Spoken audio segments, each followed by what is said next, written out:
Hello and welcome to our YouTube channel. Today we are going to present The Girl in the Ice by Robert Bryndza. Prologue. The pavement glittered in the moonlight as Andrea Douglas Brown hurried up the deserted high street. Her high heels click-clacked in the quiet, frequently breaking rhythm, a result of all the vodka she'd consumed. The January air was sharp, and her bare legs stung from the cold. Christmas and New Year had been and gone, leaving a cold aseptic void. Shop windows slid past, bathed in darkness, broken only by a grimy off-license under a flickering street light. An Indian man sat inside, hunched in the glow of his laptop, but didn't notice as she stalked past. Andrea was so fueled by anger, so intent on leaving the pup behind, that she only questioned where she was going when the shop windows were replaced by large houses set back from the pavement. A skeleton of elm tree branches stretched above, vanishing into the starless sky. She stopped and leant against a wall to catch her breath. Blood roared through her body, and the icy air burned as she pulled it into her lungs. Turning back, she saw she'd come quite far, and was halfway up the hill. The road stretched away behind, a slick of treacle bathed in sodium orange with the train station at its base, which was shuttered in darkness. The silence and the cold pressed down on her. The only movement was the stream of vapor as her breath hit the freezing air. She tucked her pink clutch bag under her arm, and, satisfied no one was around, lifted the front of her tiny dress and retrieved an iPhone from her underwear. The Swarovski crystals on the cover glittered lazily under the orange street lights. The screen showed there was no signal. She cursed, tucked it back into her underwear and unzipped the tiny pink clutch. Nestling inside was an older iPhone. It too had Swarovski bling, but several of its crystals were missing. It too showed no signal. Panic climbed in Andrea's chest as she looked around. The houses were set back from the road, tucked behind tall hedges and iron gates. If she could reach the crest of the hill, she'd probably get reception. And screw it, she thought, she would call her father's driver. She'd think of an explanation why she was south of the river. She buttoned up her tiny leather jacket, wrapped her arms over her chest and set off up the hill, the old iPhone still cradled in her hand like a talisman. The sound of a car engine rumbled behind and she turned her head, squinting into the headlights, feeling even more exposed as the bright light played over her bare legs. Her hopes that it was a taxi were dashed when she saw the roof of the car was low and there was no for hire sign. She turned away and carried on walking. The sound of the car engine grew louder, and then the headlights were on top of her, casting a large circle of light on the pavement in front. A few more seconds passed, but the lights were still on her. She could almost feel their heat. She glanced back into the glare. The car slowed, and crawled along a few feet behind. She felt furious when she realized whose car it was. With a flick of her long hair, she turned back and carried on walking. The car accelerated a little, drawing level. The windows were tinted black. A sound system boomed and fizzed, tickling her throat, making her ears itch. She stopped abruptly. The car came to a halt seconds later, then reversed the few feet back so the driver's window was now level with her. The sound system fell silent. The engine hummed. Andrea leaned over and peered at the inky glass of the tinted window, but only her face reflected back. She leant down and tried the door, but it was locked. She banged on the window with the flat of her pink clutch bag and tried the door again. "I'm not playing games, I meant what I said back there," she shouted. "Either open the door or. The car remained motionless, its engine humming. "Or what?" it seemed to say. Andrea tucked her bag under her arm, gave the tinted glass the finger, and stalked away, climbing the last of the hill to its crest. A huge tree straddled the edge of the pavement and, putting its thick trunk between her and the car's headlights, she checked the phone again, holding it out above her head for a signal. The sky was starless, and the browny-orange cloud seemed so low that her outstretched arm might brush against it. The car slowly inched forward and came to a halt beside the tree. Fear began to trickle through Andrea's body. Staying in the shadow of the tree, she scanned her surroundings. Thick hedges lined the pavements on both sides of the road, which stretched away up ahead into a blur of suburban gloom. Then she spied something opposite, an alleyway running between two large houses. She could just make out a small sign, which read, Dulwich 1 1/4. "Catch me if you can," she murmured. She took a breath, and made to run across the road, but caught her foot on one of the thick tree roots bulging up under the pavement. Pain shot through her ankle as it folded under her. She lost balance, her clutch bag and phone skidding away as her hip hit the corner of the curb and she tumbled into the road, her head hitting the tarmac with a hollow thud. She lay dazed in the glare of the car headlights. They blinked off, plunging her into darkness. She heard a door open and tried to get up, but the road under her lurched and spun. Legs came into view, blue jeans. A pair of expensive trainers blurred and became 4. She put out her arm, expecting the familiar figure to help her up, but instead, in a swift move, a leather-gloved hand clamped over her nose and mouth. The other arm encircled her upper arms, pinning them against her body. The glove's leather was soft and warm against her skin, but the power and strength of the fingers inside shocked her. She was yanked up, dragged swiftly to the rear door and slung inside the car, landing lengthways on the back seat. The cold behind her extinguished as the door slammed shut. Andrea lay in shock, not quite comprehending what had just happened. The car shifted as the figure climbed into the front passenger seat and closed the door. The central locking clicked and whirred. Andrea heard the glove compartment open, a rustle, and then it was snapped shut. The car swayed as the figure clambered through the gap in the front seats and sat down hard on her back, pushing the air from her lungs. Moments later, a thin plastic strip encircled her wrists, pulling them tight behind her back, biting into her skin. The figure shifted down her body, quick and lithe, muscular thighs now pressing on her tied wrists. The pain in her twisted ankle intensified as thick tape was unfurled with a juddering sound and her ankles were bound together. An overpowering smell of a pine tree air freshener mixed with a coppery tang, and she realized her nose was bleeding. A flash of anger gave Andrea a surge of adrenaline, sharpening her mind. "What the fuck are you doing?" she started. "I'll scream. You know how loud I can scream." But the figure shifted round, knees now on her back, forcing the air out of her. A shadow moved in the corner of her eye, and something hard and heavy came down on the back of her head. Fresh pain and stars burst in front of her eyes. The arm rose and again came crashing down, and then everything went black. The road remained silent and empty as the first specks of snow began to fall, whirling lazily to meet the ground. The car, sleek with its tinted windows, pulled away almost soundlessly and slid off into the night. Chapter 1. Lee Kinney emerged from the small end terrace house where he still lived with his mother, and stared up the high street at the blanket of white. He pulled a packet of cigarettes from his trackies, and lit up. It had snowed all weekend, and was still falling, purifying the churn of footprints and tire tracks already on the ground.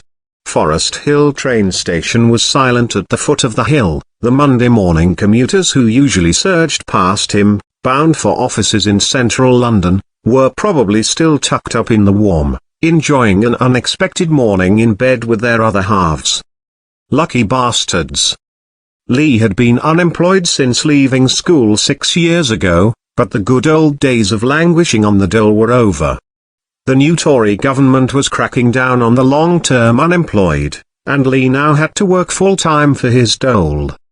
He'd been given a fairly cushy work placement as a council gardener at the Harriman Museum, just a 10-minute walk from his house.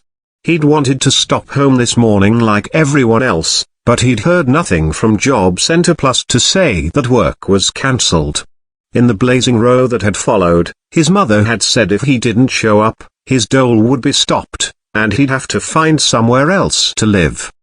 There was a bang on the front window and his mother's pinched face appeared, shooing him away. He gave her the finger and set off up the hill. 4 pretty teenage girls were coming towards him. They wore the red blazers, short skirts and knee-high socks of Dulwich School for Girls. They chatted away excitedly in their plummy accents about how they'd been turned away from school, whilst simultaneously swiping at their earphones, the signature white headphone wires swinging against blazer pockets.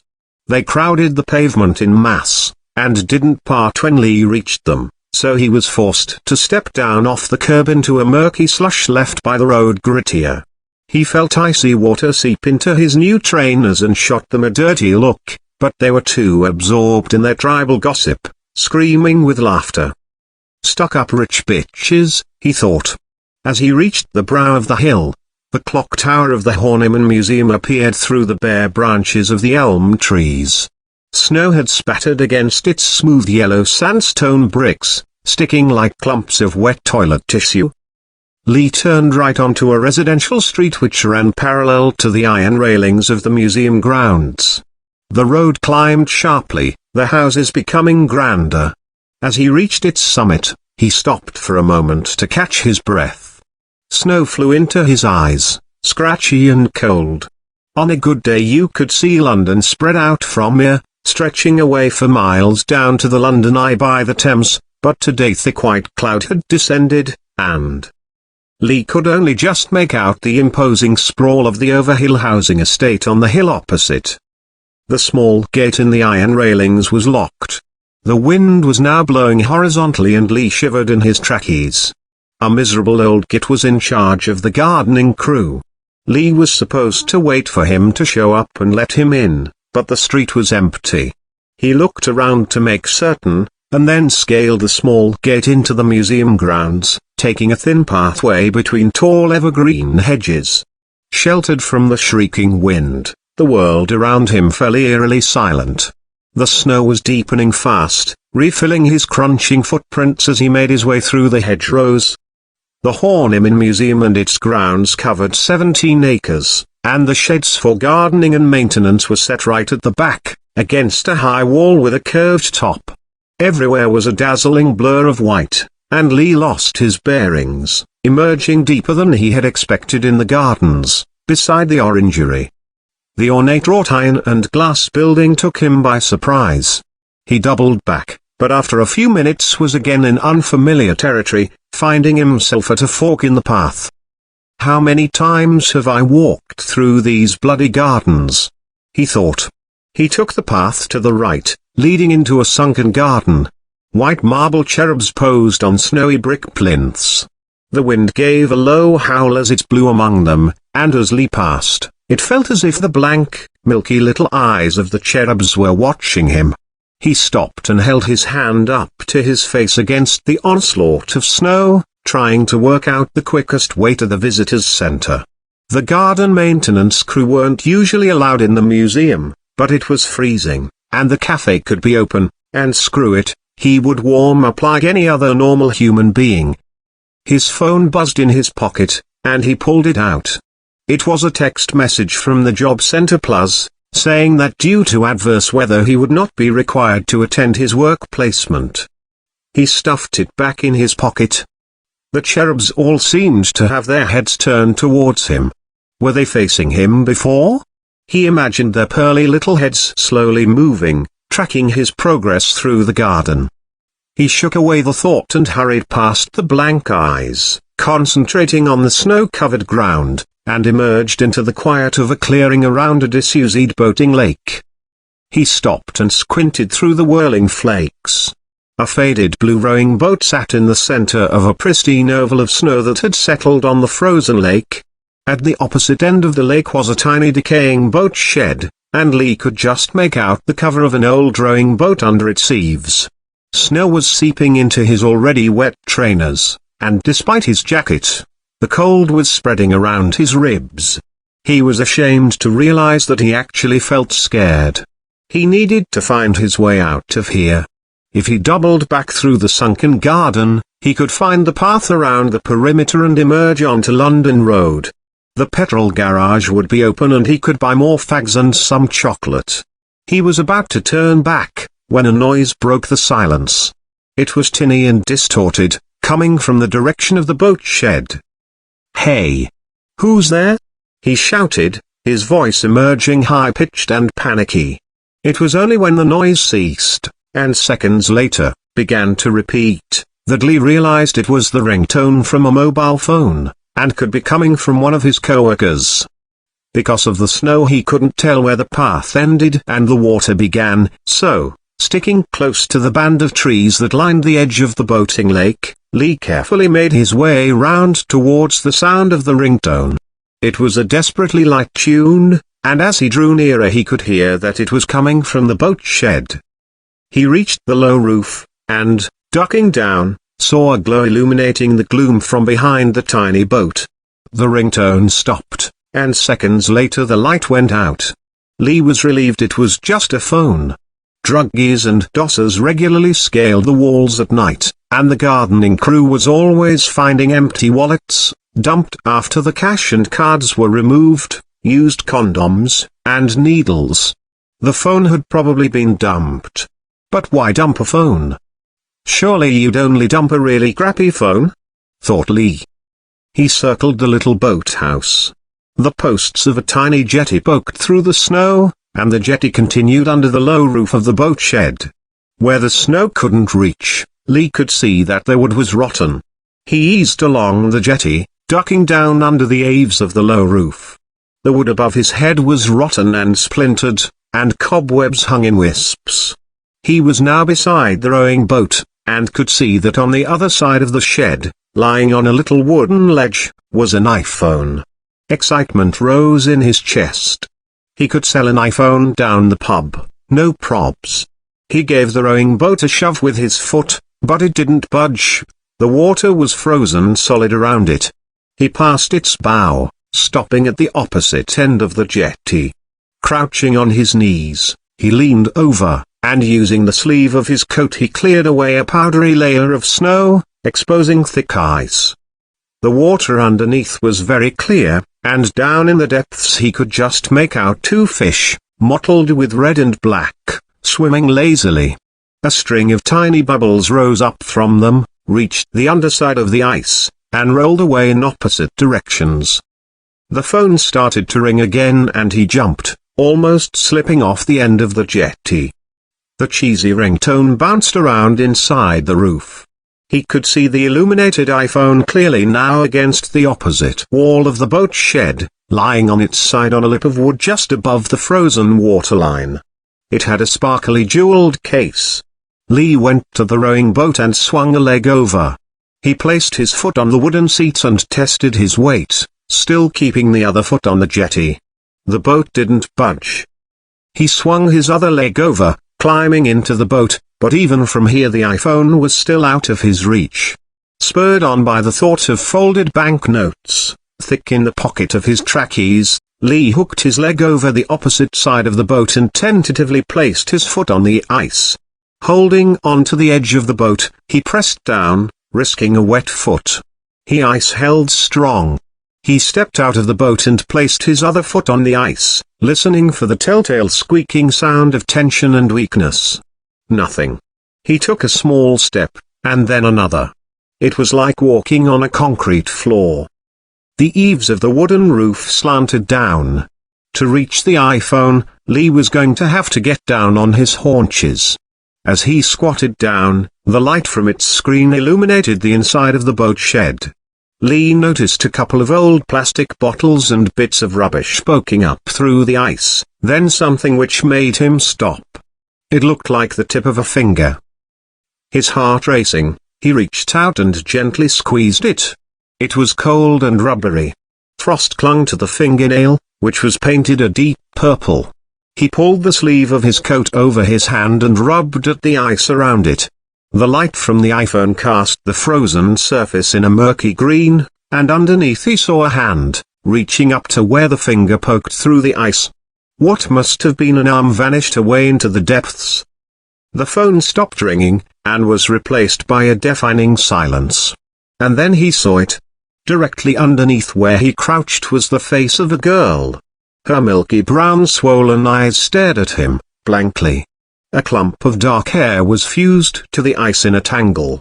A fish swam lazily past, its tail brushing against the girl's lips, which were parted as if she were about to speak.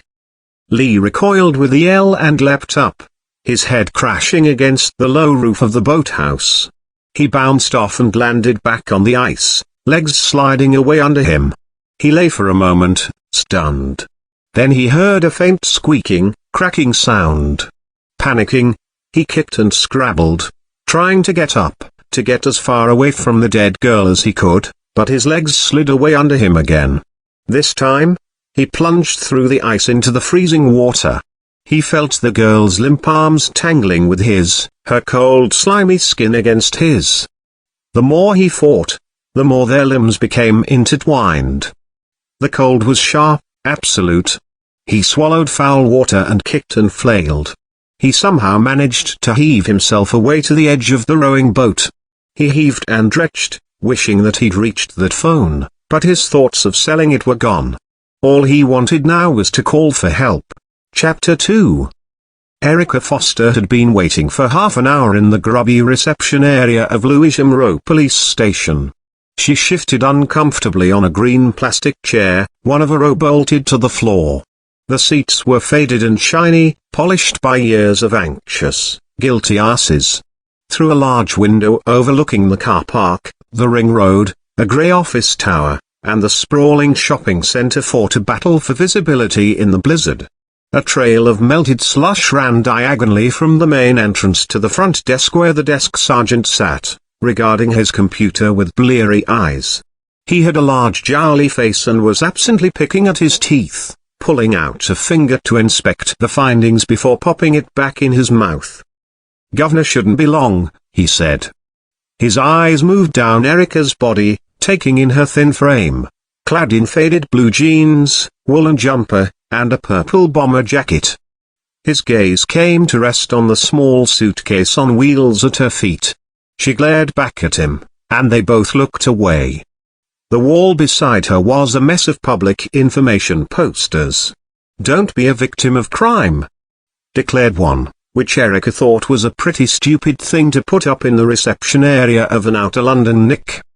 A door beside the front desk buzzed and Chief Superintendent Marsh came into the reception area. His close-cropped hair had greyed in the years since Erica had last seen him, but despite his exhausted face, he was still handsome. Erica got up and shook his hand. "DCI Foster, sorry to keep you. Was your flight okay?" he said, taking in what she was wearing. "Delayed, sir. Hence the civvies," she replied apologetically. "This bloody snow couldn't come at a worse time," said Marsh, adding, "Desk Sergeant Wolf, this is DCI Foster, she's joining us from Manchester. I'll need you to assign her a car ASAP." "Yes, sir," nodded Wolf. "And I'll need a phone," added Erica. "If you could find something older, preferably with actual buttons. I hate touch screens." "Let's get started," said Marsh. He swiped his ID card and the door buzzed and clicked open. "Snotty cow," murmured Wolf, when the door had closed behind them. Erica followed Marsh down a long, low corridor. Phones rang, and uniformed officers and support staff streamed by in the opposite direction, their pasty January faces tense and urgent. A fantasy football league pinned up on the wall slid past, and seconds later, an identical pinboard held rows of photos with the heading, "Killed in the Line of Duty." Erica closed her eyes, only opening them when she was confident she had passed. She nearly crashed into Marsh, who had stopped at a door marked Incident Room. She could see through the half-open blinds of the glass partition that the room was full. Fear crawled up her throat. She was sweating under her thick jacket. Marsh grabbed the door handle. "Sir, you were going to brief me before started Erica." "No time," he said. Before Erica had a chance to respond, he had opened the door and indicated she should go first. The incident room was large and open plan, and the 24 officers fell silent, their expectant faces bathed in the harsh strip lighting.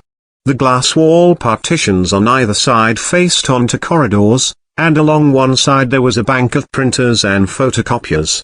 Tracks had been worn into the thin carpet tiles in front of these, and between the desks to whiteboards lining the back wall.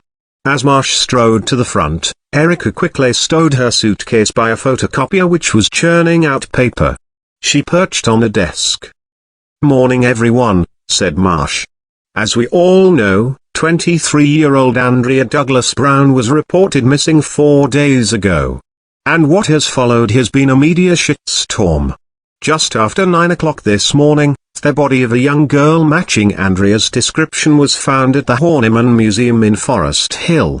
Preliminary IDs from a phone registered to Andrea, but we still need a formal ID. We've got forensics on their way now, but it's all being slowed down by the bloody snow." A phone started to ring. Marsh paused. It carried on ringing. "Come on people, this is an incident room. Answer the bloody phone." An officer at the back snatched it up and started to speak quietly. "If the ID is correct, then we're dealing with the murder of a young girl linked to a very powerful and influential family, so we need to stay far ahead on this one. The press, you name it. Asses are on the line." The day's newspapers lay on the desk opposite Erica. The headlines screamed out, "Daughter of top Labour peer vanishes and Andy kidnapped terror plot." The third was the most striking, with a full-page picture of Andrea under the headline, "Taken?" "This is DCI Foster. She's joining us from the Manchester Metropolitan Police," finished Marsh. Erica felt all eyes in the room turn to her. "Good morning everyone, I'm pleased to be," started Erica, but an officer with greasy black hair interrupted. "Gf, I've been on the Douglas Brown case, as a missing person and—" "And? What, DCI Sparks?" asked Marsh. "And, my team is working like clockwork. I'm following up several leads. I'm in contact with the family. DCI Foster has vast experience working on sensitive murder cases. But, Sparks, this isn't a discussion. DCI Foster will now be taking the lead on this. She'll be hitting the ground running, but I know you will give her your best," said Marsh. There was an awkward silence. Sparks sat back in his chair and regarded Erica with distaste. She held his gaze and refused to look away. Marsh went on, "And it's mouths shut, everyone. I mean it. No media, no gossip. Okay?" The officers murmured in agreement. "DCI Foster, my office." Erica stood in Marsh's top-floor office as he searched through piles of paperwork on his desk. She glanced out of the window, which afforded a more commanding view of Lewisham. Beyond the shopping centre and train station, uneven lines of red brick terraced houses stretched towards Blackheath. Marsh's office deviated from the normal order of a chief superintendent. There were no model cars lined along the windowsill, no family photos angled on the shelves. His desk was a mess of paperwork piled high, and a set of shelves by the window seemed to be used as an overflow, crammed with bulging case files, unopened post, old Christmas cards and curling post-it notes covered in his small spidery handwriting. In one corner, his ceremonial uniform and hat lay draped over a chair, and on top of the crumpled trousers, his BlackBerry winked red as it charged. It was a strange mix of teenage boy's bedroom and high authority. Marsh finally located a small padded envelope, and handed it to Erica. She tore the edge off and pulled out the wallet with her badge and ID. "So, I suddenly go from zero to hero?" she said, turning the badge over in her hand. "This isn't about you, DCI Foster. You should be pleased," said Marsh, moving round and sinking into his chair. "Sir, I was told, in no uncertain terms, that when I returned to service, I'd be put on administrative tasks for 6 months minimum." Marsh indicated she should take the seat opposite. "Foster, when I called you this was a missing person case. Now we're looking at murder. Do I need to remind you who her father is? Lord Douglas Brown. Wasn't he one of the main government contractors for the Iraq War? At the same time as serving in the cabinet? This isn't about politics. Since when have I cared about politics, sir? Andrea Douglas Brown went missing on my patch. Lord Douglas Brown has exerted enormous pressure. He's a man of influence who can make and break careers. I've got a meeting with the Assistant Commissioner and someone from the bloody Cabinet Office later this morning. So this is about your career? Marsh shot her a look. I need an ID on this body and a suspect. Fast. Yes, sir. Erica hesitated. Can I ask, why me? Is the plan to throw me in first as potential fall guy? Then Sparks gets to clean up the mess and look the hero? 'Cause I deserve to know if Andrea's mother is Slovak. And so are you. I thought it might help things, to have an officer her mother can identify with. So it's good PR to put me on the case? If you want to look at it like that. I also know what an extraordinary police officer you are.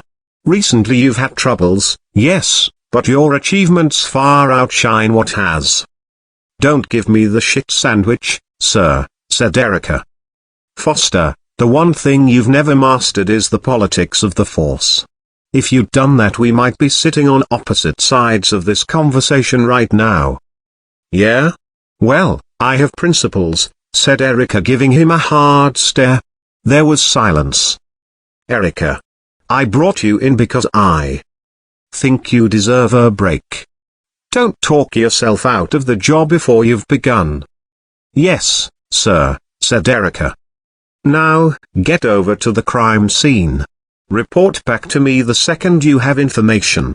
If it is Andrea Douglas Brown, we'll need a formal ID from the family. Erica got up and went to leave. Marsh went on, his voice softer. I never got the chance, at the funeral, to say how sorry I was about Mark. He was an excellent officer, and a friend. Thank you, sir. Erica looked at the carpet. It was still difficult to hear his name. She willed herself not to cry. Marsh cleared his throat and his professional tone returned. I know I can rely on you to reach a swift conviction on this. I want to be kept posted every step of the way. Yes, sir, said Erica. And DCI Foster? Sir? Lose the casual gear. Chapter 3. Erica found the women's locker room and worked fast, changing into a forgotten but familiar ensemble of black trousers, white blouse, dark sweater and long leather jacket. She was stuffing her civilian clothes into a locker when she noticed a crumpled copy of the Daily Mail at the end of one of the long wooden benches. She pulled it towards her and smoothed it out. Under the headline, Daughter of Top Labour Peer Vanishes, was a large picture of Andrea Douglas Brown. She was beautiful and polished, with long brown hair, full lips and sparkling brown eyes. Her skin was tanned and she wore a skimpy bikini top, shoulders back to accentuate her full breasts. She stared into the camera with an intense, confident gaze. The photo had been taken on a yacht, and behind her the sky was a hot blue, and the sun sparkled on the sea. Andrea was being embraced from either side by wide, powerful male shoulders, one taller and one shorter. The rest of whoever they were had been cropped out. The Daily Mail described Andrea as a minor socialite, which Erica was sure Andrea wouldn't enjoy if she could read it, but it refrained from calling her Andy as the other tabloids had done. The paper had spoken to her parents, Lord and Lady Douglas Brown, and to her fiancé, who had all pleaded for Andrea to get in contact with them. Erica scrabbled in her leather jacket and found her notebook, still there after all these months. She noted down the name of the fiancé, Giles Osborne, and wrote, Did Andrea run away? She looked at it for a moment, then scrubbed it out ferociously, tearing the paper. She tucked the notebook in the back of her trousers and went to put her ID in the other free pocket, but paused, feeling it in her hand for a moment, its familiar weight, the leather case cover worn into a curve after years resting against her buttock in the back pocket of her trousers. Erica went to a mirror above a row of sinks, flipped open the leather case and held it out in front of her. The ID photo showed a confident woman, blonde hair swept back, staring into the camera defiantly. The woman looking back at her, holding the ID, was scrawny and pallid. Her short blonde hair stuck up in tufts, and grey was showing at the roots. Erica watched her shaking arm for a moment, then flipped the ID closed. She would put in a request for a new photo. Chapter 4. Desk Sergeant Wolf was waiting in the corridor when Erica emerged from the women's locker room. He waddled along beside her, noticing she was a full head taller than him. "Here's your phone, it's all charged and ready to go," he said, handing her a clear plastic bag containing a phone and charger. "A car will be ready for you after lunch." "And you've nothing with buttons?" snapped Erica, when she saw a smartphone through the plastic. "It's got an on/off button," he snapped back. "When my car arrives, could you put this in the boot?" she said, indicating her suitcase on wheels. She moved past him and through the door of the incident room. Conversation fell quiet when she entered. A short, plump woman approached her. "I'm Detective Moss. We're just trying to sort you an office." The woman had wiry red hair, and her face was so splattered with freckles that they grouped together in blotches. She went on, "All the info is going up on the boards as it comes in and I'll have hard copies put in your office when." "A desk is fine," said Erica. She went over to the whiteboards, where there was a large map of the Horniman Museum grounds, and underneath, a CCTV image of Andrea. "That's the last known picture of her, taken at London Bridge Station boarding the 8:47 p.m. train to Forest Hill," said Moss, following. In the CCTV photo, Andrea was stepping up into the train carriage with a shapely bare leg. Her face was fixed with an angry expression. She was dressed to the nines in a tight leather jacket over a short black dress, wearing pink high heels and carrying a matching clutch bag. "She was alone when she boarded the train?" asked Erica. "Yes, I've got the CCTV video here that we took the image from," said Moss, grabbing a laptop and coming back over. She balanced it on a pile of files and maximized a video window. They watched the time-lapse video, a view of the train platform taken side-on. Andrea walked across into shot and into the train carriage. It only lasted a few seconds, so Moss placed it on a loop. "She looks really pissed off," said Erica. "Yeah? Like she's off to give someone a piece of her mind," agreed Moss. "Where was her fiancé?" "He's got a watertight alibi. He was at an event in central London." Several more times, they watched Andrea move across the platform and into the train. She was the only person in the video, the rest of the platform was empty. "This is our skipper, Sergeant Crane," said Moss, indicating a young guy with close-cropped blonde hair who was simultaneously on the phone, searching through files and shoving a whole Mars bar in his mouth. He attempted to swallow as much of it as he could. Out of the corner of her eye, Erica saw Sparks put the phone down. He pulled on his coat and made for the door. "Where are you going?" she asked. Sparks stopped and turned. "Forensics just gave us the okay to go down to the crime scene. We need a fast ID, in case you'd forgotten, ma'am." "I'd like you to stay here, Sparks." "Detective Moss, you're with me today, and you, what's your name?" she asked a tall, handsome black officer who was taking a call at a desk nearby. "Detective Peterson," he said, covering the phone. "Okay, Detective Peterson. You're with me too." "What am I supposed to do then, just sit here twiddling my thumbs?" demanded Sparks. "No. I need access to all CCTV covering the Horniman Museum and surrounding streets." "We've got it," he interrupted. "No, I want you to expand your window to everything in the 48 hours leading up to Andrea's disappearance, and everything since, and I want a door-to-door around the museum." I also need anything and everything you can get about Andrea. Family, friends, pull bank details, medical and phone records, email, and social media. Who liked her? Who hated her? I want to know everything. Did she have a computer, a laptop? She must have had, and I want it. I was told we couldn't have her laptop. Lord Douglas Brown was very specific. Started Sparks. Well, I'm telling you to get it. The incident room had now fallen silent.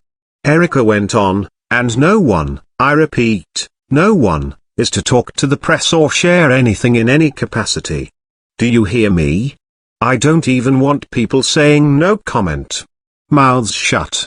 Is that enough to keep you busy, DCI Sparks? Yes, said Sparks, glaring at her. And Crane, you'll get the incident room running smoothly. Already on it, he said, swallowing the last of his Mars bar. Good. We'll reconvene here at 4. Erica walked out, followed by Moss and Peterson. Sparks threw down his coat. Bitch, he said under his breath, and sat back down at his computer. Chapter 5. Moss peered over the steering wheel at the snowy road ahead. Erica sat beside her in the passenger seat, with Peterson in the back. The awkward silence was broken periodically by the windscreen wipers, hissing and squealing as they passed over the glass, and looking as if they were gummed up with grated coconut. South London was a palette of grimy greys. Decaying terraced houses slid past, their front gardens paved over for parking. The only dots of colour came from the wheelie bins packed outside in clusters of black, green and blue. The road turned sharply to the left, and they came to a halt at the back of a line of cars stretching around the first bend of the one-way Catford gyratory. Moss flicked on the siren, and the cars began to mount the pavement so they could pass. The heating in the squad car was broken and it gave Erica a good excuse to keep her shaking hands deep in the pockets of her long leather jacket, hoping it was hunger making them shake, and not the pressure of the task ahead.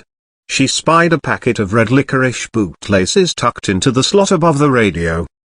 "Do you mind?" she asked, breaking the uneasy silence. "Yeah, go ahead," said Moss. She put her foot down and they sped through a gap in the traffic, the back wheels lurching to one side on the icy road. Erica pulled a bootlace from the packet, pushed it into her mouth and chewed. She eyed Peterson in the rear-view mirror. He was hunched intently over an iPad. He was tall and slight with an oval, boyish face. He reminded her of a wooden toy soldier. He looked up and held her gaze. "So, what can you tell me about Andrea Douglas Brown?" said Erica, swallowing the licorice bootlace and grabbing another. "Didn't the super brief you, boss?" asked Peterson. "He did. But imagine he didn't. I approach every case from the point of knowing nothing. You'd be surprised what new insights come up." "She's 23 years old," started Peterson. "Did she work?" "There's no employment history." "Why?" Peterson shrugged. "Doesn't need to work. Lord Douglas Brown owns Samtech, a private defense company. They develop GPS and software systems for the government. At the last count he was worth 30 million. "Any brother and sisters?" asked Erica. "Yeah, she has a younger brother, David, and an older sister, Linda." "So you could say Andrea and her siblings are trust fund kids?" asked Erica. "Yes and no. The sister, Linda, does work, albeit for her mother. Lady Douglas Brown owns a society florists. David is doing an MA at university." They had now reached Catford High Street, which had been gritted, and the traffic was moving normally. They sped past pound shops, payday money lenders, and independent supermarkets with exotic produce piled high, threatening to spill over onto the slushy pavements. "What about Andrea's fiancé, Giles Osborne?" They were due to have a big wedding in the summer," said Moss. "What does he do?" asked Erica. "He runs an events company, upmarket stuff, Henley Regatta, product launches, society weddings. Did Andrea live with him? No. She lives at home with the parents, in Chiswick. That's West London, yeah? Asked Erica. Peterson nodded at her in the rear-view mirror. Moss went on, you should see the family home. They've knocked 4 houses together, excavated the basement, must be worth millions. They passed a Tops Tiles, which looked closed, its car park a large empty square of fresh snow, then a Harvester restaurant where a tall Christmas tree was being slowly fed into a chipper by a man wearing earmuffs. The drone of its engine vibrated through the car and then receded, as a cluster of run-down pubs rolled into view. In front of one called the Stag, an old woman with a sunken face leant against a peeling green door, smoking a cigarette. Beside her, a dog had its head in a bin bag, the snowy pavement strewn with old food. So what the hell was Andrea Douglas Brown doing around here, alone? Bit off the beaten track for the daughter of a millionaire who lives in Chiswick, isn't it? Asked Erica. A flurry of snow briefly enveloped the car, and when it cleared, the Horniman Museum came into view. The sandstone edifice was flanked with tall yucca and palm trees, looking out of place caked in snow. Moss slowed the car at the iron gates, pulling up beside a young male uniformed officer. Erica wound down the window and he leant down, placing a leather-gloved hand on the door frame. Snow whirled into the car, sticking against the upholstered inside of the door. Erica showed him her ID. Take the next left. It's a steep hill. We've sent a gritter up the but take it slow, he said. Erica nodded and wound up the window. Moss took the left and they started up the steep road. As they approached the summit, a roadblock came into view, manned by another uniformed officer. Standing on the pavement to the left of the police tape was a group of journalists, rugged up in winter gear. They took interest in the police car's arrival, and camera flashes bounced off the windscreen. Bugger off, growled Moss as she attempted to change up to third.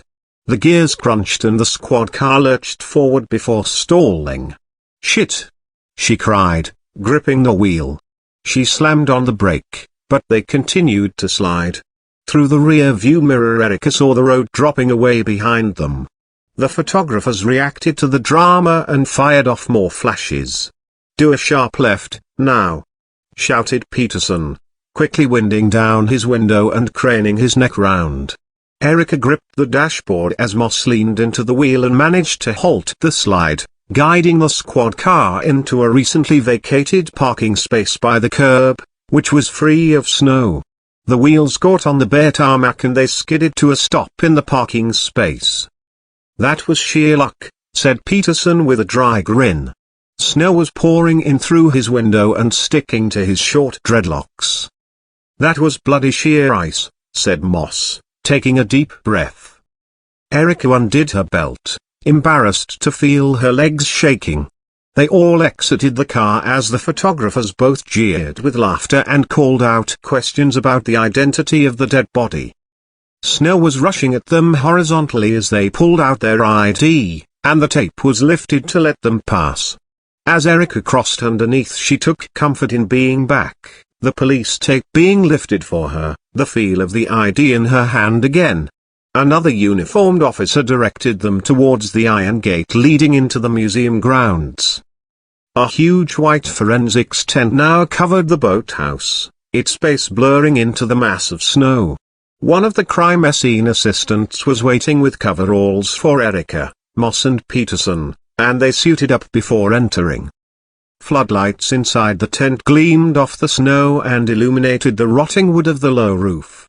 They peered underneath, where 3 forensics officers were assisting the crime scene manager, combing over every inch of the inside. A rowing boat sat gleaming on the small wooden jetty, and a police diver, slick in his black gear, emerged from the icy water with a spray, bringing with him a warm, bilious smell of stale pond. Rubbish and murk floated around him where chunks of ice were melting under the glare of the lights. "DCI Foster," said a deep male voice. For once, Erica had to crane her head up to look at the tall figure that appeared from behind the boathouse. He pulled down his mask to reveal a proud, handsome face with large dark eyes. His eyebrows were heavily plucked, resulting in two immaculate lines. "I'm Isaac Strong, forensic pathologist," he said. "I know Moss and Peterson," he added. They both nodded. He led them round, past the outer wall of the boathouse, and they came to a metal stretcher placed lengthways against the back of the tent. The dead girl lay naked, save for the remnants of a torn and muddy dress bunched around her waist. Below were the torn strips of a black thong. Her full lips were slightly parted, and one of her front teeth was broken off, close to the gum. Her eyes were wide open in a milky death stare, and her long hair was matted with leaves and debris from the water. "That's her, isn't it?" said Erica quietly. Moss and Peterson nodded. "Okay," said Isaac, breaking the silence. "Her body was found frozen in the ice. At this early stage I'd hazard, and I repeat, hazard, that she'd been in the water for at least 72 hours. The temperature dropped below zero 3 days ago. Also, her phone was still working when she was found. A young guy who works here heard it ringing. He handed Erica an iPhone, bagged up in clear plastic. It had a spray of Swarovski crystals on the cover. "Do we know who was ringing?" asked Erica, seizing the thought of an early lead. "No. The battery died shortly after we retrieved it from the water. It's been dusted for prints, but it's a mess." "Where's the guy who found her?" "The paramedics are with him in an ambulance by the visitors center. He was in a state when uniform arrived on the scene. He'd fallen through the ice on top of the body, vomited, urinated and defecated in shock, so we're trying to eliminate his DNA fast," said Isaac. He moved to the body on the stretcher. "Bloating of the face and ligature marks on the neck could indicate strangulation, and her right collarbone is broken," he said, and it gently used a latex-gloved hand to tilt the head. "Clumps of hair are missing, roughly around the same patch by each temple. Whoever did it could have been behind her and pulled at her hair," said Moss. "Is there evidence of sexual violence?" asked Erica. "I'll need time to look further. There are wheals and scratches on her inner thighs, ribs, and breasts." He indicated a bloom of red lines under each breast, and carefully placed his hand over to show the imprint of fingers on her rib cage. "The wrists are lacerated, which could indicate her hands were tied, but her arms weren't tied when she went into the water. There is also bruising to the back of the head, and we found fragments of tooth enamel embedded in the front corner post of the jetty. We're still looking for the remains of the tooth. She could have swallowed it, so I may find it later. When she went missing, she was wearing pink high heels and had a pink bag. Any sign of those?" asked Moss. "She was only wearing the dress and underwear, but no bra. No shoes." Isaac carefully lifted her legs. "The heels of her feet are badly lacerated." "Dragged barefoot," said Erica, recoiling at the sight of her feet, angrily scraped and split. The flesh underneath pink. "One of our divers did pull this out of the water." Isaac handed Erica a small clear plastic bag. It contained a driving license ID card. They regarded their photo, silent for a moment. "That's an intense photo. It's like she's there, staring at us from beyond the grave," said Peterson. Erica thought he was right. Often in ID pictures the eyes were glazed over, or the subject looked a little trapped in the headlights, but Andrea had a confident stare. "Jesus," said Erica, looking from the photo of Andrea to the dead body, wide-eyed and filthy on the stretcher. "How soon can you establish an exact cause of death?" "I've given you enough to go on. I'll need to do the autopsy," bristled Isaac. "Which you'll do today," said Erica, fixing him with a stare. "Yes. Today," said Isaac. The grounds were quiet outside the forensics tent. The snow had stopped falling, and a group of uniformed officers were silently combing their way around the lake, white bunching up around their dark legs as they waded through the drifts of snow. Erica took out her phone and called Marsh. "Sir. It's Andrea Douglas Brown," she said. There was a pause. "Shit. I'm just on my way to talk to the boy who found her, and then I'll go and inform the parents," said Erica. "Your thoughts, Foster?" "Without a doubt we're looking at murder, perhaps rape with strangulation or drowning. Everything I have is on its way to the guys back at the Nick." "Do we have any suspects in view?" "No, sir. I'm hitting the ground running as it is. We need to organize a formal ID with the family. Forensics are going straight from the scene to do an autopsy, so I'll keep you posted on the arrangements for that." "If I can tell the media we have a suspect," started Marsh. "Yes, sir.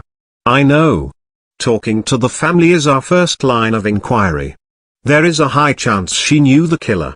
When she went missing there were no witnesses, no one saw her being snatched.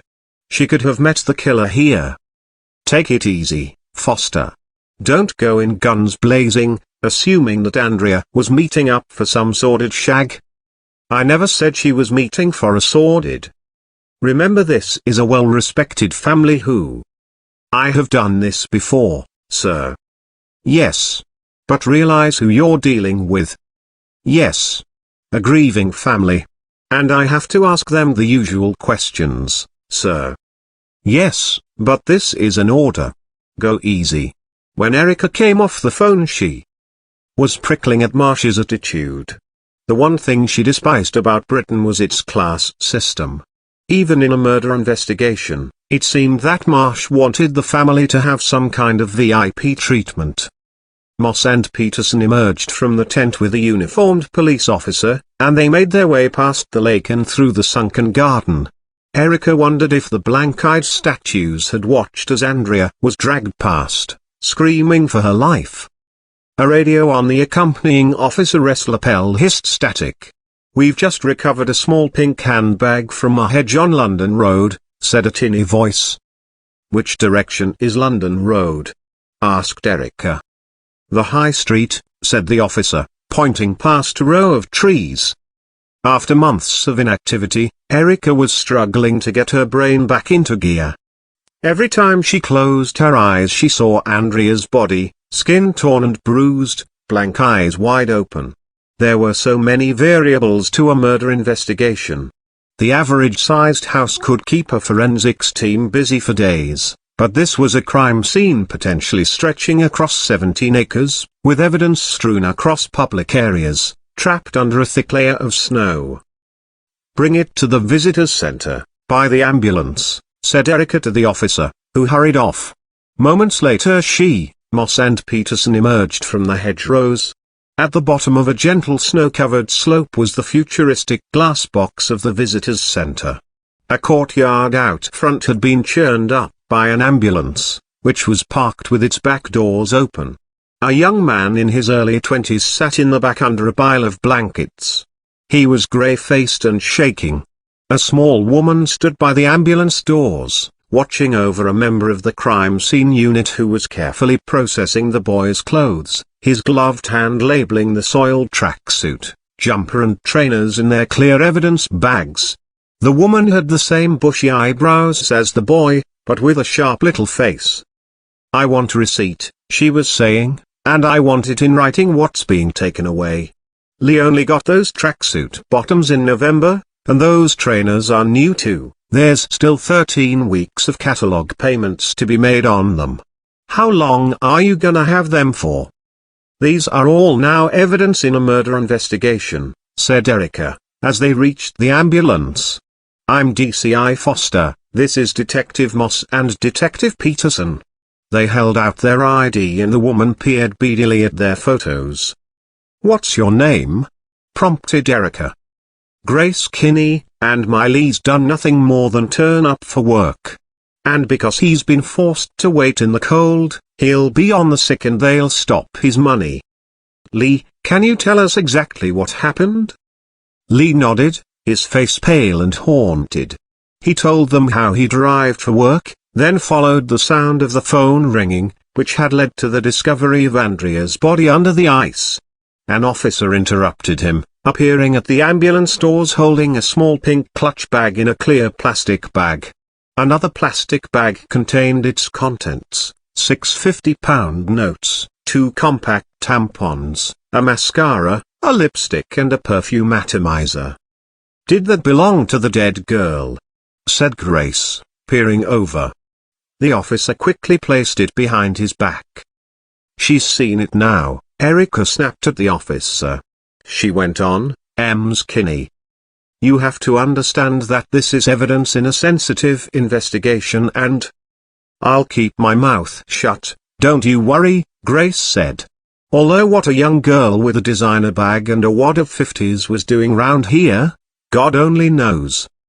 "What do you think she was doing?" asked Erica. "I'm not doing your job for you. But it don't take Sherlock Holmes to realize she was on the game. She probably brought a punter up here and it all went wrong," said Grace. "Lee, did you recognize the dead girl?" "Why would my Lee recognize a prostitute?" We don't think she was a prostitute."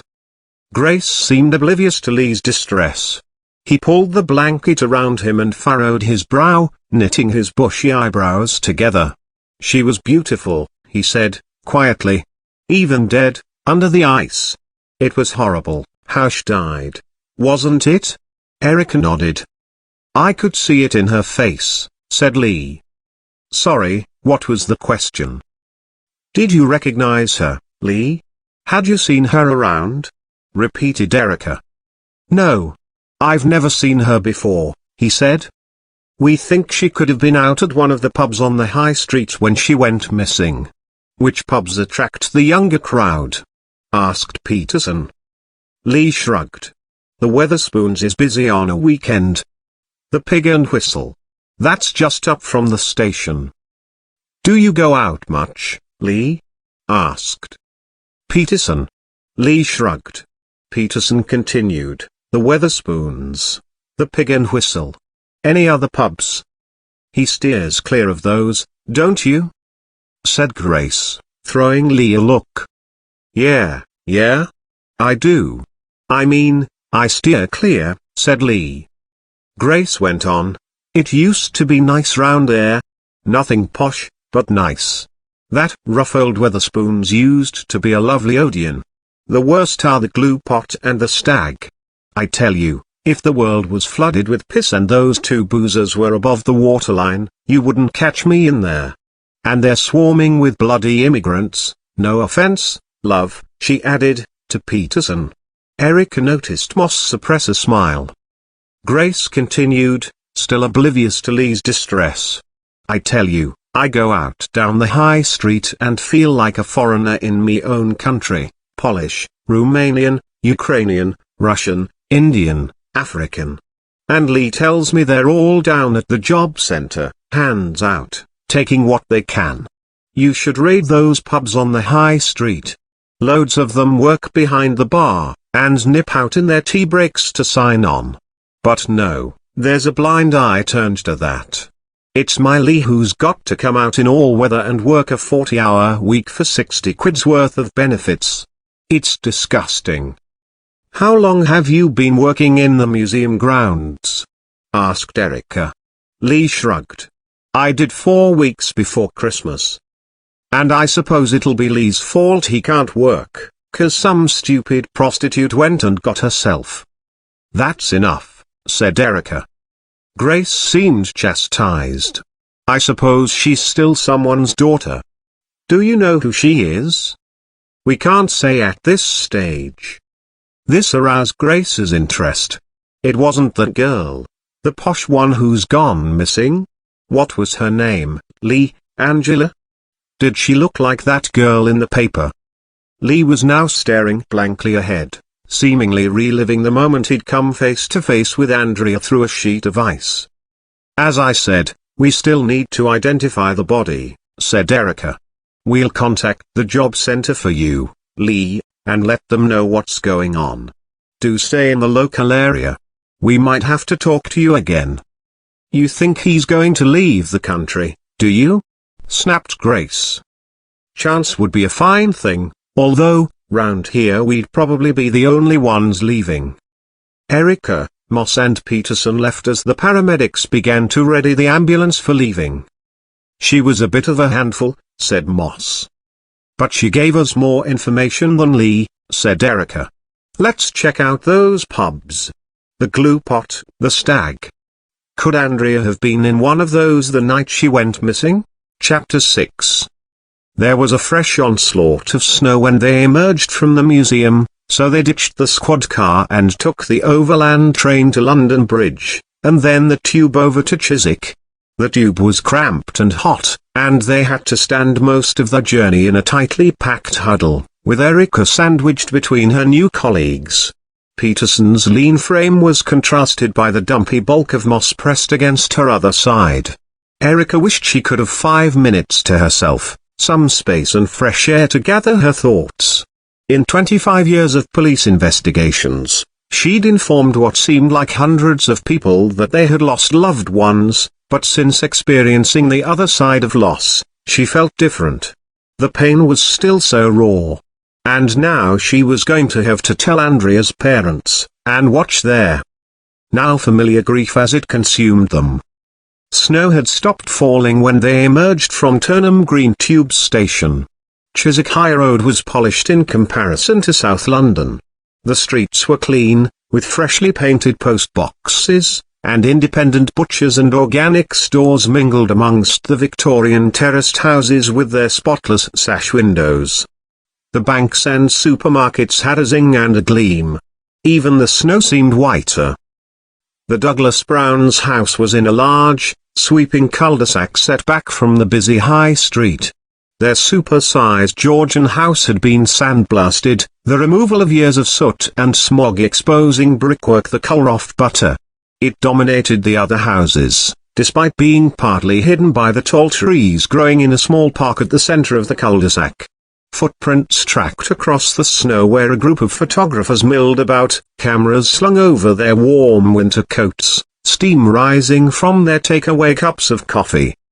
Their interest was piqued as Erica, Moss and Peterson approached the house, entering through the front gate. Camera shutters began to click, flashes bouncing off the high-gloss black paint of the Douglas Browns' stout front door. Erica took a deep breath and pressed the bell. An elegant chime sounded deep inside. "Are you police?" shouted a voice from behind them. "The dead body, is it Andy?" shouted another. Erica closed her eyes for a moment, feeling the photographers like a heavy presence behind. What bloody right did they have to call her Andy? Not even her parents called her that. The front door opened, but only partially, and a tiny, dark-haired old lady looked up at them through a gap. She lifted a hand to shield her eyes as the camera flashes intensified. "Good morning, we need to speak with Simon and Diana Douglas Brown, please," said Erica, and the three ISIS flashed their IDs. They expected the lady to usher them in, but she peered up at them from under hooded eyelids, the camera flashes reflecting in her black eyes. "You're inquiring about the Lord and Lady Douglas Brown?" "Yes. It's regarding the disappearance of their daughter, Andrea," said Erica, quietly. "I'm the Douglas Browns' housekeeper. Please give me your identification," said the little woman, "and wait here whilst I confirm who you are." She collected up their IDs and closed the door. Fresh camera flashes bounced off the paintwork. "Can you confirm she was raped?" shouted a voice. "Can you confirm it's murder? And if so, do you believe it was politically motivated?" shouted another. Erica gave Moss and Peterson a sideways glance and they kept facing the door. Seconds ticked by. They could almost feel the heat of the camera flashes on their backs. "What does she think we're trying to do? Sell them fucking double glazing?" hissed Moss, quietly. "Lord Douglas was involved in a hidden camera sting last year," said Peterson, from the corner of his mouth. "The news of the world caught him on film trying to bribe a defense contractor from Tehran." "The fake sheikh?" murmured Erica. She was about to say more, when the door opened, a little wider this time. The camera shutters from behind intensified. "Yes, they all seem in order," said the little woman, returning their IDs and beckoning them through the gap. They followed her inside and she closed the door against the cold and photographers. The narrow hallway opened out into a gallery, where an elegant, carpeted wooden staircase snaked up around 3 floors. High above was a round stained glass skylight, which played a pattern of soft colors over the creamy walls. A glossy grandfather clock sat at the base of the stairs, its pendulum swinging silently. The housekeeper led them down a corridor, past a doorway through which they glimpsed a large steel and granite kitchen, and past an enormous gilt mirror, underneath which sat an equally impressive vase of fresh flowers. They arrived at an oak door, and were led through to a study overlooking the snow-covered back garden. "Please wait," the housekeeper said, eyeing them as she backed out of the room and closed the door. Underneath a sash window was a sturdy desk of dark wood. Its leather surface was empty apart from a sleek silver laptop. A bookcase filled the wall to the left, and a large leather button-back sofa and 2 armchairs stood on the right. Above them was a wall covered in framed photographs of Simon Douglas Brown, who Erica recognized from the press reports of Andrea's disappearance. He was a short, virile-looking man, with intense brown eyes. The photos charted his achievements, beginning with a full head of hair when his technology company was listed on the London Stock Exchange in 1987, progressing, as the hair thinned out, through a series of photos with the Queen, Margaret Thatcher, John Major and then Tony Blair. Erica noted that Her Majesty was a good few inches taller than Lord Douglas Brown. There were 4 photos taken with Tony Blair, showing just how involved Douglas Brown had become in the workings of the Labour government. 2 photos, larger than the rest, had pride of place in the centre of the collage. The first was an official portrait, where Douglas Brown stood amongst red carpet and wood panelling, wearing a cloak of ermine. A caption underneath showed it was taken on the day of his investiture, when he had been knighted, becoming Baron Simon Douglas Brown of Hunstanton. In the second photo he struck the same pose, but this time with the addition of his wife, Diana, small and fine-boned beside him in an elegant white dress. She had long dark hair, and looked like an older, more pinched version of Andrea. "Where is Hunstanton?" asked Erica. "Norfolk coast. It's got a very nice sea life centre," said Moss, leaning into the photo with a deadpan face. "So his wife became Lady Diana," said Peterson. "Yeah," said Moss. "And it doesn't seem the title has brought her much luck, either." "Is this just a laugh for you two?" snapped Erica. "Because I don't remember anything funny about Andrea's body when it was pulled out of the ice."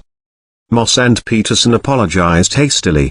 The 3 of them looked at the last of the photos in an awkward silence. Lord and Lady Douglas Brown with President Barack Obama and his wife, Michelle. The Obamas towered over the Douglas Browns, who had pulled their faces into smiles verging on mania.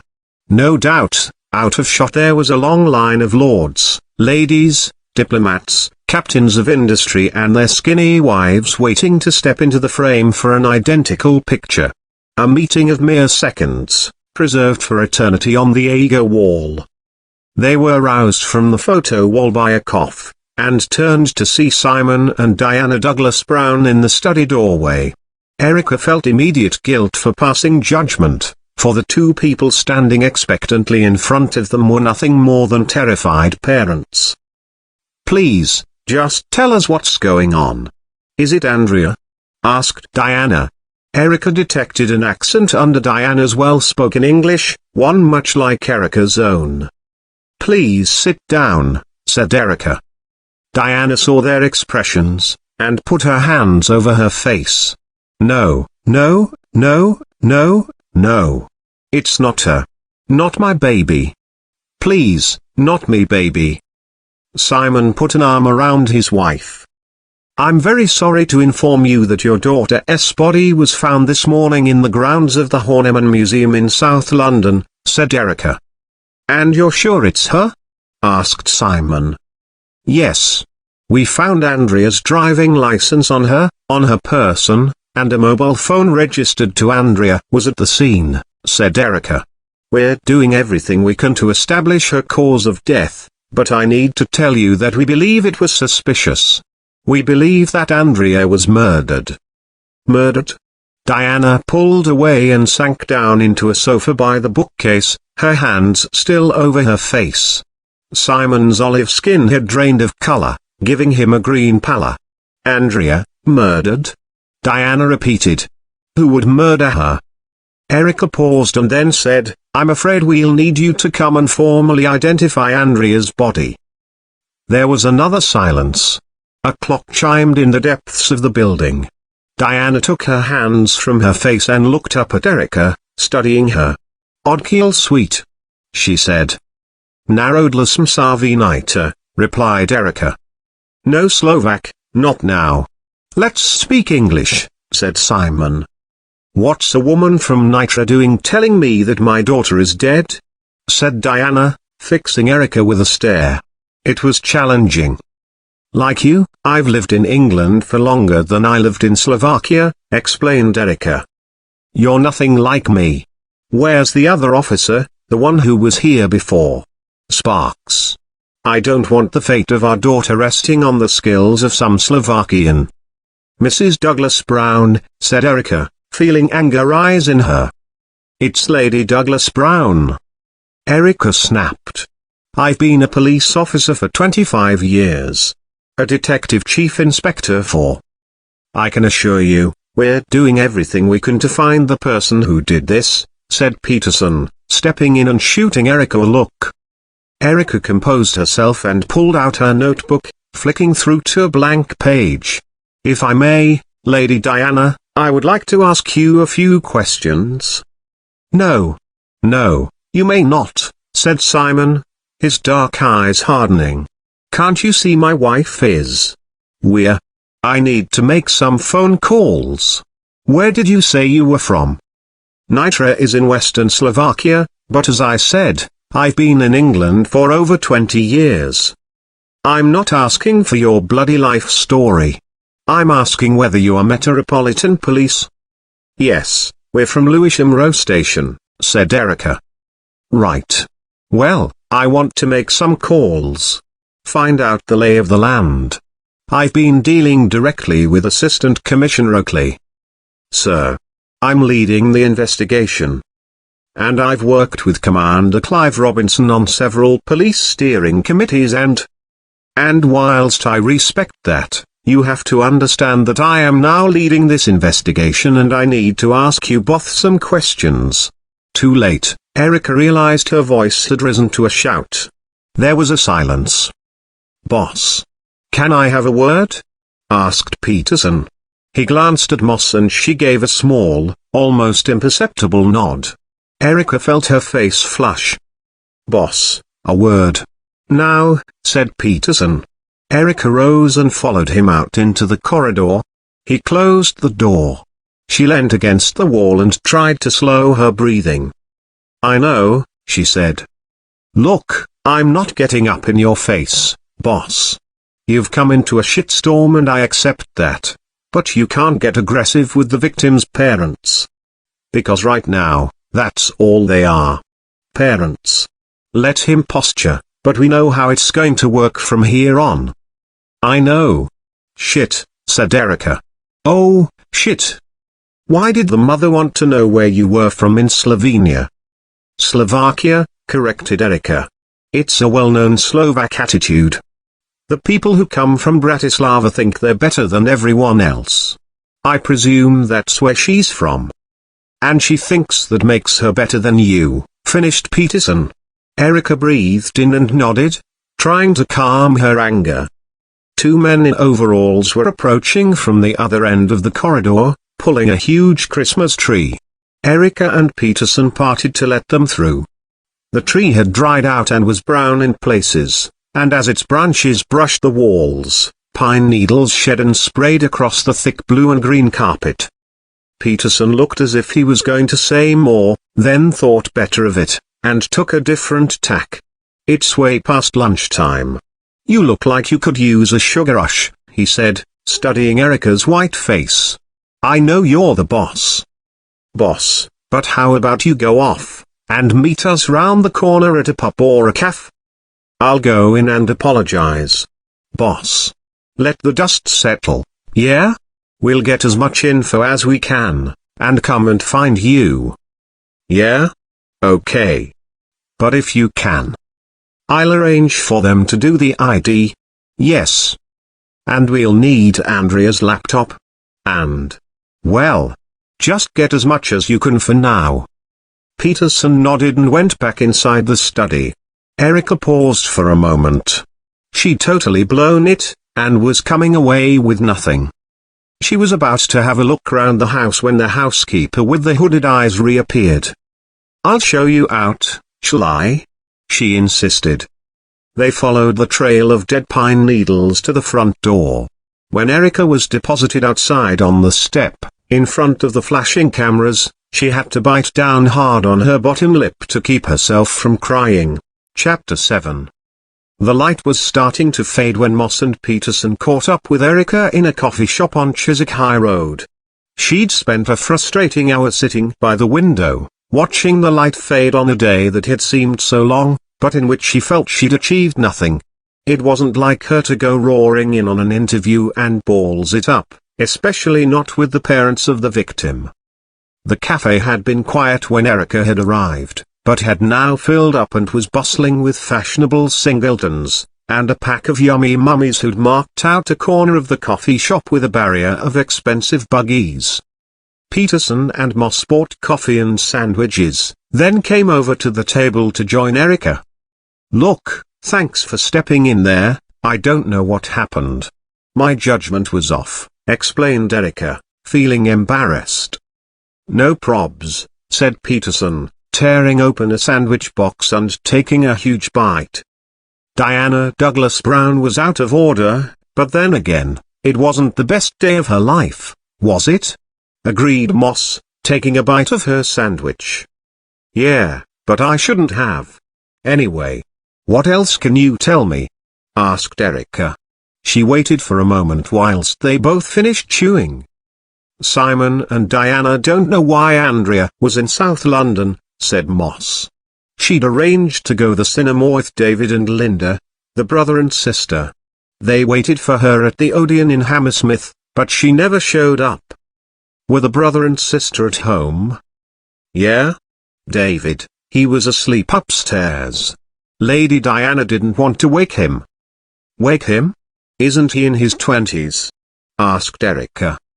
David had been awake since the early hours, apparently, said Moss. They'd been taking it in turns to watch the phones throughout the night, in case Andrea called. It seems she's gone missing before. When? Do we have a record? No.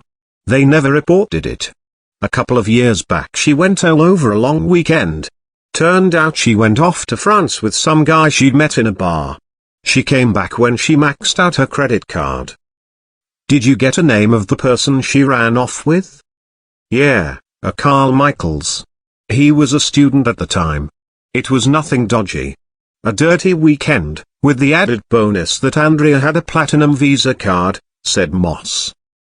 Did you see the sister, Linda? Asked Erica. She came in with a tray of tea. We thought she was the maid. Looks very different to Andrea, frumpy, a bit fat. She works at the Mother S Florist S, said Peterson. And how did she react to the news? Asked Erica. She dropped the tray, although. Moss hesitated. What? Asked Erica, wishing again that she didn't have to hear this all second-hand. Moss looked at Peterson. It seemed a bit cod, the way she reacted, he said. Cod? Asked Erica. You know, like bad acting. I don't know. People react in all sorts of weird ways. The whole family seems a bit screwed up if you ask me, said Peterson. Then again, whose family isn't screwed up? Added Moss. Plus, you throw money into the mix and everything gets heightened. Her phone began to ring, and it took a few moments before Erica realized it was hers. She pulled it out and answered. It was Isaac, telling her that the bad weather had slowed everything right down. The results of the autopsy would be ready in the morning. I really wanted them to ID the body tonight, said Erica, when she came off the phone. It could work in your favor. It'll give Sir Simon a chance to cool off, said Peterson. Did he say anything else? Asked Erica. Yeah, he wants Sparks back on the case, said Moss. They carried on chewing in silence. It was now dark. Car headlights crawled past, illuminating the incessant snow falling outside. Chapter 8. Erica, Moss, and Peterson arrived back at Lewisham Road just after 7 p.m. They went straight to the incident room, which was full, the police officers waiting expectantly to share the day's findings.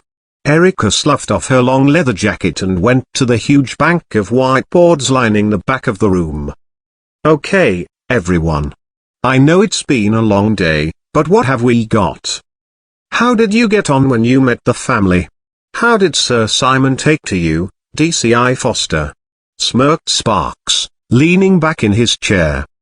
On cue, Chief Superintendent Marsh pulled open the door to the incident room. Foster. A word. Sir, I'm just briefing everyone on the day's events. Okay. But my office, the second you're done, he barked, and slammed the door. So it went well, I take it? Needled Sparks, his nasty smile tinted with the white-blue of his computer screen. Erica ignored him and turned back to the whiteboard. Beside Andrea's photo were pictures of Linda and David. She noticed with interest that Andrea and her brother were very attractive, but Linda was overweight and matronly, with a pointed nose and a whiter complexion than her siblings. Are the kids all from the same parents? Asked Erica, tapping the board with her marker pen. This took the incident room off guard. Sergeant Crane looked round in surprise. We assumed yes. Why did you assume this? Asked Erica. Well, they seemed quite posh. Asked Erica. Never forget, we look at family first and foremost as suspects. Don't let yourselves be blinded by the fact that they live in an expensive area of London and have influence and power. Crane, you can look into the children, but of course, be discreet. Now, we know that Andrea was due to meet David and Linda at the cinema last Thursday, the 8th, but she never showed up. Where did she go? Was she meeting a friend, a secret lover? Who was looking specifically into Andrea's life? A small Indian woman in her 20s stood up. PC Singh, she said. She came to the front and Erica handed her the marker pen. Andrea's been in a relationship with 27-year-old Giles Osborne for the past 8 months. They'd recently got engaged. He owns Yakko Events, an upmarket events and party planning company, based in Kensington. Yakko Events. What does Yakko mean? Asked Erica. It's the Aboriginal word for work. It says on the company website that he spent his gap year in Australia, learning how to serve canapes and champagne from the Aborigines. Asked Erica. A flicker of a smile passed through the incident room. He's privately educated. Comes from a wealthy family. He has an alibi for the night Andrea went missing. I've already interviewed him, we found this out last week, interrupted Sparks. What about the records for Andrea's phone, and social media? I take it those have been requested? Yes, said Singh. Where are they? I'm on it. I requested them this morning, so we're hoping to get them in the next 24 hours, said Crane. Why weren't they requested before, when she became a missing person? Asked Erica. There was silence. Worried you were prying into the lives of the influential rich people? I made the call not to go ahead and request those, said Sparks.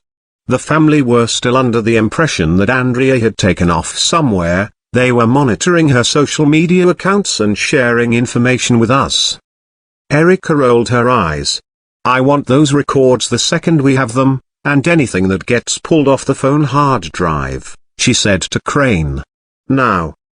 Sparks, you seem full of the joys of late winter. What did you manage to find with the CCTV? DCI Sparks leaned back in his chair with a creak. Not good news, I'm afraid. Until a couple of days ago, 3 of the CCTV cameras on the London road were down. So we've got nothing around the train station forecourt, or leading up the high street to the Horniman Museum. Course, the back roads aren't covered either, so we're blind to the events on the night of the 8th. Shit, said Erica. We have got her coming off the train at Forest Hill Station at Sparks flicked through his notes 9:06 p.m. She comes off the train, goes along the platform and leaves past the ticket office. It was unmanned, and only a couple of other people got off at the same time. Can we find out who they are? Maybe they walked up with her. I'm already on it, Sparks finished. What about the door-to-door? Sergeant Crane leaned forward in his chair, saying, not a great deal, boss. Most people were either still away after their Christmas break, or asleep. What about any pubs? The Weatherspoons and the Pig and Whistle have CCTV, she didn't go into either of those? There's another 4 pubs on the high street. Grace Kinney mentioned 2, the Glue Pot and the Stag. We've been to them all. Pretty rough shitholes they are too, boss, and no one who works there remembers seeing her. Look at staff rotas, find out who the locals are. Check again. She was dressed for a night out. There's a high chance she did go into one of those pubs. What if she was going to a house party? Asked Singh. Okay, then what about off licenses? Did she go into any to buy fags or booze? Again, the off licenses do have CCTV, tends to be patchy, but none of them saw her, said Crane. What about outside the house where her bag was found? Yes, number 49, and unfortunately, nothing again. Homeowner is a gaga old lady with a live-in carer, neither of them saw or heard anything. There was an uncomfortable silence. Perhaps you should let your team get some rest. It's been a long day, said Sparks. Yeah? Okay. Let's meet back here at 9 tomorrow. We should have the autopsy results by then, and the phone and social media records. Erica said goodnight to her officers, and when she was the last in the incident room, she looked over the whiteboards in silence, lingering over Andrea's picture. Look at you, just 23. You had your whole life ahead of you. Andrea stared back at her, defiantly, almost mocking her. Erica jumped as her phone rang. Do you want to keep me waiting any longer? Barked Marsh. Shit, sir, sorry. I'm on my way up. Chapter 9.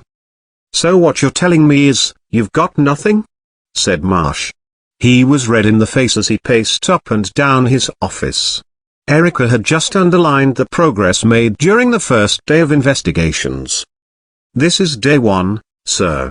And as I said, there's a positive ID on the victim. I've kept it out of the press. I think there's 1 or 2 pubs where Andrea might possibly be placed the night she vanished. Might possibly be placed, what does that mean?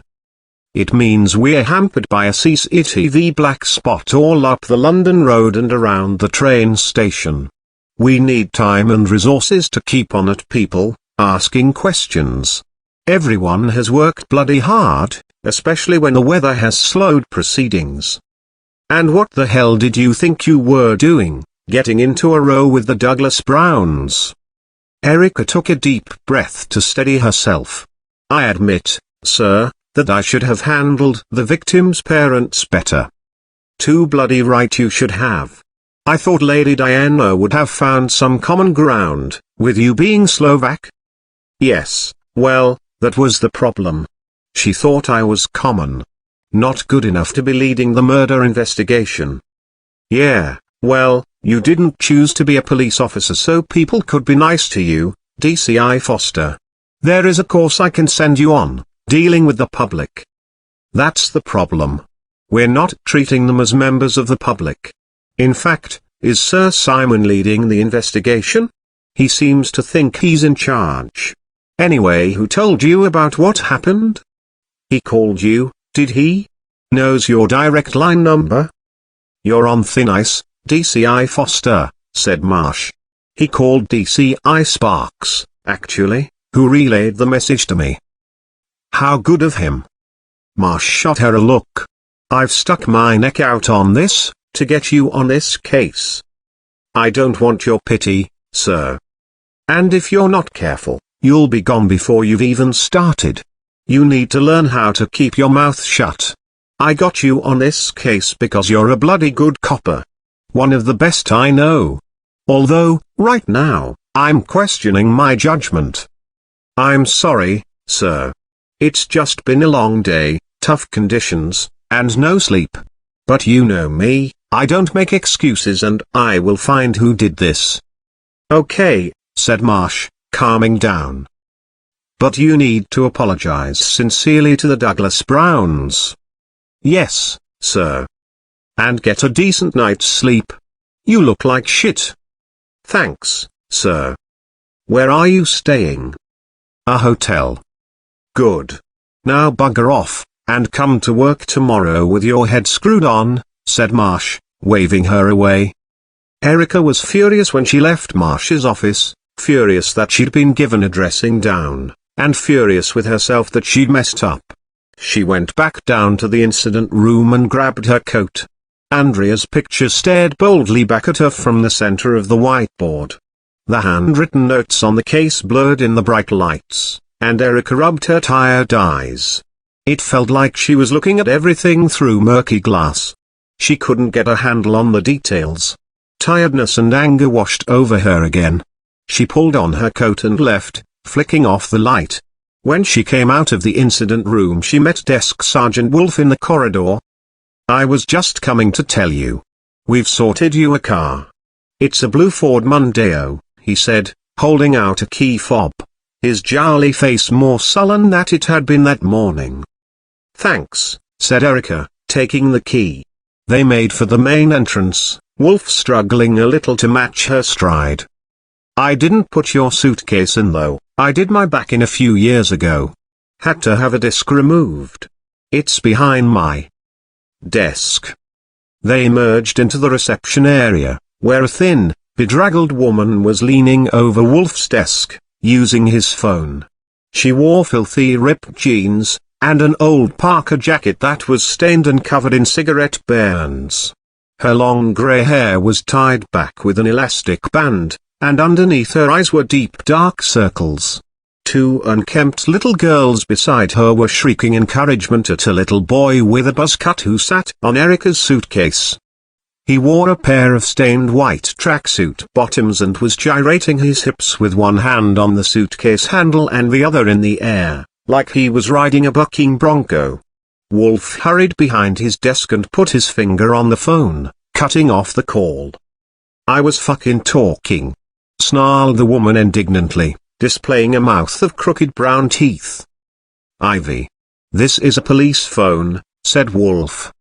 Well, it ain't rung for the past 10 minutes. Think yourself lucky the criminals are having a rest. Who do you want to call? I can do it for you, said Wolf. I know how to use a fucking phone. Who is this woman? Asked Erica. Ivy held the receiver away from Wolf and gave Erica the once-over, saying, me and Droopy go way back, don't we Droopy? I call him Droopy. Ugly fucking bastard, ain't he? You. Get off my suitcase, said Erica to the boy, who couldn't have been more than 7 or 8. He ignored her and carried on whooping and riding the suitcase. Wolf grappled with Ivy for the receiver, and finally managed to prise it from her grip. I should be allowed to use this bloody phone. It's only a local call and besides, I pay your wages. How do you pay my wages? Asked Wolf. I've got money. I pay my taxes, and that's what pays your wages. Erica went to lift the little boy off her suitcase, but he leaned over and sank his teeth into the back of her hand. The intensity of the pain surprised her. "Let go, now," said Erica, trying to keep calm. He looked up at her with a nasty grin, and bit down even harder. Intense pain shot through her hand and she snapped, slapping him hard across the face. He screamed, releasing Erica's hand, and fell off the suitcase, hitting the ground with a thud. "Who do you think you fucking are?" growled Ivy, lunging across at her. Erica tried to dodge out of the way, but found herself with her back flat against the wall. Wolf caught Ivy just in time, as a long blade glinted inches from Erica's face. "Ivy, now come on, just cool it," started Wolf, restraining her under the armpits, but still struggling to hold her back. "Don't you tell me to cool it, you fat ugly cunt," said Ivy, dangerously. "You touch my kids and I'll cut your face, no problem, you bitch. I've got nothing to lose." Erica tried to control her breathing as she saw the flick knife inch closer to her face. "Let go of the knife. Let go," said Wolf, finally gaining a grip on Ivy's wrist, and twisting the flick knife out of her hand. It clattered to the floor and he put his foot over it. "You didn't have to be so rough, Droopy," said Ivy, rubbing her wrist. Wolf kept his eye on her as he leant down and retrieved the knife from the floor. He found the small release button and the blade vanished back into its handle. The little boy and two girls had ceased to be threatening and rowdy. They were just kids, and they seemed more afraid of what Ivy was going to do next. Erica couldn't imagine the life they must lead. She looked at the little boy, who was holding the back of his head. I'm so sorry. What's your name?" He shrank back from her. What could she say to him? That she'd had a bad day? Erica took in their filthy clothes, their malnourished bodies. "I want to make a complaint," said Ivy with relish. "Oh, do you?" said Wolf, moving Ivy towards the main door. "Yeah, police brutality, get your hands off me, police brutality towards a minor." "You'll need to fill in a form," said Wolf, "before you spend a night in the cells for pulling a knife on a police officer." Ivy narrowed her eyes. "No, I haven't got fucking time. Come on, kids. Now." She gave Erica a last look, and they followed after her through the main door. There was a flash of coats as they passed the window. "Shit," said Erica, slumping against the main desk and rubbing at the back of her hand. "I shouldn't have hit that kid." There was a white and purple ridge of teeth marks deep in her skin, and a blur of blood mingling with the little boy's saliva. Wolf went to a box marked Knife Amnesty where he deposited Ivy's flick knife. He then moved back round the desk and pulled down a first aid kit. He placed it on the table beside Erica and opened the lid. "You know her?" asked Erica. "Oh, yes. Ivy Norris, or Jean McArdle, Beth Crosby, sometimes she goes by Paulette O'Brien. Bit of a local celebrity." He poured some alcohol solution on a sterile dressing and pressed it against the back of Erica's hand, over the bite marks. The nasty stinging sensation was contrasted by a comforting smell of mint. Wolf went on. "She's a long-term drug addict, prostitute, got a record as long as the Great Wall of China. She used to do a mother and daughter speciality, if you know what I mean, until the daughter died of a drug overdose." "And the kids' fathers? They're actually her grandkids, and who knows? Stick your finger in the phone book." Wolf removed the dressing and started to clean the bloody bite mark with a fresh one. "Are they homeless?" Wolf nodded. "Could we get them into emergency social services, bed and breakfast?" asked Erica. She could still see Ivy, standing in the car park smoking under the harsh lights and mouthing off to no one in particular. The kids were huddled around her, flinching as she gestured with her arms. Wolf laughed darkly. "She's banned from most of the B&Bs and hostels for soliciting." He lifted off the bandage and applied a large square plaster to the back of Erica's hand. "Thanks, said Erica, flexing her fingers. Wolf started to pack up the first aid kit. Now you know what I'm going to tell you. You need to see your doctor about the bite. Get a tetanus jab, and street kids, not healthy. Yeah, said Erica. And I have to log this down. Everything what happened. She pulled a knife on you. He bit you. Yes, and I hit him. I hit a bloody kid. It's fine. Do your job, and thank you. He nodded, took his seat again and pulled out some paperwork. Erica turned back to look outside, but Ivy and the kids were gone. Chapter 10. It was bitingly cold outside. The main entrance of Lewisham Row police station was lit up, but the car park was a pool of darkness. Long rows of cars twinkled with frost under the street lamps, and beyond, the traffic crawled steadily by. Erica's hand was still throbbing. She pointed the key fob to her left and clicked, then did the same to her right. A car down the far end of the car park gave 2 pulses of orange light. She cursed and set off, dragging her case through the deep snow. She stowed the case in the boot and got inside. The car was freezing, but smelt new. She turned on the engine and activated the central locking. When the heaters had warmed the inside up a little, she pulled out of the parking space and drove slowly towards the exit. Ivy was standing on the pavement outside. The children were huddled together under her arms, shivering uncontrollably. Erica stopped level with them and opened her window. "Where are you going, Ivy?" she asked. Ivy turned, the wind catching a wisp of her long grey hair and pressing it against her face. "What's it got to do with you?" said Ivy. "I can give you a lift." "Why would we get in a car with a kiddie-bashing pig?" "I'm sorry. I was really out of order. I've had a bad day." "You've had a bad day. Try being me, love," snorted Ivy. "I can take you wherever you need to go, and the kids can warm up," said Erica, noting the little girls' bare legs underneath their thin dresses. Ivy narrowed her eyes. "What do I have to do in return?" "All you have to do is sit in the car," said Erica. She dug out a £20 note. Ivy went to take it, but Erica held it away. "You get it when I drop you off, provided there's no more knives, or biting." Ivy shot the little boy a look and he nodded obediently. "Fine," she said. She opened the back door and the kids clambered in, crawling across the back seat. When Ivy got in beside Erica, she gave off a nasty, tramp-like whiff. Erica swallowed the fear of Ivy's proximity. "Seat belts," she said, thinking that it would be safer for her if they were all strapped down. "Yeah, we wouldn't want to break the law," laughed Ivy, pulling the seatbelt round and fastening it with a click. "Where do you want to go?" "Catford," said Ivy. Erica pulled out her phone and clicked on her Google Maps app. "Bloody hell," said Ivy, "I'll direct you. Go left."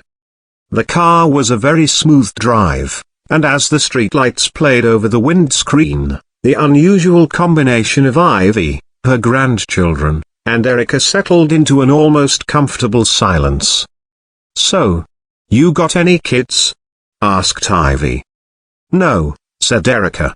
She put on the windscreen wipers as a dusting of snow hit the windscreen.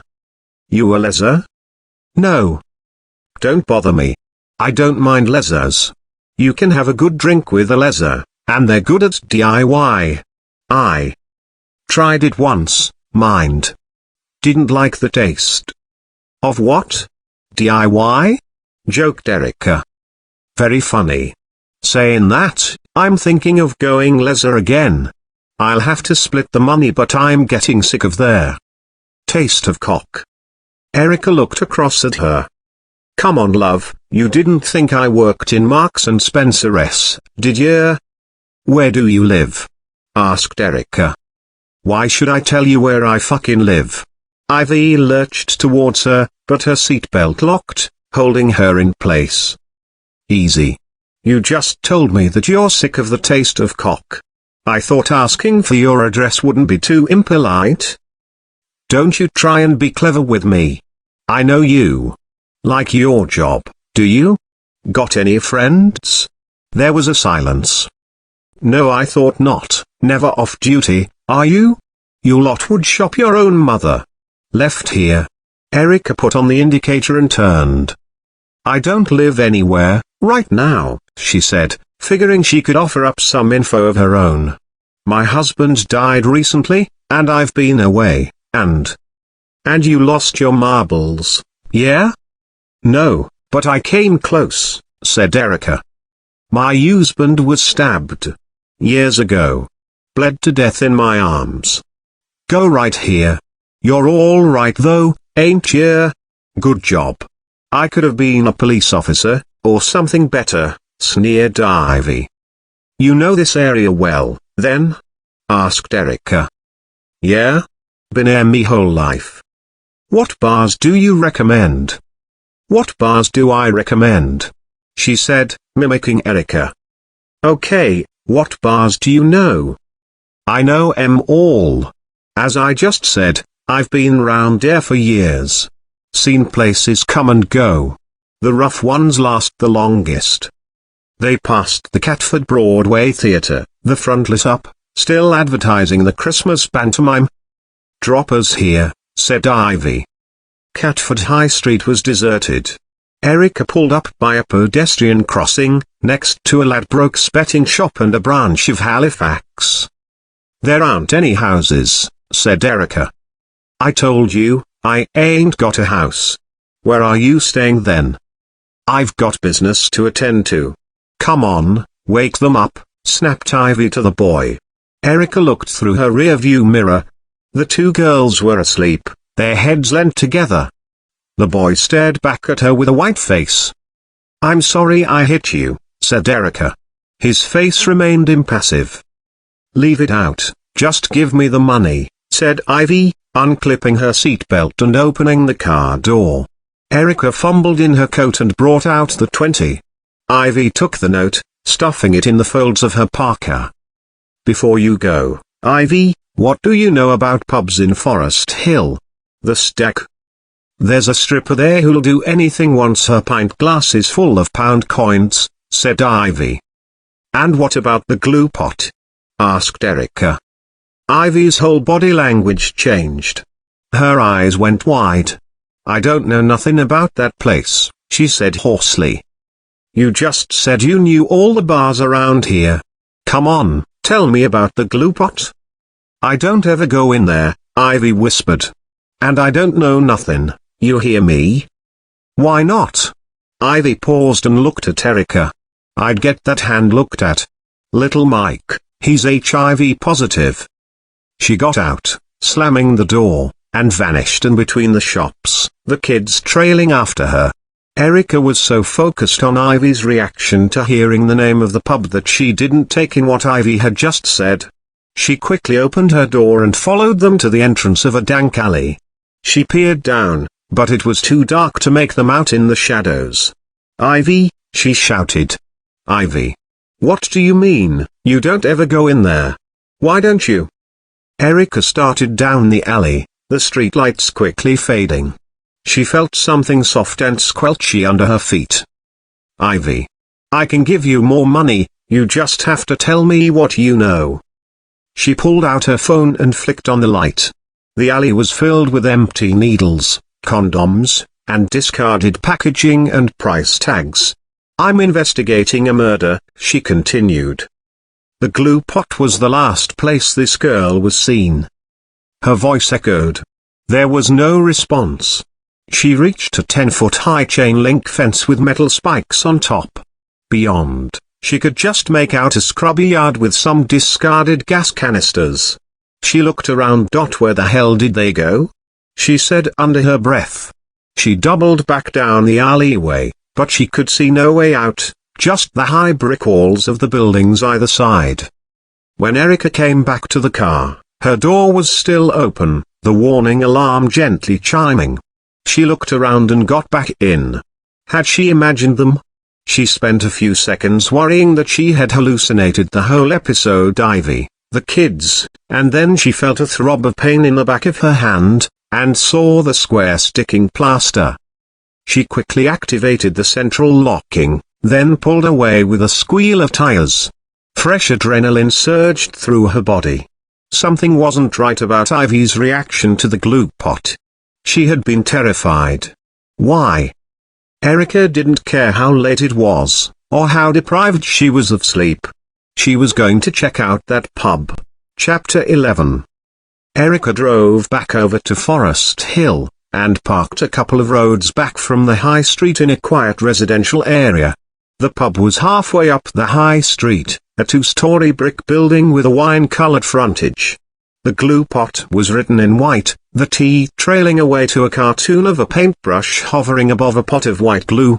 It was an irritating sign, both naff and clueless. There were 4 windows, 2 on each story, with thick stone sills. The windows on the first floor were dark. Of the 2 below, one was boarded up, leaving the other to glow murkily behind a net curtain. Despite the cold, the outer door was wedged open.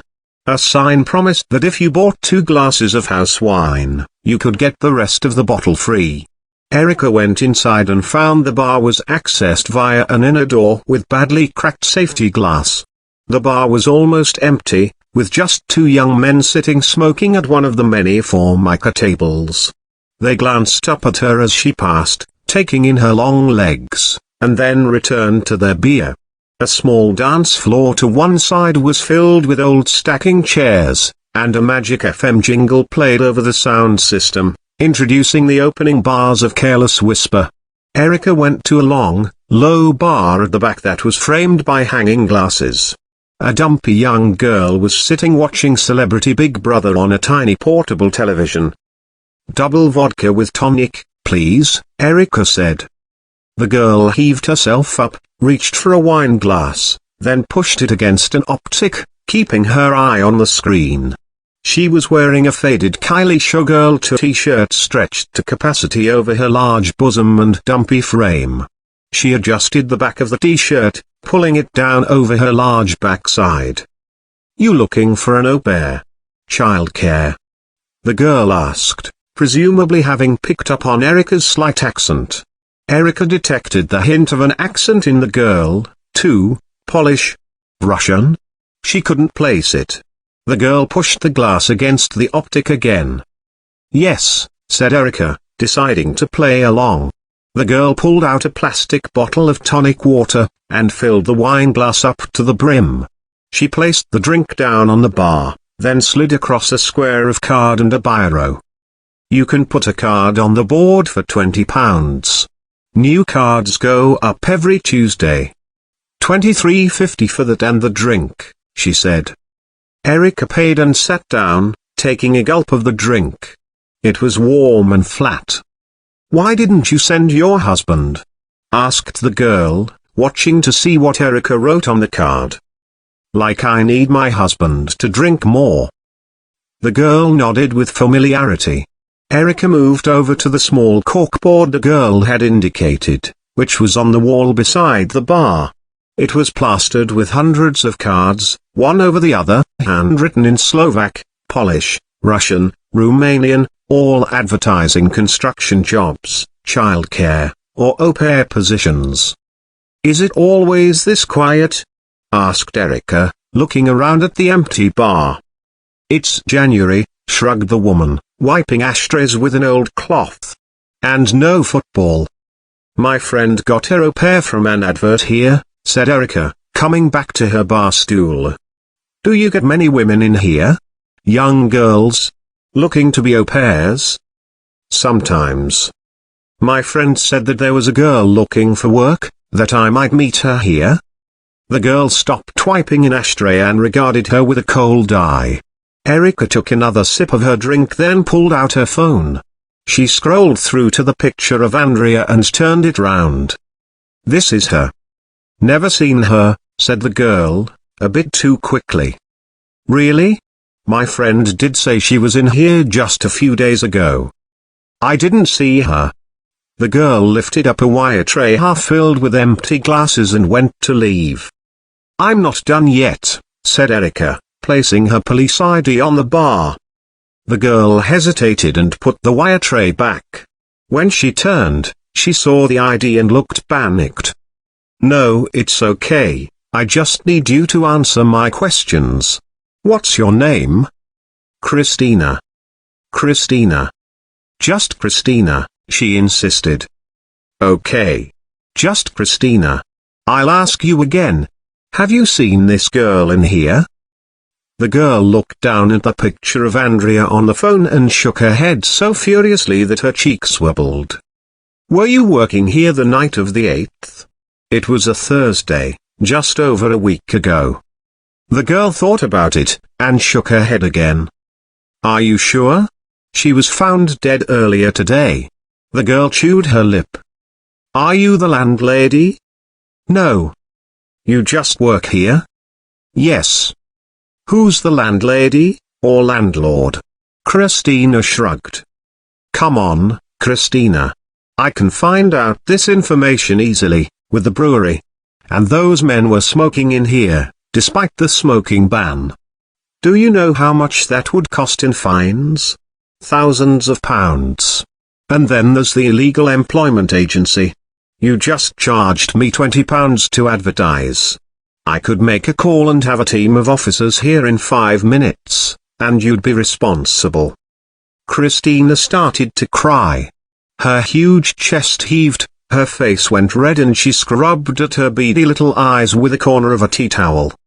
"If you can just answer a couple of questions," said Erica, "I can make sure that you are seen as an innocent employee." Christina stopped crying and caught her breath. "Okay. It's okay, Christina. Nothing bad is going to happen. Now, please, look at this photo again. Did you see this girl here on the night of the 8th? That was last Thursday. She was abducted and murdered. If you can tell me anything, you might help me find whoever did this." The girl looked down through swollen eyes at the picture of Andrea. "She sat there, in the corner," she said, finally. Erica turned and saw the small table by the dance floor. She also noticed that the two men drinking had gone, leaving half-full pints. "You're sure it was this girl?" said Erica, holding up the picture on the phone again. "Yeah. I remember how beautiful she was." "Was she alone? Did she meet anyone?" Christina nodded. "There was a young woman with her, short blonde hair." "As short as mine?" asked Erica. The girl nodded. "Anything else?" "They had a drink, or two, I don't know, it was a really busy night. And... and... Erica could see she was becoming more worked up and scared. "Go on, Christina. It's okay, I promise." "Then I don't know when she went, her friend, but when I looked again, there was a man sitting with her." "What did he look like?" The woman shrugged. "Tall, dark." They argued. "What do you mean, tall and dark? Can you be a bit more detailed?" said Erica, trying to hide her frustration. This was a real breakthrough, but Christina was being too vague. She made a decision and pulled out her phone. "Christina, I want you to come with me to the station, and do what we call a photo fit of the woman and man you saw Andrea sitting with." No, Christina started, backing away. Erica dialed the number for the duty desk at Lewisham Row. It started to ring. "Your information could lead to us finding out who killed this woman, Andrea. But I'm at work. And I can get the officers to come here. We can do this now." The duty officer picked up the phone. "It's DCI Erica Foster. I need uniform and a squad car to the glue pop-up on London Road in Forest Hill, and who do we have on duty who can do a photo fit?" There was a movement, and Erica realized Christina had darted through a door at the back of the bar. "Shit. Hang on, I'll call you back." Erica swung herself over the bar and through the doorway to a filthy little back kitchen. A door stood open. Erica stepped into the alleyway. It stretched away long and empty in both directions. A light dusting of snow began to fall. It was eerily silent. Erica walked the length of the alley in both directions. The houses backing onto it were dark, and the roads at either end were empty. The snow started to fall more heavily, and the wind whistled through the buildings. Erica pulled her coat around her against the freezing cold. She couldn't shake off the feeling she was being watched. Chapter 12.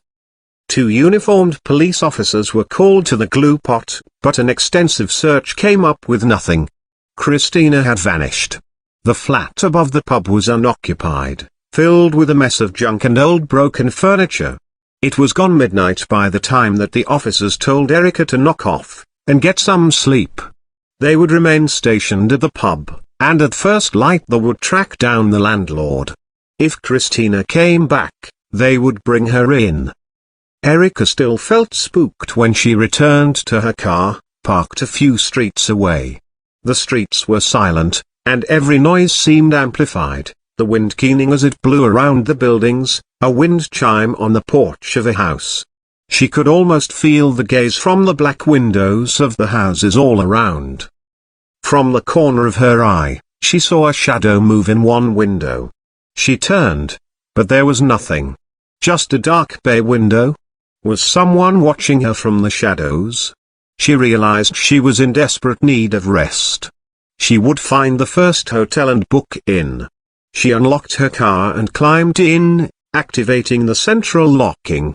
She sank into the comfort of the seat, leaned back her head, and closed her eyes. It's a baking hot day on a rundown street in Rochdale, and Erica's protective police gear sticks to her skin. She shifts uncomfortably, crouched against the low wall of a terraced house looming tall in the heat. 2 officers are beside her, mirrored by 3 officers on the other side of the front gate. Mark is with them. Second along. From weeks of surveillance, the terraced house is burned into her brain. Bare concrete out front, overflowing wheelie bins. A gas and electric meter on the wall with its cover ripped off. Through the front door, up the stairs, a door to the left of the landing leads through to the back bedroom. That's where they cook the meth.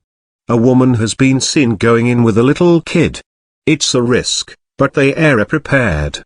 Erica has drilled the routine over and over to her team of 8 officers. Only now, they are stationed outside. It is real. Fear threatens to roll over Erica, but she pulls back from it. She gives the nod, and her black-clad team moves stealthily, surging down the path to the front door.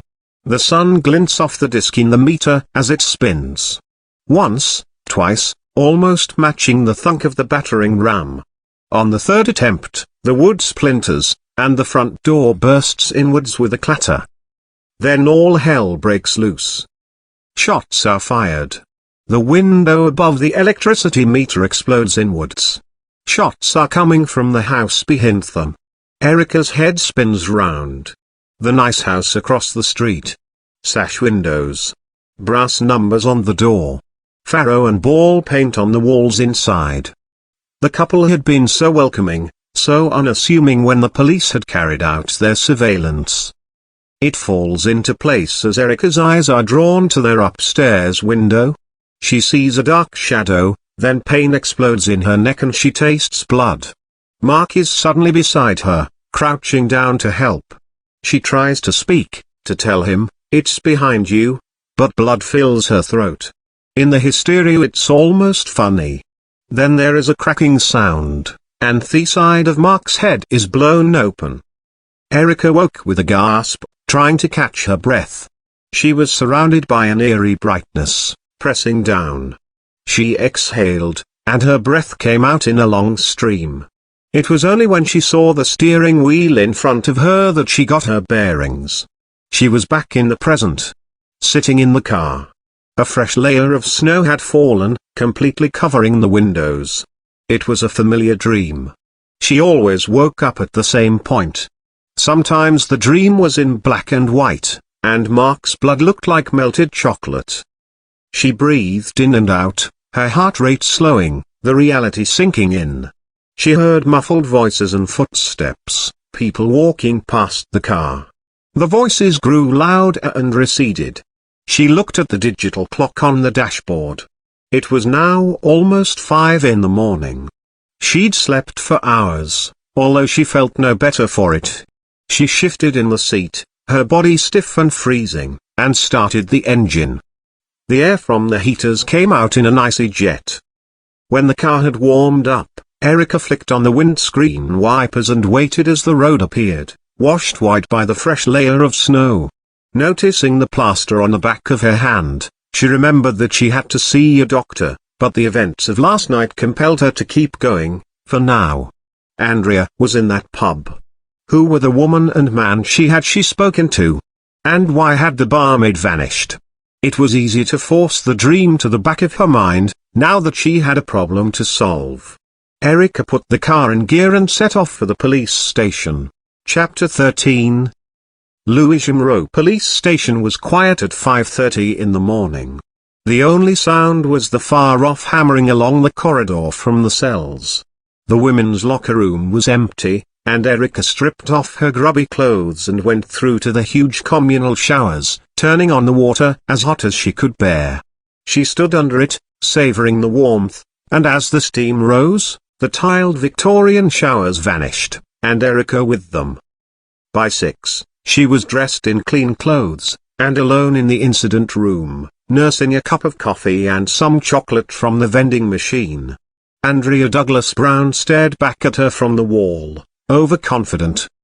Erica went to the desk she'd been allocated, located her password and logged on to the intranet. It had been 8 months since she'd looked at her work email, not through any kind of abstinence, she'd not had access. Scrolling through, she saw messages from former colleagues, newsletters, junk mail, and a notice to attend a formal hearing. That almost made her laugh. She'd been notified of a formal disciplinary hearing through an internal mail system that she'd been barred from accessing. With a long sweep of the mouse, she highlighted all the old emails and pressed delete. There was now just one email from Sergeant Crane, sent late the previous night. Find attached Andrea DB's full Facebook profile history 2007 to 2014. Plus records from her phone recovered at the crime scene. Erica opened the attached file and clicked print. Moments later, the printer by the door whirred into life, rapidly spitting out paper. Erica grabbed the pile of pages and took them down to the staff canteen, hoping to find it open for a decent coffee, but it was in darkness. She found a chair at the back, clicked on the lights, and started to sift through Andrea Douglas Brown's Facebook profile. It spanned 217 pages, almost 9 years, taking Andrea from a fresh-faced 14-year-old to a sultry siren of 23. In her early posts she was quite a conservative young woman, but once boys had come on the scene, she had started to dress more provocatively. Andrea's 7 years of Facebook posts were an endless blur of party photos and selfies. Hundreds of photos with handsome men and beautiful girls, rarely the same people more than a few times. It seemed that she was a party animal, and one who partied at the expensive end of the spectrum. The clubs she frequented were the type where you needed to book a table, and there never seemed to be a shortage of champagne bottles littering those tables in the photos. Throughout the years, there was little interaction on Facebook with her siblings. Her older sister Linda seemed to like a few of the family-related posts, as did her younger brother David, but these tended to be only the posts associated with the annual holidays the Douglas Brown family took to Greece, and in later years, to a villa in Dubrovnik, Croatia. The holidays interested Erica the most. Taken every August for 3 weeks, they followed a similar pattern. At the start of each, Andrea would post some family-friendly pictures, a group photo during a meal in a nice restaurant, or the family gathered round a cabana having a casual lunch in their swimming costumes. At these lunches, Andrea always wore a bikini, and was striking a pose, her dark hair tumbling over one shoulder as she artfully picked at her food. In contrast, Linda would be hunched down, plate piled high, looking a little annoyed that she was being distracted from tucking in. Linda seemed to grow in girth as each holiday passed, and she always covered up in long t-shirts and leggings. David, in contrast, started out as an extremely skinny 13-year-old wearing glasses, huddled under his mother's thin arm, and slowly morphed into a handsome young man. Andrea seemed closer to David. In many of the photos she had drawn him into a reluctant bear hug, his glasses askew. There were barely any photos of Linda and David together. Sir Simon and Lady Diana seemed to give nothing away in photographs, pulling the same faces year in, year out, broad, yet vacant smiles. Here was Lady Diana in a swimming suit and sarong combo. There was Sir Simon in baggy board shorts, pulled a little too high over his hairy belly. As each holiday progressed, Andrea would quickly lose interest in family time and start to post pictures she'd taken of local boys. At first they'd be a bit stalkerish, the groups of boys unaware they were being photographed as they stood round smoking, or played football on the beach with their shirts off. Then Andrea would zone in on one boy in particular, spending the last week of the holidays seemingly obsessed, taking endless photos. She apparently liked the bad boys, older and darker with muscly torsos, tattoos and piercings. In one picture, taken in the summer of 2009, Andrea was pictured posing on the back of a giant Harley-Davidson, wearing the tiniest bikini and miming driving, whilst a dark-haired lad, who presumably owned the bike, was relegated to riding pillion. He had one hand on her bikini bottoms, and was holding a cigarette, its tip glowing close to Andrea's tanned skin. She fixed the camera with a look that said, "I'm in control." Erica wrote in the margin, "Who took this picture?" She barely noticed when the shutters went up on the canteen serving hatch, and bleary-eyed officers began to file in for breakfast. She read on, fascinated by Andrea's life. In 2012, a new friend appeared on the scene, a girl called Barbora Kardosova. Slovak name? Wrote Erica, in the margin. Barbora was dark and beautiful like Andrea, and rapidly seemed to become a close friend, even joining the family holiday in 2012 and 2013.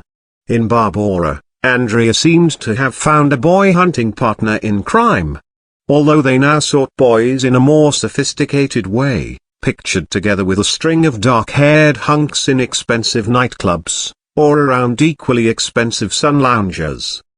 Andrea seemed to have made Barbora a genuine friend, posting pictures where they shared downtime, in which Andrea wore no makeup and was much less conscious of the camera. In many ways, Andrea was prettier without her war paint, larking about with a genuine smile on her face. In one picture, the girls posed side by side in front of a mirror, wearing oversized pullovers that hung down to their knees. The huge pullovers were old ladyish. Barbora's was embroidered with cats chasing balls of wool, while Andrea's was embroidered with a giant gingy cat reclining in its basket. The phone camera flash was reflected in the top corner of the mirror. Andrea's sister Linda had commented, "Get out of my bedroom, you fucking cow." Andrea had liked the comment and posted.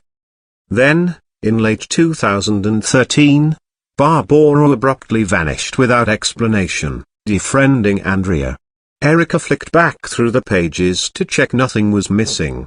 Barbora didn't appear once in a photo after this point. She didn't so much as like a post.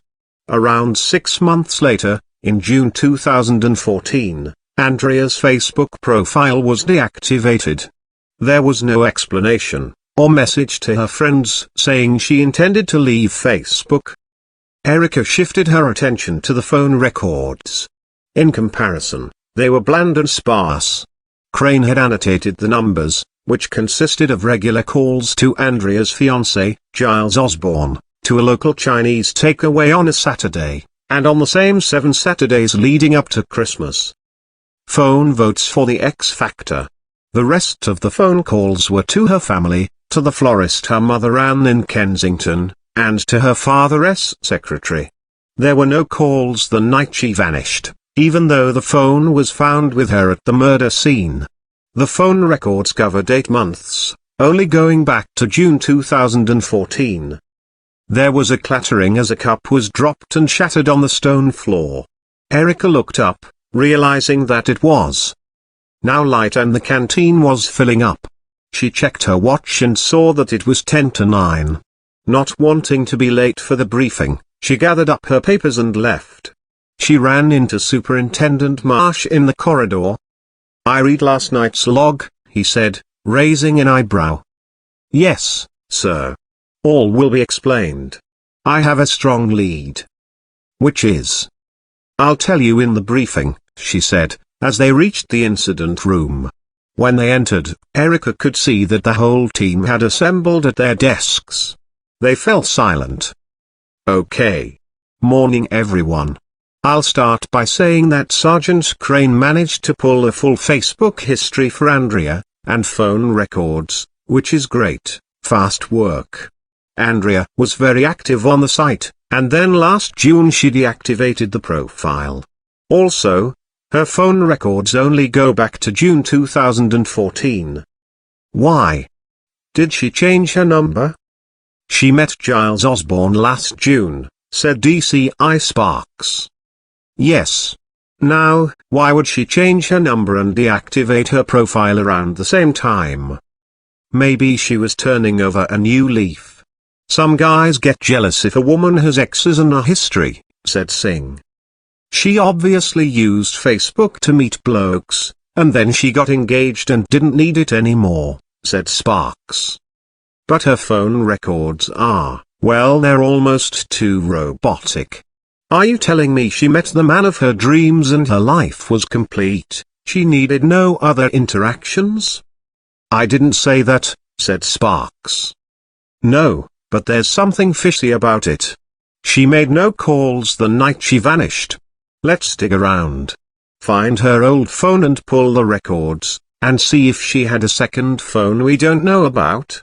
Also, find out everything you can about a girl called Barbara Kardasova, pronounced Kardashova. She was a very close friend of Andrea between 2012 and 2013 and then she vanished. Did they fall out? Where is she now? Can we talk to her? Check her out. Find her. And also, any old boyfriends. Andrea wasn't short of male attention, see what you can dig up.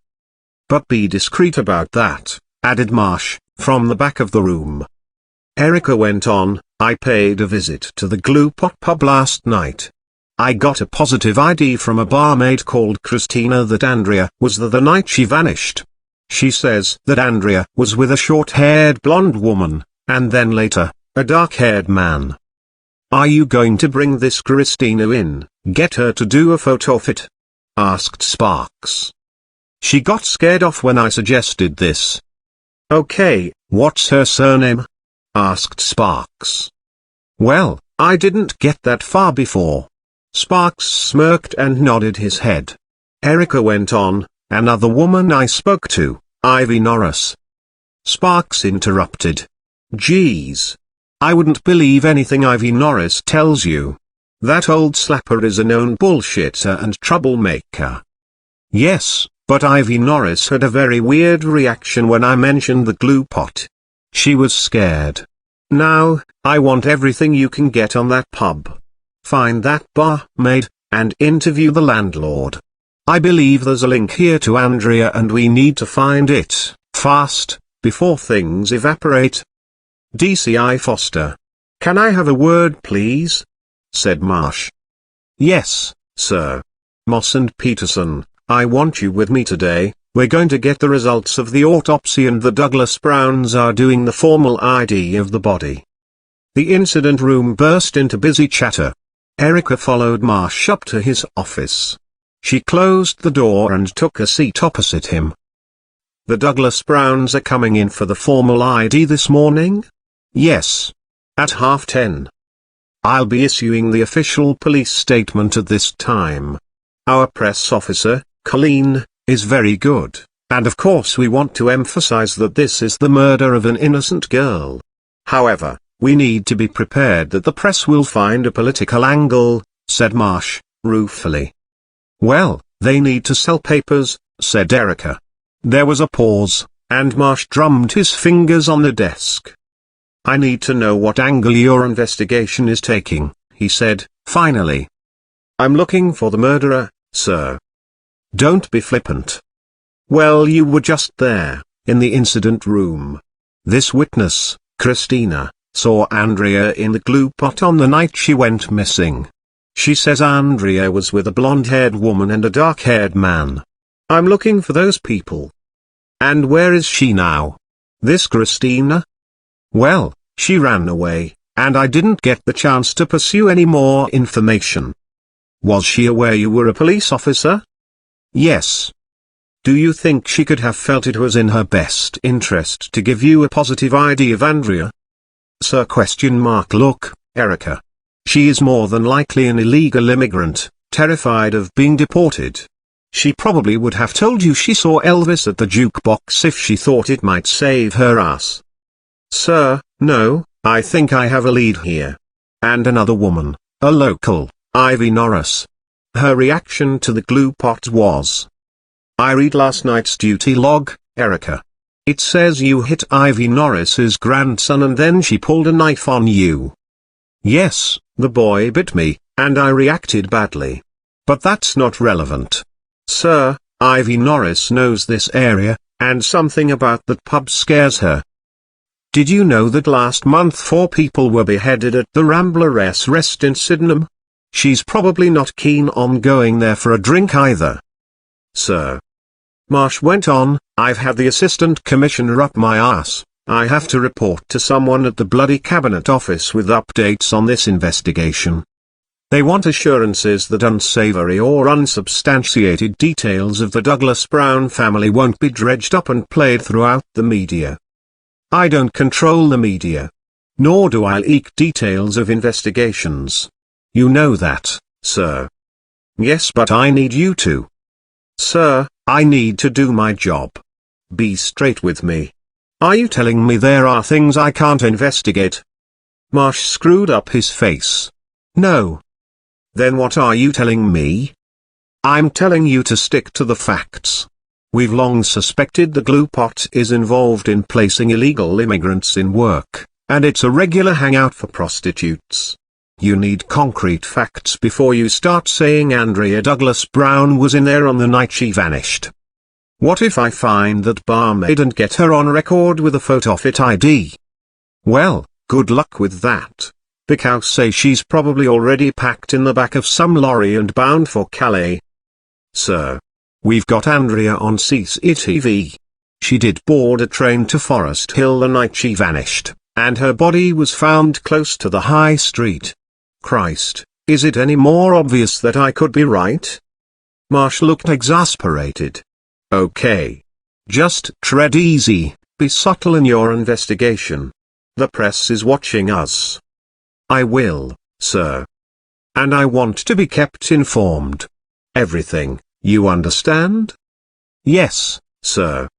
Marsh gave her a look and she left his office. Chapter 14. The morgue seemed to leech what little warmth Erica had left in her body as they walked down their long, fluorescent-lit corridor. They reached a metal door, where Moss buzzed through on an intercom. Forensic pathologist Isaac Strong buzzed them in. Good morning, said Isaac softly, projecting an aura of calm and order. The white lab coat covering his tall frame was neatly pressed and spotless, a dark leather mobile phone case poking from its top pocket. He wore black skinny jeans and Crocs, and his dark hair was swept away from his high forehead. Again, Erica was drawn to his soft brown eyes below his thinly arched eyebrows. His autopsy room was a heady mix of steel and Victorian porcelain tile. Along one wall was a row of stainless steel doors, and in the center of the room, 3 autopsy tables also of stainless steel, surrounded by gutters. Andrea Douglas Brown lay under a white sheet, on the table closest to where they had entered. Andrea's eyes were now closed. Her hair had been washed and neatly brushed back from her forehead. The bruising had darkened, but her face was still swollen. Erica had hoped, for her family's sake, that Andrea would look as if she were sleeping, but despite the efforts to clean her up, her body still looked battered. Isaac moved around the trolley and gently removed the sheet. In addition to the bruising and lacerations over her naked body, there was now the coarse, neat stitching from where the Y-shaped incision had been made, running from each shoulder, converging at the chest and moving down between her full breasts to the sternum. There was no fluid in the lungs, so she was dead when she went into the water, said Isaac. The ice preserved decay, but you'll note the blanching of the skin from prolonged exposure to water. Ligature marks on the neck and a fractured collarbone indicate death by strangulation. As I hypothesized, the bruising around the neck indicates a medium-sized hand, no unusual features such as missing fingers. He paused. Toxicology results show there was a high level of alcohol in her blood, plus a small amount of cocaine. She hadn't eaten for several hours, her stomach was empty apart from the broken front tooth, which she probably swallowed, unintentionally, during the attack. He picked up a small plastic file containing the broken tooth and held it up to the light. I found a residue of an adhesive chemical, found in most brands of masking tape, on her mouth and teeth. So she was gagged? Asked Erica. It would indicate so. There was no sign that she'd been raped. It does appear, however, that she had anal sex close to the time she died, and it appears to have been consensual. Again, I swabbed the anus for semen and blood, but there was none. But there was latex residue, and small amounts of lubricant. She used a condom? Asked Erica. Whoever had anal sex with her used a condom, corrected Isaac. But how can you be sure that the anal intercourse was consensual? There was an uncomfortable pause. Isaac explained. There is a marked difference between consensual penetrative sex and non-consensual. With consensual sex, the body is usually relaxed. Non-consensual sex is often coupled with extreme stress, panic and resistance, causing muscles to tense and clench, which in turn can lead to internal bruising and abrasion of the flesh. There was no damage whatsoever to the lining of her rectum. Of course, another theory is that intercourse could have occurred post-mortem. Please God, no, said Erica. I hope not. It's possible, yes, but I doubt it. This appears to be a crazed and frenzied attack. The killer set upon her like an animal. Her hair has been pulled out at each temple. Would he have had the will and control to stop to put on a condom? Were any condoms found at the scene? Asked Erica. The area around the boathouse and boating lake was littered with condoms. We're working on analyzing them all, but it's taking time. They paused for a moment. Do you think Andrea was the kind of girl who did that kind of thing, anal sex? Asked Peterson. That's a little judgmental, said Isaac. Yeah, well we can be politically correct here, or we can say it like it is. Doesn't just a certain type of girl go in for anal sex? Asked Peterson. I don't like that train of thought, said Erica. But we have to think like this, said Peterson. You're saying, only slutty girls love it up the arse? Ones who put themselves in dangerous situations? Asked Moss. Do you think this was alfresco sex gone wrong? Erica asked Isaac.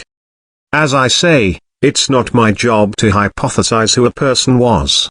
When they come to me, I have to make my conclusions as to how they died. You can see here that her hands were tied with a cable tie. It cut into the skin quite deep.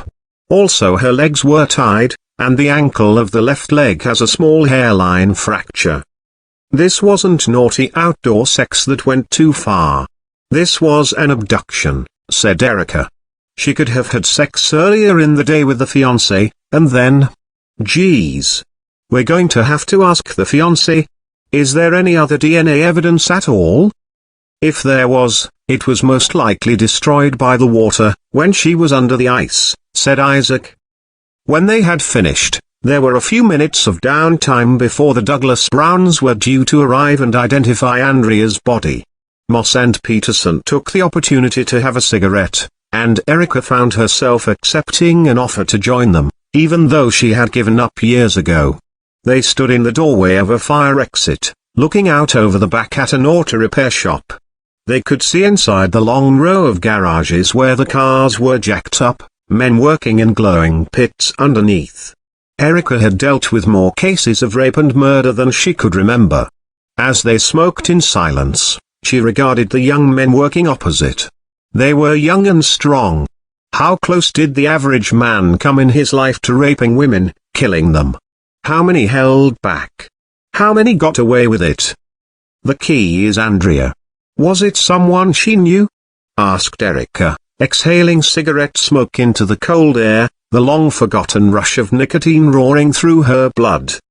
Do you think she was lured into the museum grounds, or did she go of her own free will? Asked Peterson. There's so little evidence to go on. No DNA. The CCTV cameras were down. Could that have been arranged? Asked Moss. The CCTV. Could it have been someone on the inside? Someone who'd a grudge against Sir Simon or the family? That's government cutbacks, the crappy CCTV. And if it were a professional kidnapping and execution, would they really leave her phone and her ID at the scene? That seems messy, said Peterson. They could have wanted her to be identified fast. Sending a message, said Moss. She got plenty of male attention. What about a scorned lover? Asked Erica. It's possible. But who? She was engaged. She seemed to have turned into a nun since she met this Giles Osborne. We need to talk to him, said Moss. Isaac appeared at the doorway. The Douglas Brown family have just pulled into the car park, he said. I hate this part of the job, said Moss, stubbing out the half-smoked cigarette on the bottom of her shoe, and replacing it in the packet. Simon and Diana Douglas Brown arrived with their daughter, Linda, and son, David. It seemed strange to Erica that she was seeing Andrea's brother and sister for the first time. She felt she knew so much about them from Andrea's Facebook profile. Diana and Simon were immaculately dressed in black, and Diana looked as if she had to be held up by Simon and David. David was very tall and thin and wore a fashionably tight black suit and glasses. Linda was next to her father, and appeared very matronly in a black A-line skirt and a thick winter coat. They all had red eyes from crying. Good morning. We're ready for you through here, said Erica, taking them to the door of the identification room. Simon put a hand over his wife's. You stay here, David, and Linda, you too. I'll do this. Dad, we're here. Together, said David. His voice had a rich forceful command, like his father's, which contrasted with his geeky appearance. Linda chewed her lip for a moment and then nodded in agreement. Erica showered through. The identification room was small and institutional, with 2 chairs and a wooden table decorated with a hopelessly cheery bunch of plastic daffodils. Please take your time, said Erica, leading them to a large glass window. On the other side of the glass, a curtain was closed.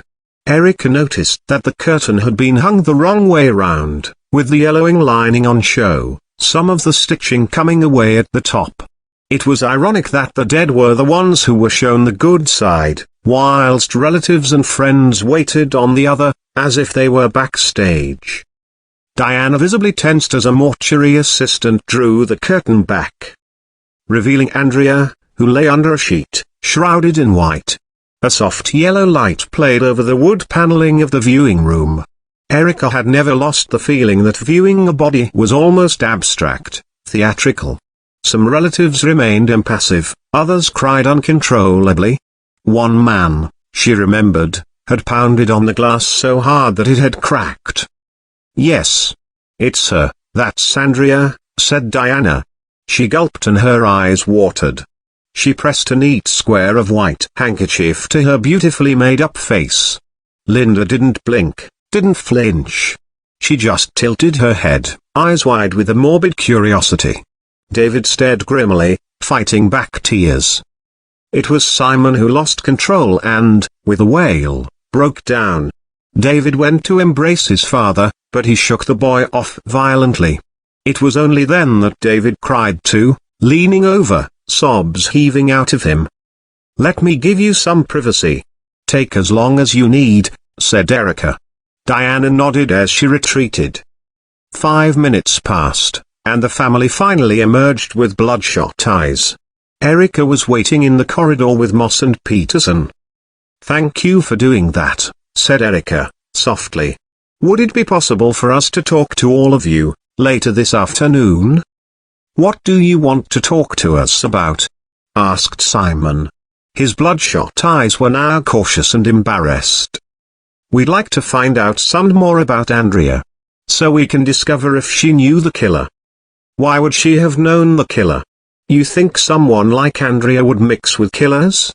said Simon. "No, sir. I don't. But we have to ask these questions." "Where is Andrea's fiancé?"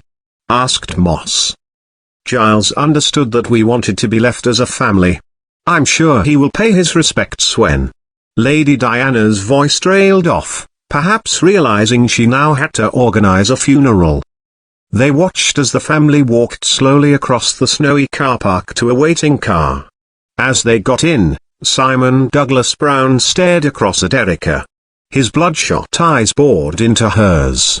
Then he got into the car, and it drove away into the snow.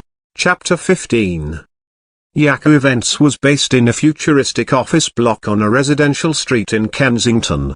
It rose up between rows of ordinary terraced houses, like a pretentious sculpture that had been delivered to the wrong address. Erica, Peterson and Moss had to buzz in at 2 separate smoked glass doors before they were allowed access to the front desk. A young receptionist sat typing at her computer, wearing earphones. She saw them, but didn't say a word and carried on typing. Erica leaned across and removed one of her earphones. "I'm DCI Foster, this is Detective Moss and Detective Peterson. We'd like to talk to Giles Osborne, please." "Mr. Osborne is busy. One moment, I'll just finish this and get you booked in for an appointment," said the receptionist, making a show of replacing the earphone. Erica leaned over again and pulled down on the cable, yanking both of the earphones out of the girl's ears. "I'm not asking you, I'm telling you. We'd like to see Giles Osborne." They all showed her their police ID. The girl's attitude remained, but she picked up the phone on her desk. "What's it regarding?" "The death of his fiancée," said Erica. The girl dialed a number. "What did she think we were here about? A cat stuck up a fucking tree?" murmured Peterson. Erica shot him a look. The receptionist replaced the receiver. "Mr. Osborne will be out in a moment. You can wait through there." They moved through to a chill-out area with sofas and a low wooden coffee table, where design magazines were neatly fanned out. In the corner was a small bar with a giant fridge, lit up and stocked with rows of beers, and beside that was a giant, silver espresso machine. Along the wall hung a montage of photos, taken at various Yahoo events, which mostly seemed to involve gorgeous young girls and guys handing out free champagne. "He'd never employ me with my fat ass," muttered Moss as they sat. Erica gave her a sideways glance and saw, for the first time, that Moss was grinning. Erica returned the grin. Moments later, Giles Osborne emerged through a smoked glass door next to the bar. He was short and plump with dark greasy hair, parted to one side. His beady eyes were close set, and he had a large nose but no chin. He had poured himself into skinny jeans and wore a V-necked t-shirt far too tight for his bulging belly. A strange pair of little pointed ankle boots, which gave him a Humpty Dumpty-ish quality, completed the outfit. Erica was surprised that this was the man Andrea had chosen to marry. "Hello, I'm Giles Osborne. What can I do for you?" he said, his accent confident and plummy. Erica introduced everyone, adding, "We'd firstly like to offer our condolences." "Yes. Thank you. It was a great shock. Something I'm still trying to process. I don't know if I ever will." He looked pained, but didn't invite them further. "Could we go somewhere a bit more private?" We'd like to ask you a few questions, said Erica. I've already spoken at length, yesterday, with a DCI Sparks, he said, narrowing his eyes suspiciously. Yes, and we appreciate your time, but do understand this is a murder investigation and we really need to make sure we have all the information. Giles regarded them for a moment and then appeared to snap out of his suspicion. Of course. Can we get you a drink? Cappuccino? Espresso? Macchiato? I'll have a cappuccino, said Moss. Peterson nodded in agreement. Yes, thank you, said Erica. Michelle, we'll be in the conference room, Giles said to the receptionist on the front desk. He held the glass door open, and they passed through a communal office where 6 or 7 young men and women were working at computers. None of them looked over 25. Giles opened another glass door, which led into a conference room with a long glass table and chairs. A large plasma television on the wall was mirroring a website, which showed rows of thumbnail images. On closer inspection, Erica realized the images were of coffins. Giles hurried to a laptop on the glass table and minimized the browser, the Yahoo Events logo appearing on the television instead. I can't imagine how terrible this time must be for Lord and Lady Douglas Brown. I thought I would make some inroads into planning Andrea's funeral, he explained. Andrea was only formally identified an hour ago, said Moss. Yes, but you had identified Andrea, correct? He replied. Yes, said Erica. One is never certain how to react to sudden bereavement. It must seem strange to you. He broke down and put a hand over his face. I'm sorry. I just need a focus. I need to do something, and arranging events is in my blood, I suppose. I just can't believe this has happened. Erica pulled a tissue from a box on the conference table and handed it to Giles. Thank you, he said, taking it and blowing his nose. I take it your company is successful? Said Erica, changing the subject as they took their seats at the conference table. Yes, I can't complain. There are always people who want to tell the world about their new product. Recessions come and go, but there is always a need and a want to communicate a concept, a brand, an event. I'm here to help convey that message. What message do you hope to convey when you arrange Andrea's funeral service? Asked Moss. Before he could answer, the receptionist came in with the coffees and set them down. Thanks, Michelle, you're an angel, said Giles to her back as she left. That's a really good question. I want people to remember Andrea for what she was, a beautiful young girl, pure and wholesome, innocent, with her whole life ahead of her. Erica turned that over in her brain for a moment. She saw Moss and Peterson do the same. That's really good coffee, said Moss. Thank you. We did the product launch. It's all completely fair trade. The farmers are compensated far above the market value for what they grow. Their children are given places in schools.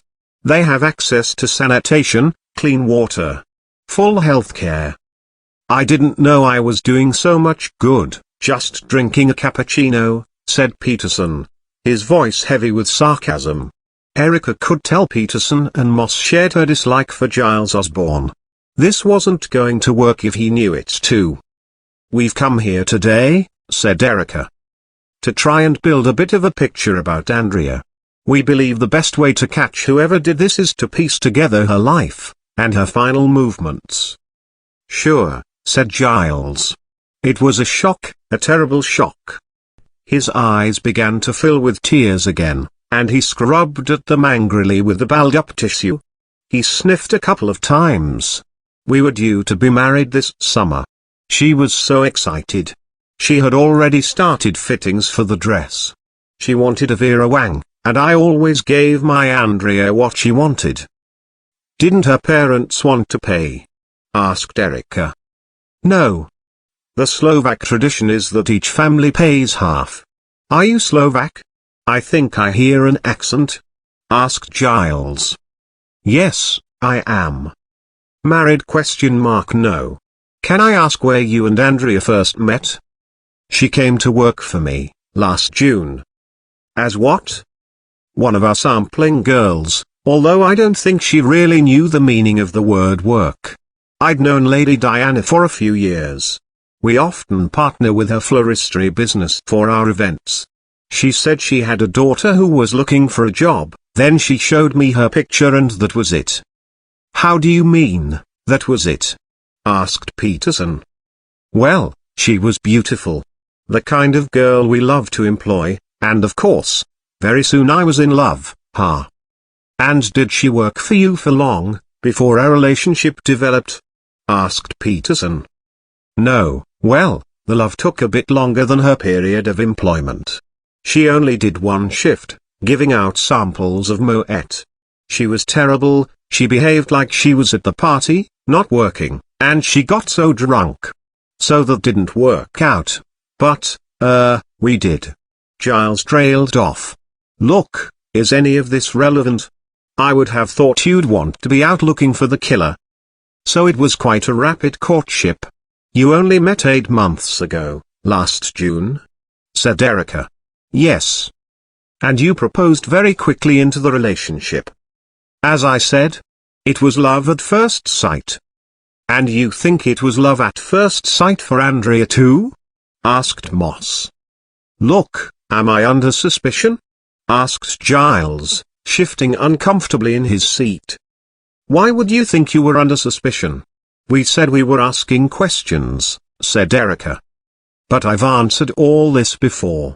If you want to cut to the chase, I am able to demonstrate where I was the night that Andrea disappeared. From 3 p.m. on Thursday, January 8th, until 3 a.m. the morning of the 9th, I was running a product launch at Raw Spice in Soho.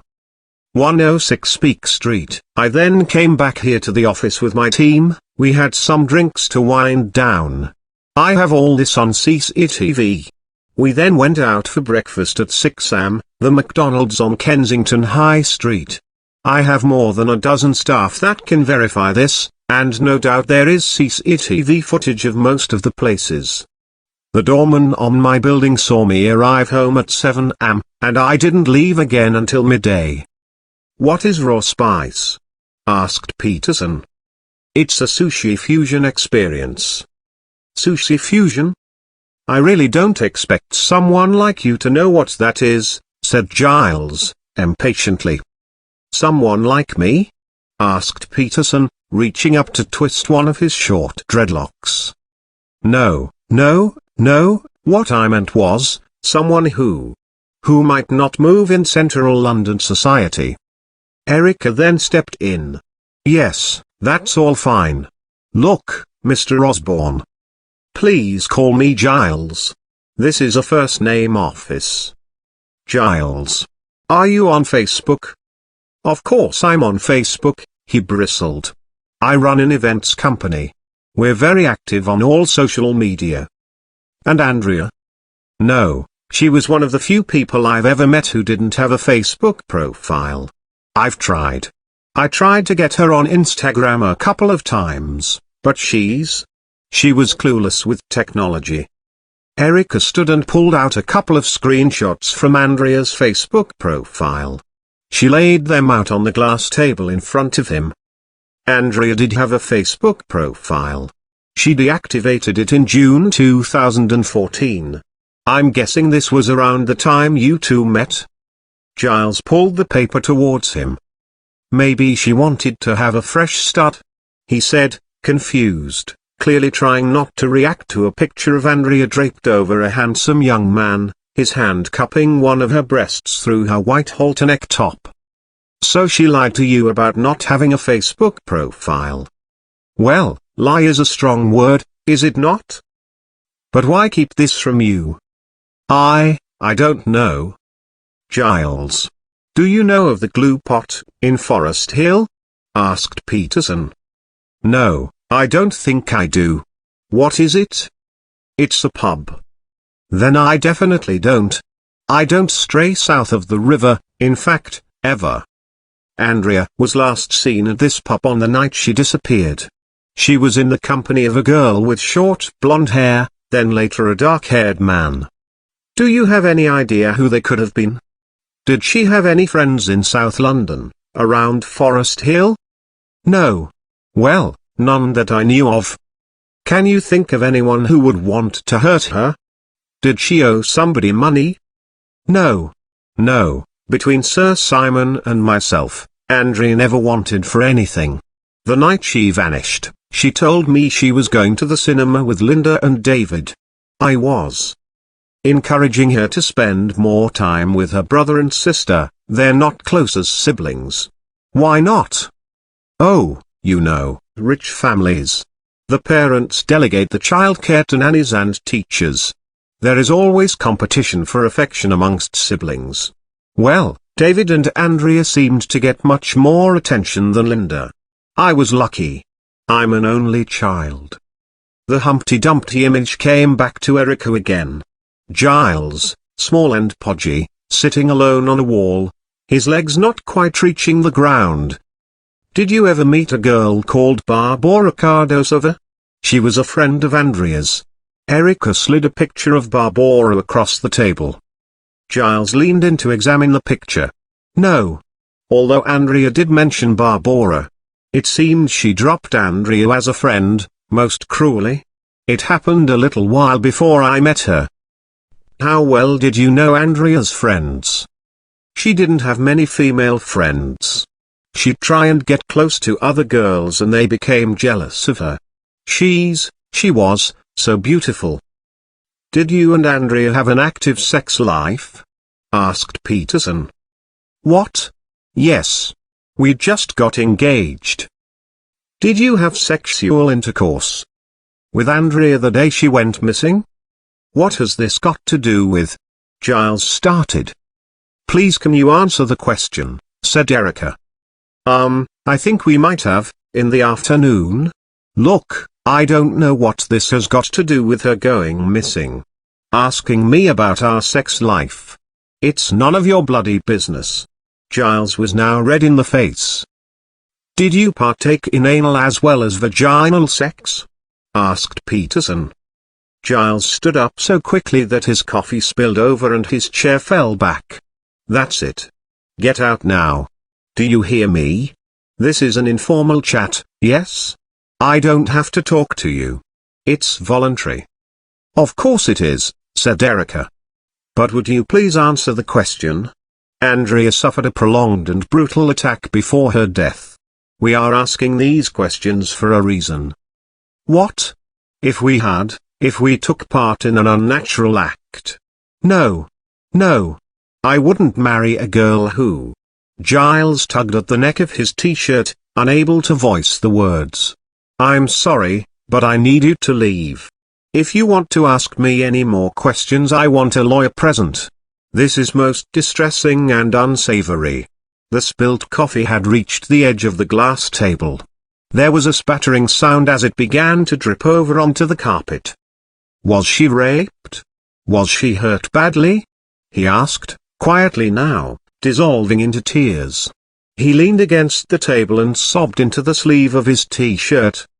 We don't believe Andrea was sexually assaulted, but this was a sustained and brutal attack, said Erica, softly.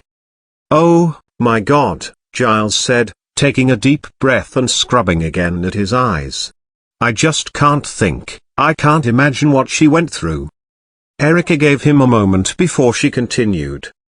Could you tell me, Giles, did Andrea have more than one phone? Giles looked up, confused. No. No, she had a Swarovski iPhone. Sir Simon's secretary sorts out the bill. The same with Linda and David. Erica looked at Moss and Peterson, and they got up. I think we'll end it there, Mr. Osborne, thank you.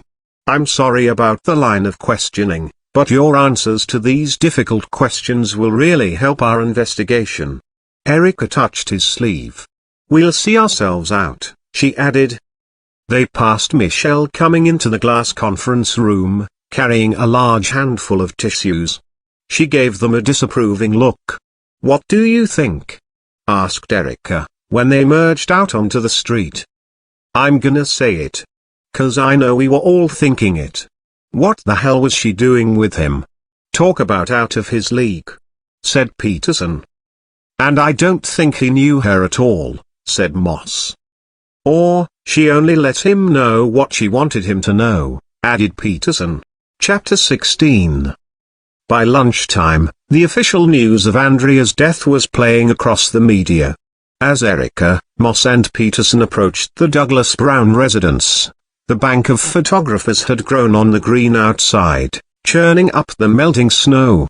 This time they didn't have to wait on the doorstep and were shown straight through to a large drawing room with a double aspect view of the tree out front and a large garden behind.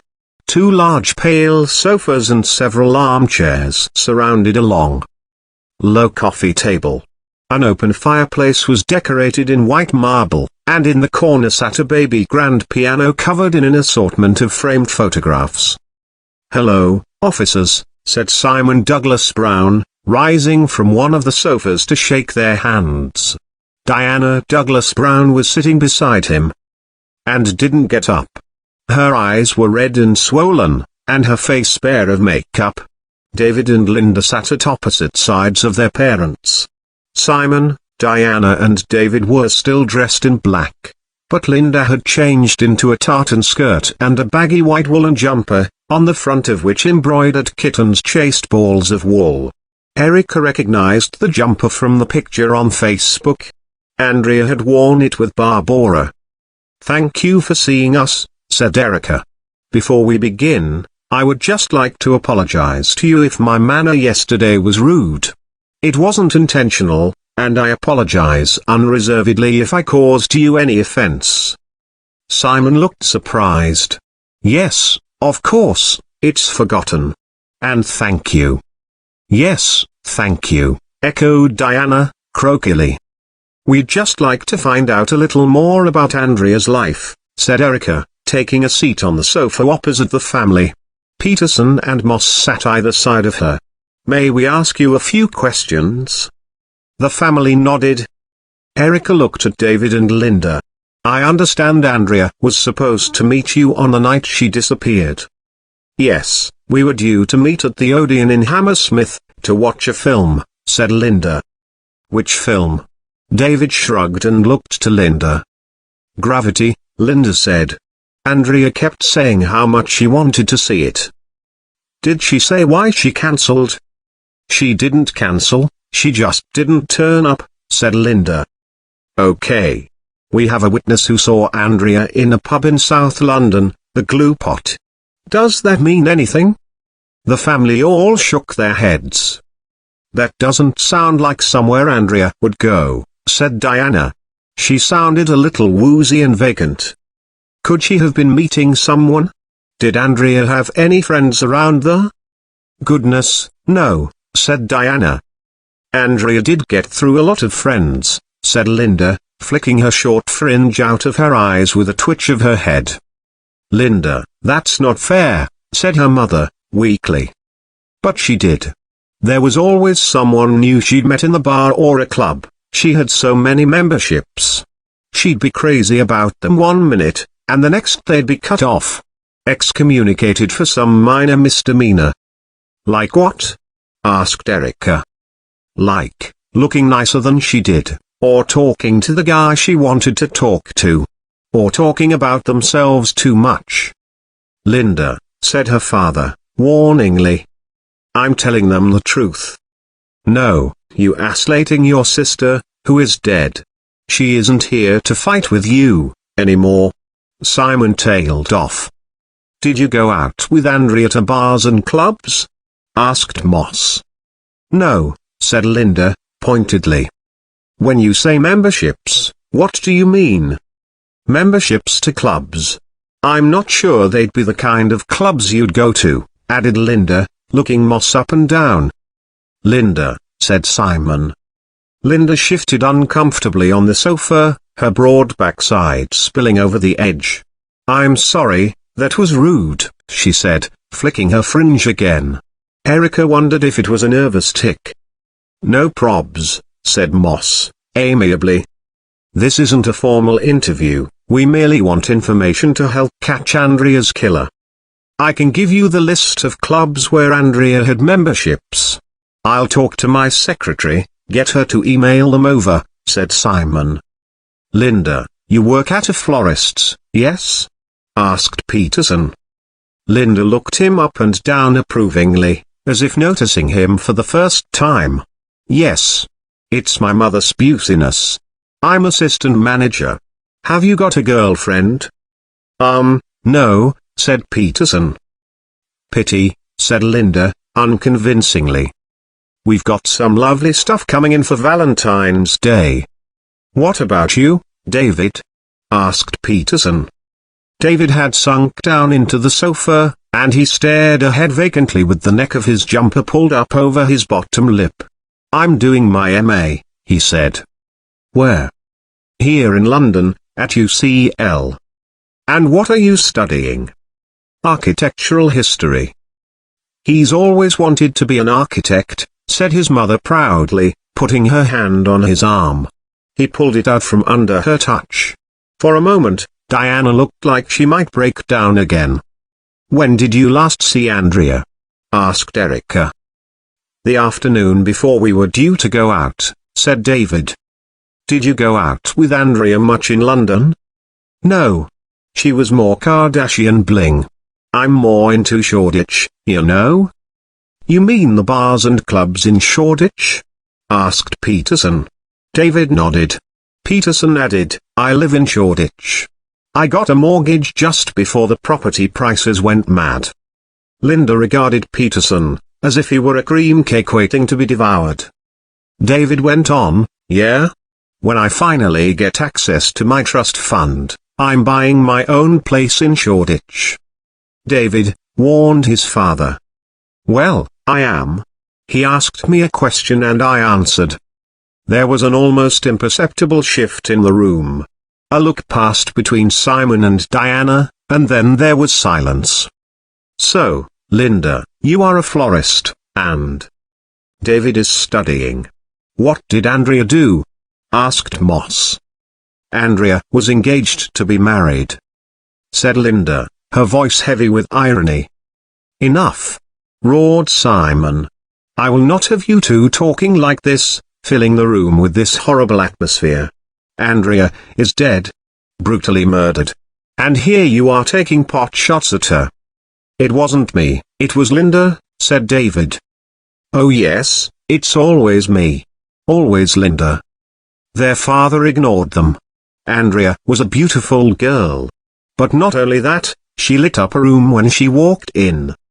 She was beautiful, and vulnerable and a light has gone out in our lives.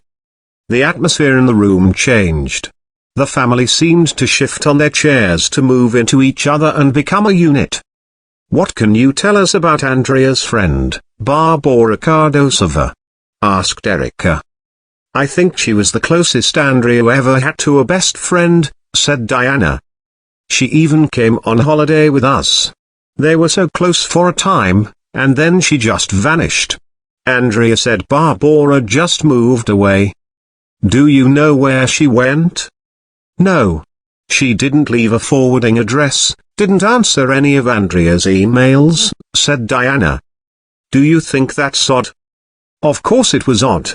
I think she came from a broken home, though. Her mother was unwell. Then of course, people inevitably have a habit of letting you down. Did they have a falling out? It's possible, but Andrea was, well, she wouldn't lie about things like that. She'd have told us. Andrea thought, that Barbara had become jealous of her. Andrea's phone records only go back to June 2014, said Erica. Yes, she lost her other phone. She'd had it since she was 13 or 14, said Simon. And you replaced it for her? Yes. Have you got the number for the old phone? Why would you need that?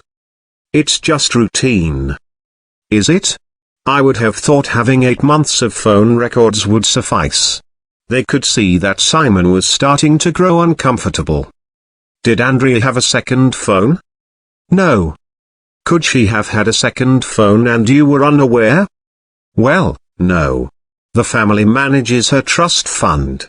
She mainly used credit cards.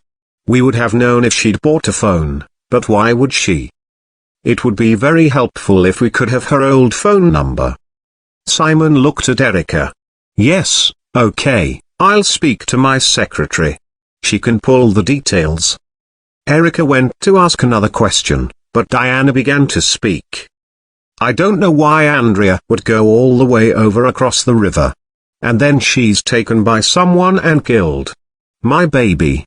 My baby. She's dead. Diana became hysterical, gulping and retching. Simon and David began to comfort her, but Linda did another nervous flick of her fringe and picked at a piece of lint on her cat jumper. Officers, please, that's enough questions, said Simon. Erica found it hard to hide her exasperation. Would it be possible to look at Andrea's bedroom? What? Now? Your people have already been and had a look. Please. It would help us, said Erica. I can take them, Daddy, said Linda. Come with me, officers. They followed Linda out, past Diana, who was still hysterical. David gave Linda a nod and a weak smile and then turned back to comfort his mother. On the way out of the door, they passed the piano littered with family photographs of the Douglas Browns and their 3 children, all smiling, all happy. Chapter 17. Andrea's bedroom was large and, like the rest of the house, beautifully furnished. 3 sash windows along one wall looked out over the green where the press were milling about. Linda marched in ahead of them and moved close to the blinds. The photographers below leapt into action, clicking away. Linda yanked the blinds down with a clatter. Those beasts. We can't do anything. We're trapped in here. David's been moaning that he can't even have a cigarette on the terrace. Daddy says it would look bad. The blinds were thick and cast the bedroom in gloom. Linda flicked on the light. The middle window was the largest. Underneath, there was a huge desk of polished wood. The desk was neatly organized with an astonishing amount of makeup, a big pot of brushes and eyeliner, nail polish lined up in many colors, powder compacts stacked, boxes of lipstick standing to attention in rows. Over the corner of the mirror hung scores of lanyards and tickets from concerts, Madonna, Katy Perry, Lady Gaga, Rihanna, Robbie Williams. A wardrobe lined the length of the wall on the right. Erica slid the mirrored door across, and the scent of Chanel Chance perfume floated out. Inside was an expensive wardrobe of designer clothes, mostly short skirts and dresses. The bottom was covered in shoeboxes. So Andrea got an allowance? Asked Erica, thumbing her way through the clothes. When she turned 21 she gained access to her trust fund, like I did. Although David still has to wait, which has caused issues, said Linda. What do you mean, issues? Males born into the family have to wait until their 25th birthday. Why is that? David is like any 21-year-old boy. He wants to spend his money on girls and cars and booze. Although, he's much more considerate than Andrea. Even though he has less money, he still gets me nicer birthday presents. Linda flicked her fringe again, crossing her arms over her large pea-kittened bosom. What do you spend your money on? Asked Moss. That is a rude question that I don't have to answer, said Linda, tartly. To one side of the wardrobe was a neatly made 4-poster bed with a blue and white blanket, and some soft toys lined up on the pillow. Above the bed was a poster of One Direction. She didn't really like them anymore, said Linda, following their gaze. She said they were just boys and she liked men. She was engaged, though? Prompted Erica. Linda gave a bitter laugh. What's so funny, Linda? Have you seen Giles? When they feed up the ducks for foie gras, he's always at the front of the queue. Why do you think Andrea was with Giles? Come on, officers, isn't it obvious? Money. He's due to inherit a fabulous estate in Wiltshire and a house in Barbados. His parents are worth squillions, and they're on their last legs. They had him very late. His mother thought he was the menopause. Was Andrew unfaithful to Giles? Asked Moss. Boys were always drawn to Andrea. They turned into drooling, pitiful creatures in her presence. She got a kick out of the attention. But was Andrea having an affair? Pressed Moss. I don't know what she did half the time. We weren't close. But I loved her, and I'm devastated that she's dead. For the first time, Linda looked as if she might cry. What about you, Linda? Asked Moss. What about me? Are you asking if I make the boys drool? What do you think? Snapped Linda, cutting her off. I wanted to ask if you have a boyfriend, explained Moss. That's none of your business. Have you got a boyfriend? No. I'm married, said Moss. What does he do? Asked Linda. She's a teacher, said Moss, breezily. Erica tried not to look surprised. No, I haven't got a boyfriend, said Linda. Can these windows be opened fully? Asked Peterson, moving to the middle sash window, bending over to peer around the closed blinds. Have they got suicide locks? No. They open all the way, said Linda, admiring Peterson's backside as he bent over. Erica joined him at the window and saw that there was a fire escape leading down to ground level. Did Andrea ever climb out of her window to meet friends, if she was grounded? Asked Erica. My mother and father never had the time or inclination to ground us. We use the front door if we want to go out, said Linda. And you can come and go as you please? Of course. Erica kneeled down and looked under the bed. There were wispy clumps of dust on the polished wood floor, but one area stood out as a little cleaner than the others. She moved her attention to the chest of drawers and went to open their top one, pausing with her hand on the handle. Would you mind just waiting outside, please, Linda? She asked. Why? I thought you were here just to chat. Linda, have you got any photos of Andrea you can show me? It could help us, said Peterson. He came over and touched Linda lightly on the arm. Her round white face blushed scarlet. Yes, I think I have some, she said, staring up at Peterson with a smile. They left, and Erica closed the door.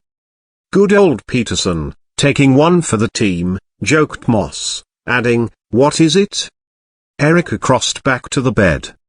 Did forensics come in when it was a missing persons? No, Sparks came and had a poke round. I think Simon or Diana was with him though, so it wasn't thorough. There's something underneath the bed that looks fishy, said Erica. They knelt down, pulling latex gloves out of their coats and slipping them on. Erica got down on her front and slid under the bed. Moss flicked on a torch and shone it under the bed as Erica examined a floorboard which was cleaner than the rest, tracing its seams. Erica pulled out her car keys, fitting a key between the floorboards, and levered it up. However, the board was long and the bed was low, so it wouldn't properly lift out. Erica replaced the board and shuffled back out. They took an end of the bed each and pulled it out a few feet with great difficulty. Jesus, that's no IKEA shit, grimaced Moss. Erica moved round and got the floorboard up. Inside a cavity underneath was a mobile phone box. Erica gently lifted it out, and opened the lid. The molded cardboard housing was still inside, but there was no phone.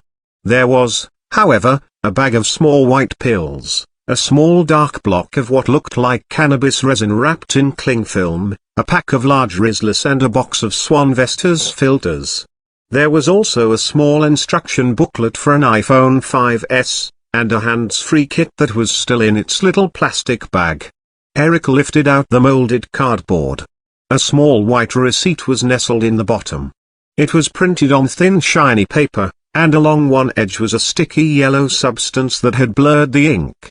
On the reverse it was blank, apart from the words "You're my baby X" written in blue ink, in a childish hand. It's a mobile phone top-up voucher, said Erica, turning it back over. But there's only half a transaction number, said Moss. What is that gunk? Erica put it to her nose. Dried egg yolk. What about the stash? Asked Moss, looking back in the mobile phone box. I don't know. Sadly, it's fairly run-of-the-mill. 6 tablets could be ecstasy. An ounce or 2 of cannabis resin? That's personal use, said Erica. Let's bag this up and call in a CSI to check out the rest of her bedroom. When they came back downstairs, Simon and David were showing a doctor to the front door. Is everything okay? Asked Erica. Simon thanked the doctor and opened the door. The doctor hurried down the path through the rain of camera flashes, clutching at his leather bag, eager to get out of the firing line. Peterson and Linda joined them as Simon closed the front door. No, everything is not okay. My wife is suffering severe trauma.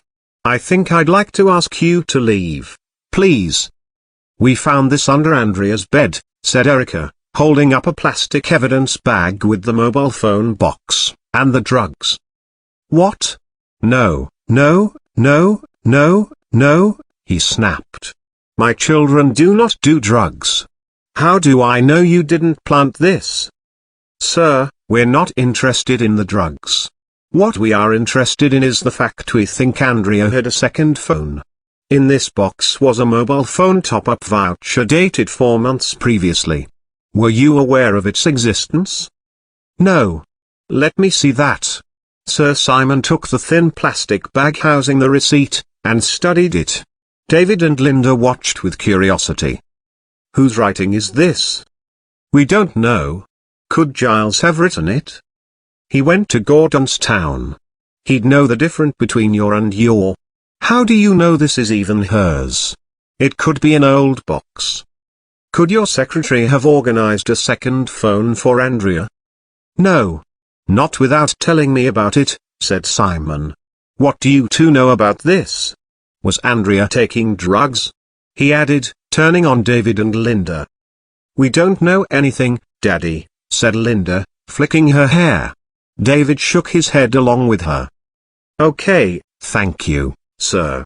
Please let us know if you find out anything more. In the meantime, I've asked a forensics team to take a look at Andrea's bedroom. What? You're asking my permission? I'm informing you that in the interest of furthering this investigation and finding who killed Andrea, I need a team of forensic officers to look at Andrea's bedroom, sir, said Erica. You people do what you want, don't you? Snapped Simon. He walked off to his study and slammed the door. When they reached Erica's car on Chiswick High Road, her phone rang. It's DCI Sparks. I'm at the glue pot. It's about the e-fit you tried to arrange with that witness, Christina. Yes? Did you find her? Asked Erica, hope rising in her chest. No, and according to the landlord, there's no one called Christina who works here. Where did you find the landlord? He lives in a flat 2 doors down. Then who was the girl I talked to? I asked the bar staff. A girl matching her description, called Christina, works casually, cash in hand, covering when the other bar staff need nights off. One of them had an address for her, so we checked it out. It's a bedsit near the train station, but it's empty. Who owns the bedsit? Asked Erica. Landlord lives in Spain, and as far as he and the letting agent were aware, it's been unoccupied for 3 months. So this Christina was either squatting, or gave it as a fake address. Shit. Get forensics into that bedsit, just for prints. So far she's the only one who saw Andrea with this mystery man and woman. Chapter 18. They arrived back at Lewisham Row Station just after 5. The team in the incident room looked to be flagging when they returned, but heads rose expectantly from their desks when they caught the smell of coffee. Grab a cup, and there's donuts, said Erica. They had stopped at Starbucks on their way back to the station. People stretched and pushed themselves away from their desks. Crane came over from where he'd been reviewing the CCTV images. You're a star, boss. Decent coffee," he said, rubbing his eyes. "I'm hoping you've got some good news about the CCTV coverage of London Road?" asked Erica hopefully, offering him the bag of donuts. "We've been cross-checking bus timetables and routes, and we've requested CCTV from TfL for all the buses that travelled along London Road, past the museum and train station, on the night Andrea went missing. Also, loads of black cabs now have CCTV, so we're working on tracking those down, but we won't get the bus CCTV until tomorrow at the earliest." Crane's hand hesitated above the bag of donuts. "Go on," said Erica, and he plunged his hand in. "Put pressure on them, time is ticking. I take it you've heard about the vanishing barmaid, Christina?" The team nodded, chewing on their donuts and sipping coffee. "What about Andrea's phone and laptop? Did you pull off anything interesting?" asked Erica. "No. Well, we found most of the photos we've already seen on her old Facebook profile, and there are endless games of Candy Crush Saga. She seemed to be obsessed with that game. She appeared to just use her laptop for games and the usual iTunes. The iPhone recovered from the crime scene is virtually empty. No photos or video, and barely any texts." Chief Superintendent Marsh poked his head around the door to the incident room. "DCI Foster, can I have a word please?" "Yes, sir." "Moss, Peterson, can you brief everyone on what we found under Andrea's bed?" asked Erica. She put the last of her donut in her mouth and left the incident room, following Marsh to his office, where she brought him up to speed about the mobile phone box under the bed with the receipt, and the vanishing barmaid from the glue pot. When she had finished, Marsh looked outside the window into the dark night. "Just don't burn your team out. Okay, Foster?" Marsh seemed a little more relaxed. Erica wondered if it was the newspaper headlines, which had moved focus from the progress the police were making to the tragedy of Andrea's death. For today, at least, the focus was on a beautiful young girl who had had her life snatched away from her. "The press office has done a great job of shaping the news cycle," said Marsh, as if following Erica's thoughts. "Is that what you call it these days? Shaping the news cycle?" asked Erica with a wry grin. "Look, there's even a bit about you," he said, reading. "The case is being led by DCI Erica Foster, an experienced officer who successfully brought multiple murderer Barry Patton to justice. She was also commended for her success in conviction rates for honor killings within Manchester's Muslim community. And they've used a good photo, the one of us at Patton's trial." "Why didn't you go the whole hog and give them my address, too?" snapped Erica. "I haven't had a letter from Barry Patton for a few months. He did send me a letter to congratulate me on having my own husband killed, though." There was a silence.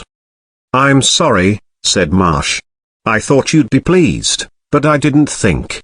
I'm sorry, Erica." "It's okay, sir. It's been a long day. I've had HR onto me. They say you still haven't provided them with an address," said Marsh, changing the subject. "So you're now running errands for human resources?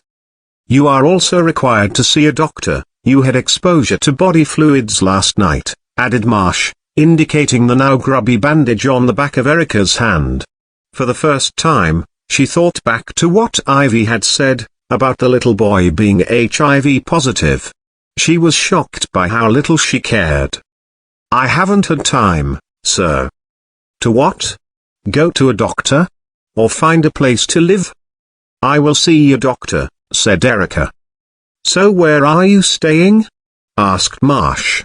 "We need to know where to contact you." "You've got my mobile." "Erica.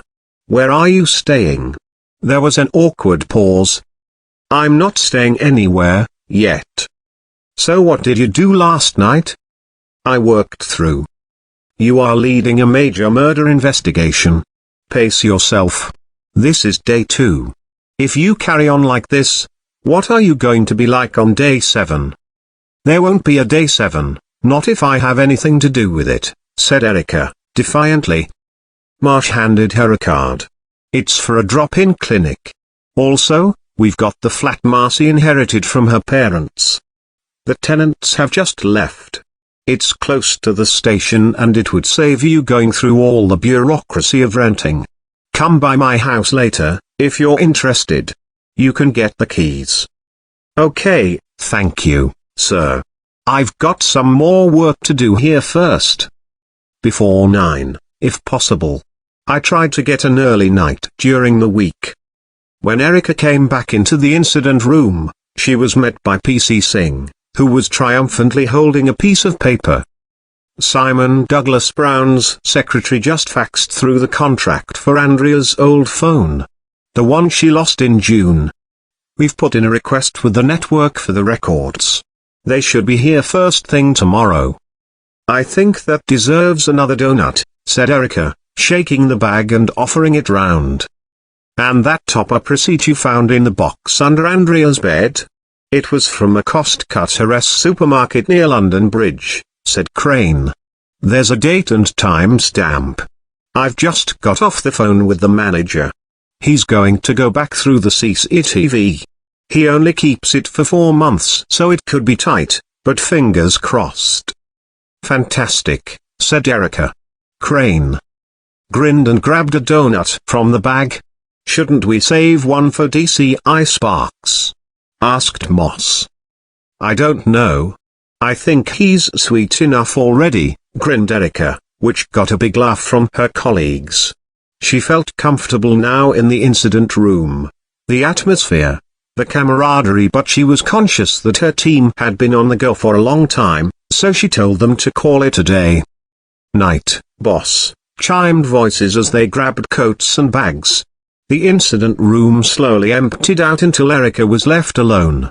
She picked up the phone on her desk and dialed the number Marsh had given her. A recorded voice told her that the drop-in clinic was now closed and that it would reopen at 7 the next morning.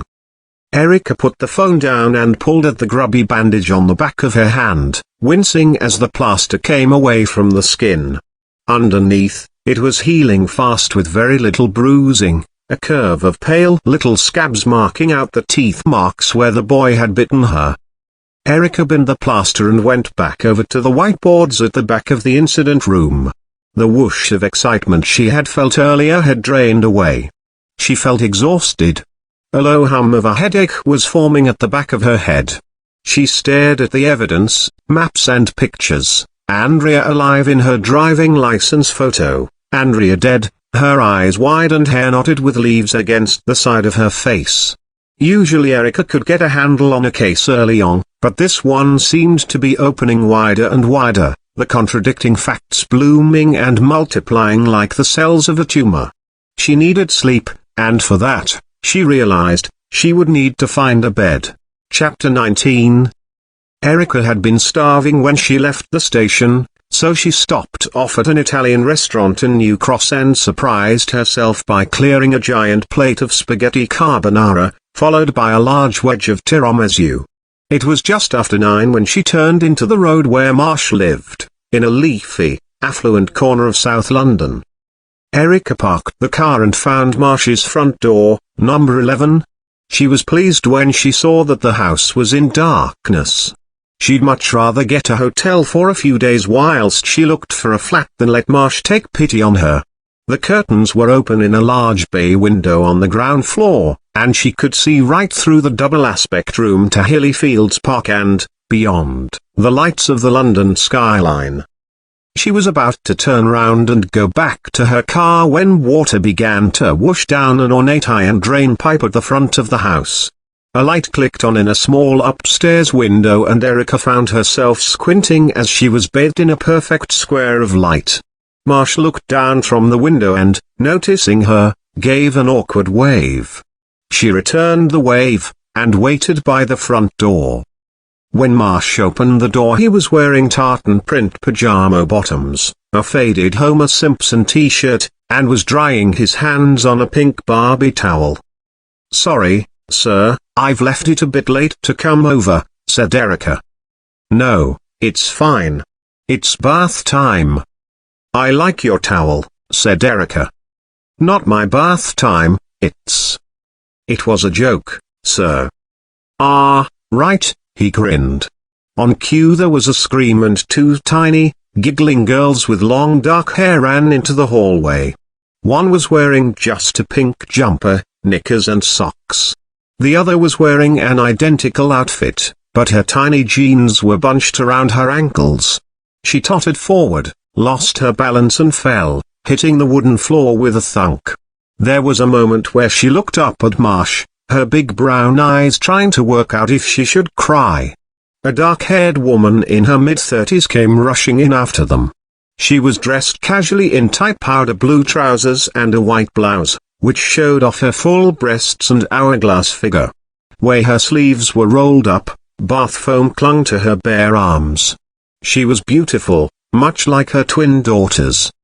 "Oh dear," she said, matter-of-factly putting her hands on her narrow waist. "Did you go bump?" The little girl decided it was far more serious than it was, screwed up her face and began to wail. "Hello, Erica. Welcome to the madhouse," said the woman. "Hi, Marcy. You look wonderful," said Erica. Marsh scooped up the crying girl in his arms and kissed her face, which was now puce and shiny with tears. Marcy picked up the other little girl, who was staring at Erica, and parked her on a curvy hip. "Really? You're too kind. My only beauty regime is running after the twins." Marcy blew a wisp of hair away from her flawless creamy skin. "If you're staying, could we close the door?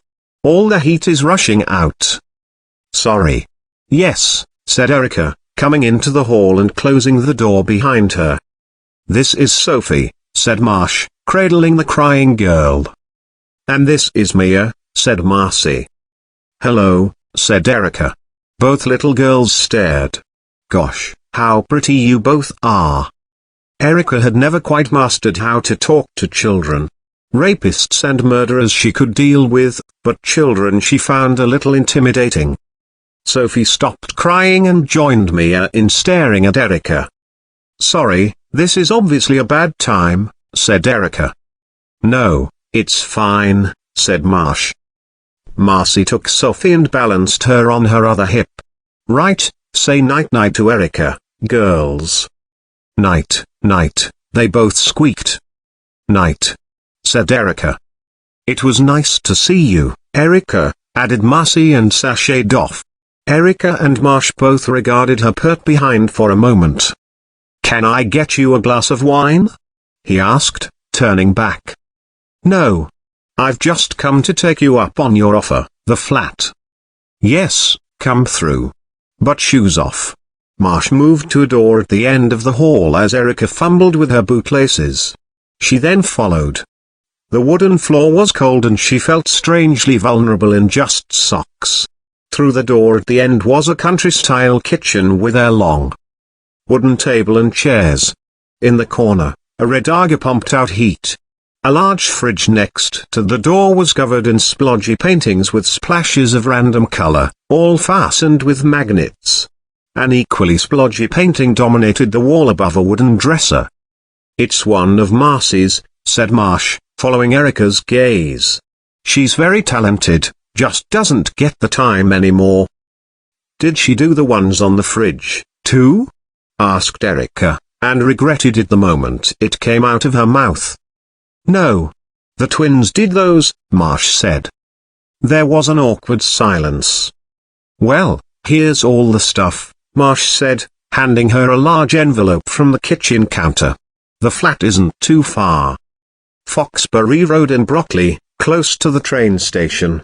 There's a contract, drawn up on a rolling monthly basis, so we can decide how long we want this to last. Just give me a check in the next few days." Erica opened the envelope and pulled out a bunch of keys, pleased that this wasn't a favor on Marsh's part. "Thank you, sir." "It's getting late," said Marsh. "Of course. I should be off, and get settled in," said Erica. "Oh, one more thing.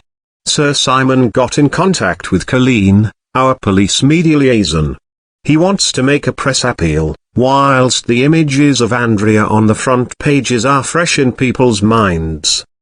Of course, it's a good idea. Yes. We're going to put something together for tomorrow afternoon, so we can hit the evening news and the papers. Very good, sir. I'm hoping to have more information tomorrow that we can put to use. When the front door was closed behind her, Erica walked back to her car, away from the homely warmth of Marsh's life.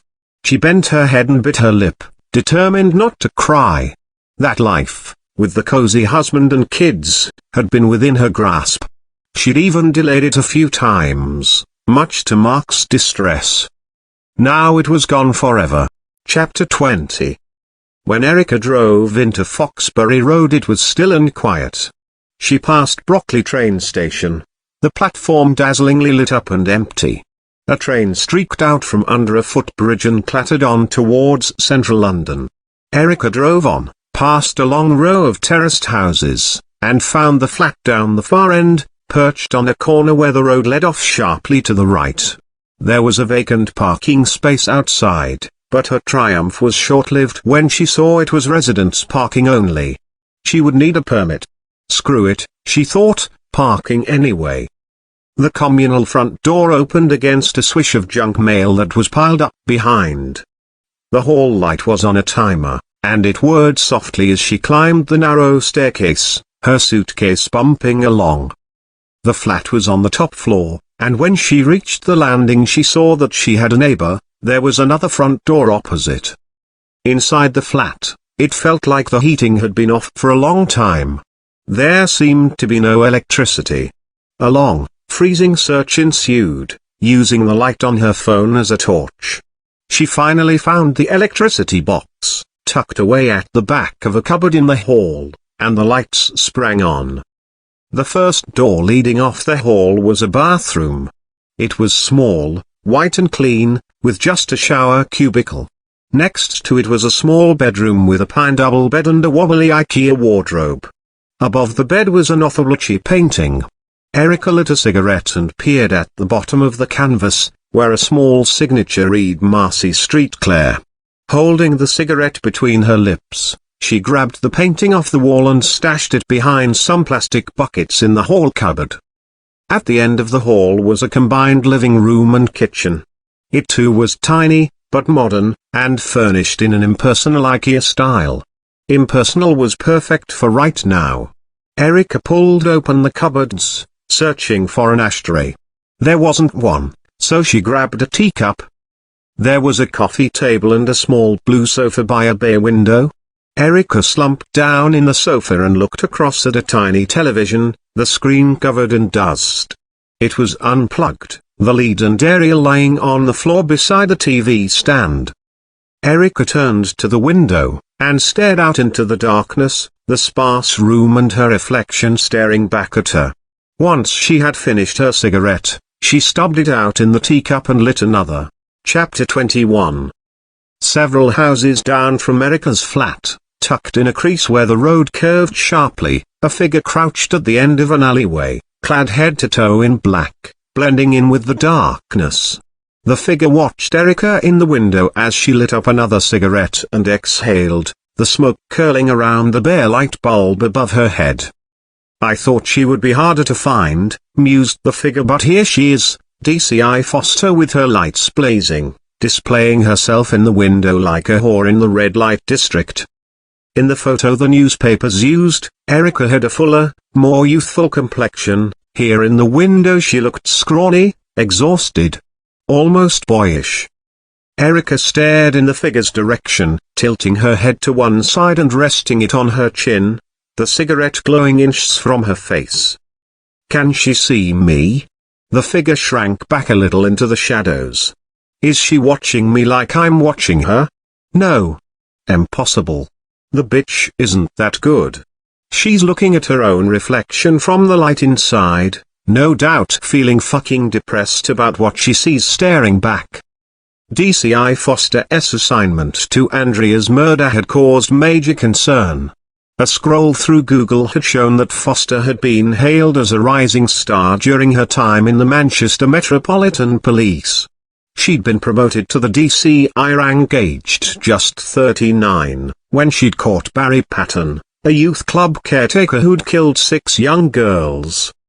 But Barry Patton wanted to get caught. She won't catch me.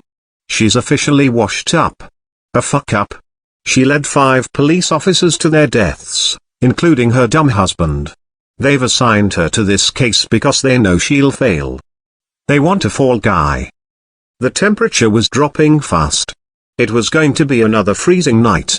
But being so close, watching DCI Foster, was thrilling.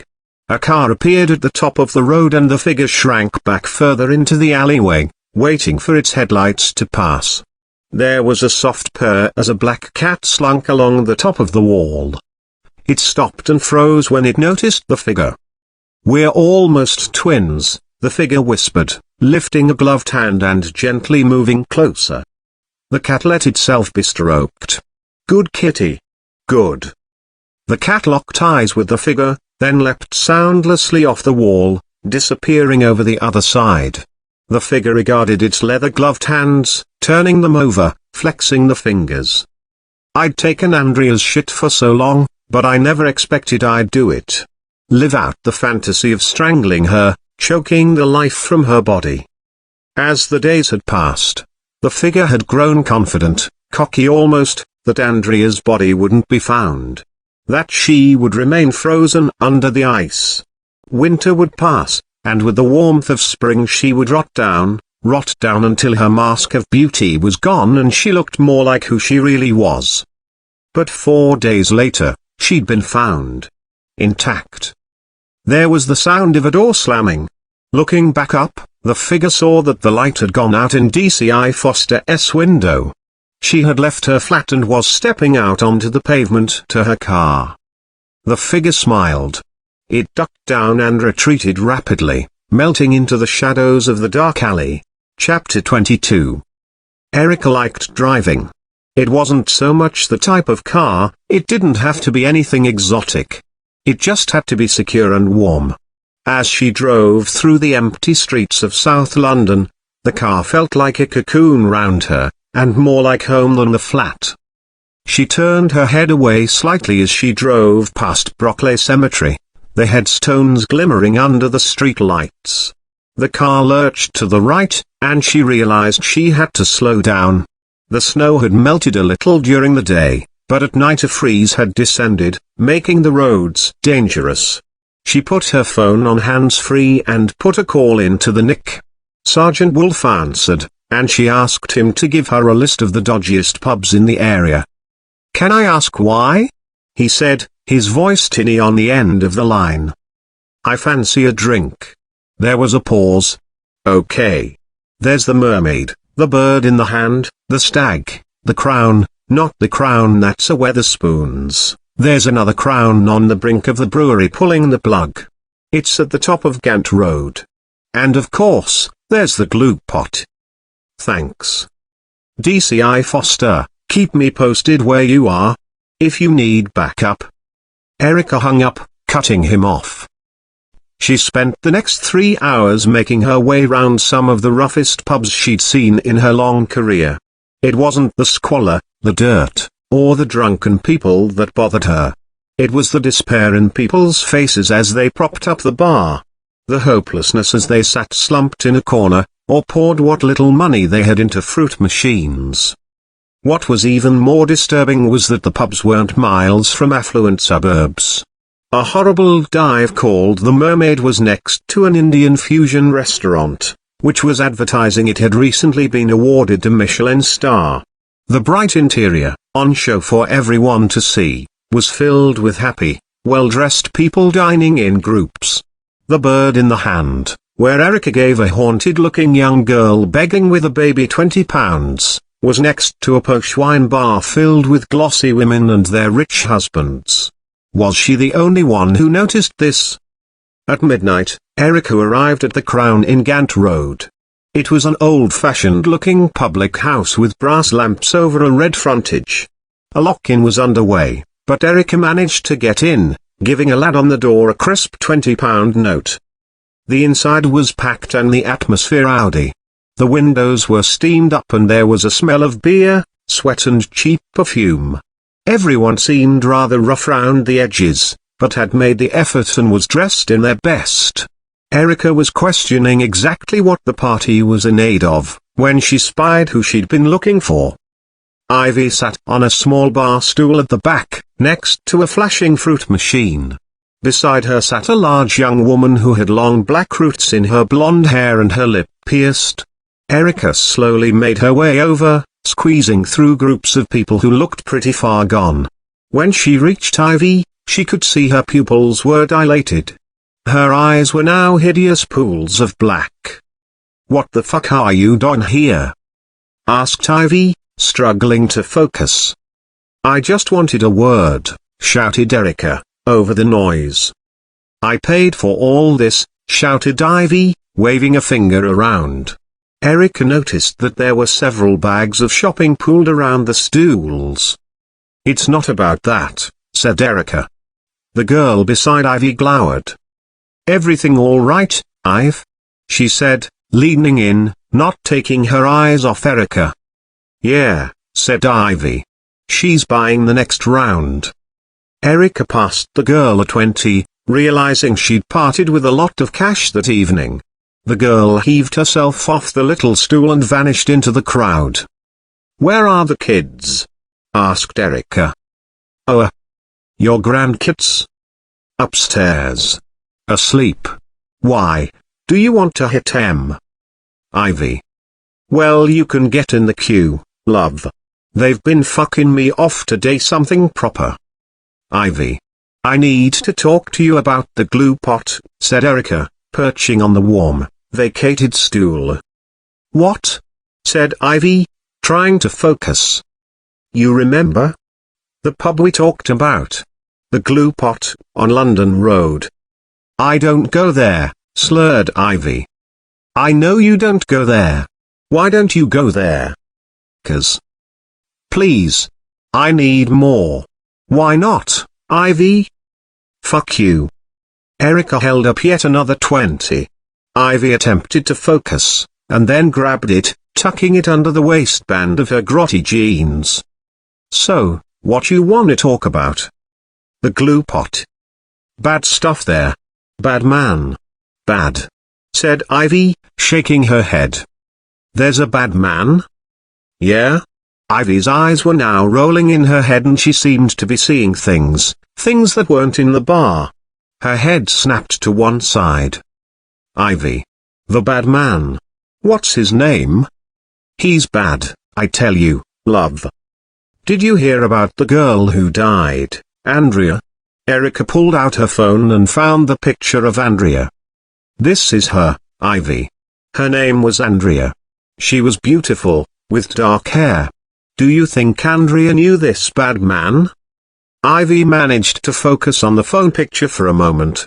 "Yeah, she was beautiful." "You saw her?" "Few times." "You saw this girl, a few times, in the glue pot?" said Erica, holding the phone up to Ivy. "I was beautiful once." Ivy's eyes rolled in her head and she started to slide off the bar stool. "Come on, Ivy. Stay with me," said Erica, grabbing her and righting her on the stool. "Please look at this picture once more." Ivy stared at it. "The bad ones are always the worst, but the best, too. You let them do anything to you, even if it hurts, even if you don't want to." Erica looked over at the bar and could see that the large girl with the pierced lip wasn't buying any drinks. She was talking to a group of men, and they kept looking at Erica and Ivy. "Ivy, this is important. Are you talking about Andrea? Did she meet with this bad man at the glue pot? He had dark hair. Please. I need anything, a name." Ivy drooled, and blew out a bubble of saliva, which popped. She rolled her tongue over her chin and Erica caught sight of her rotten teeth. "I saw her, with him and some blonde bitch. Stupid girls, they both got in too deep with him," said Ivy. "What?" Ivy? A dark man and a blonde woman? Is this an official visit? Asked a voice. Erica looked up to see a large bear of a man with wispy strawberry blonde hair. I didn't invite her, said Ivy, adding, she's a fucking pig. No, it's not an official visit, said Erica. Then I'd like you to go, the man said, his voice menacingly calm and quiet. Ivy, if you think of anything, see anything, here's my number. Eric pulled out a pen and scrap of paper from her leather jacket, scribbled down her mobile number, and tucked the scrap of paper into the pocket of Ivy's jeans. The man hooked his hand under Erica's arm. Excuse me, she said, what do you think you're doing? Who do you think you are? The landlord. Everyone here is invited, and I'm giving away complimentary drinks. You are not invited, and therefore I have to tell you to leave or I'm breaking the law. I said I wasn't here on an official visit, but my visit could become official at any moment, said Erica. This is a wake, said the man, matter-of-factly. And we have a no pig store policy. What did you just call me? Asked Erica, trying to remain calm. A short guy with strange gnomic features joined them. Did you know my mother? He asked accusingly. Your mother? Asked Erica. Yeah, that's what I said. My mother, Pearl. Who are you? Don't fucking ask me who I am at my own fucking mother's wake. Who the fuck are you? So this is your mother Pearl's wake, is it? Asked Erica. Yeah, and what you gonna fucking do about it? Erica looked around the room, people were starting to take notice. Cool it, Michael, said the landlord. I don't like her attitude, stuck-up lanky bitch, said Michael, looking her up and down. You need to calm down, sir, said Erica. Sir? Are you taking the piss? No, I'm a police officer, said Erica, pulling out her ID. What's a pig doing here? You told me you'd had a word. I did have a word, Michael. This police officer is just leaving. There's a fucking pig here, cried a weedy, red-haired woman who had tottered over, wearing only one pink slip-on shoe. There was a crack of glass, and then two blokes started to fight. The red-haired woman threw her pint over Erica and wiggled her fingers in a come and get it gesture. Erica felt herself being grabbed around the waist. At first she thought she was being attacked, but the landlord was carrying her, holding her up in the air as people swore and spat at her. Through the force of his sheer weight and height he pulled her through the throng and got her behind the bar. Get the fuck out. Go through there, to the kitchens. The back door leads out to an alley behind, he said, putting out a hand to stop people from the crowd who were trying to squeeze through the small hatch to get behind the bar. A glass exploded above Erica's head, shattering a vodka optic. At the far end of the bar, the woman who'd thrown the drink pulled up another hatch, and people poured behind the bar and began to rush at Erica. Get out, said the landlord. He pushed her through a stinking pair of curtains. She stumbled down a dimly lit hallway, crashing into boxes of crisps, tripping over a crate of empty bottles. The music blared but barely drowned out the sound of the chaos and breaking glass from the bar behind. She could see that the landlord was being pushed and shoved as he tried to block the doorway. Erica found a door into a kitchen of filth and hellish grease, and at the back she pushed open a fire exit. The cold air hit her wet skin, which was already feeling sticky from the beer, and she saw she was in an alleyway. Erica dashed back towards the road, past the steam and chaos emanating from the bar windows, and out to her car, which was thankfully still waiting on the road out front. She got in and drove away with a squeal of rubber. She felt relieved, elated, adrenaline surging through her. And then she remembered that Ivy was still inside the pub. Ivy had seen Andrea, with the dark-haired man and the blonde-haired woman. Had Ivy been in the glue pot the night Andrea vanished? Did this mean the barmaid at the glue pot was telling the truth? Chapter 23. Erica was called to Chief Superintendent Marsh's office when she arrived the next morning. She carried with her a check for the rent and the signed contract for the flat. She was surprised, when she entered the office, to see DCI Sparks sat opposite Marsh. Sparks had a smug look on his face. "Sir? What the hell were you playing at, going into the Crown last night?" demanded Marsh.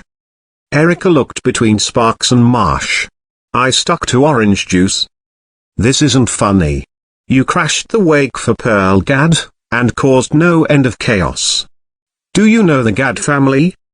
"No. Should I?" "They're a bunch of low-life scum who own a massive lorry transportation network in the south of England. However, they've been working with us." "Working with us, sir? Do you want me to allocate one of them a desk in the incident room?" "Don't get smart." Sparks was trying not to enjoy this, watching their exchange with his chin resting on the heel of his hand. Erica noticed how he'd let the nail grow long on each index finger. "Sir, if you've called me in here for a bollocking, I'd rather be bollocked in private. You don't outrank DCI Sparks, and he's here as part of the investigation. You're supposed to be working together. I take it your visit to the Crown was part of your inquiries?" Erica paused, and took the seat next to Sparks. "Okay. If this is a meeting, fine. Tell me all about our colleagues in the South London underworld." Sparks removed the hand from under his chin. "The Gad family has been feeding us information for the past 8 months. Information that will hopefully lead to the seizure of millions of pounds worth of counterfeit cigarettes and alcohol." "In return for what?" asked Erica. Marsh interrupted. "I don't have to spell it out, DCI Foster. We're stretched to the fucking limit with what we can and can't do. Do you know what a delicate ecosystem it is here in South London?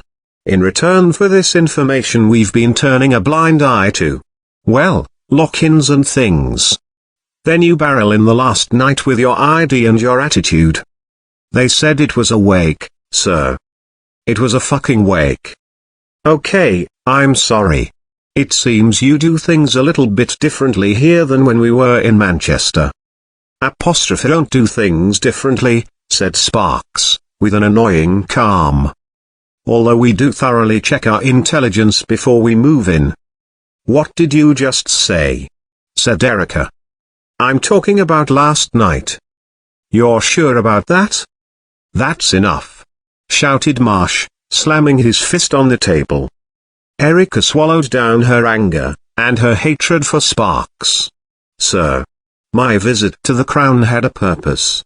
It helped me secure new information about Andrea's killer." Marsh sat down. "Go on," he said. "I now have a second witness who saw Andrea on the night she died in the glue pot, talking to a tall dark man and a blonde woman. This new witness went so far as to hint that Andrea could have been in a relationship with the man. Who is this new witness?" "Ivy Norris." Sparks rolled his eyes and looked at Marsh. "Do me a favor, Ivy Norris? Also goes by the names Jean McArdle, Beth Crosby, Paulette O'Brien?" "Sir, she's a known time waster," said Marsh. "But sir, I got the feeling she was scared when I pressed her about this man. It was genuine fear. I also believe, especially now we've found the phone packaging under Andrea's bed, that Andrea had a second mobile phone, a phone she didn't tell anyone about. I think she had friends that she didn't want her fiancé, Giles Osborne, to know about. The records from Andrea's old phone, the one she lost last year, came in last night," said Sparks. "No, I think Andrea had another phone. One she was still using. She bought a top-up voucher 4 months ago. We found it under her bed with the box," explained Erica. "It means nothing. It could have been for a friend," said Sparks. "Anyway, back to the records for the old phone that actually exist. I took the opportunity to go through them last night, and some interesting information has come to light." "What's that?" asked Erica. "Several names come up in her call log, which I've cross-checked with Andrea's Facebook Messenger account. One of them is a bloke called Marco Frost. Ring any bells? Marsh looked at Erica. Yes. He's a barrister who Andrea was, I dunno, dating a while back. An Italian guy, works at a coffee place in Soho. Sparks nodded and went on. He made hundreds of calls to Andrea's old phone. The calls were over a period of 10 months, between May 2013 and March 2014. Why wasn't I told that the phone records had come through? Demanded Erica.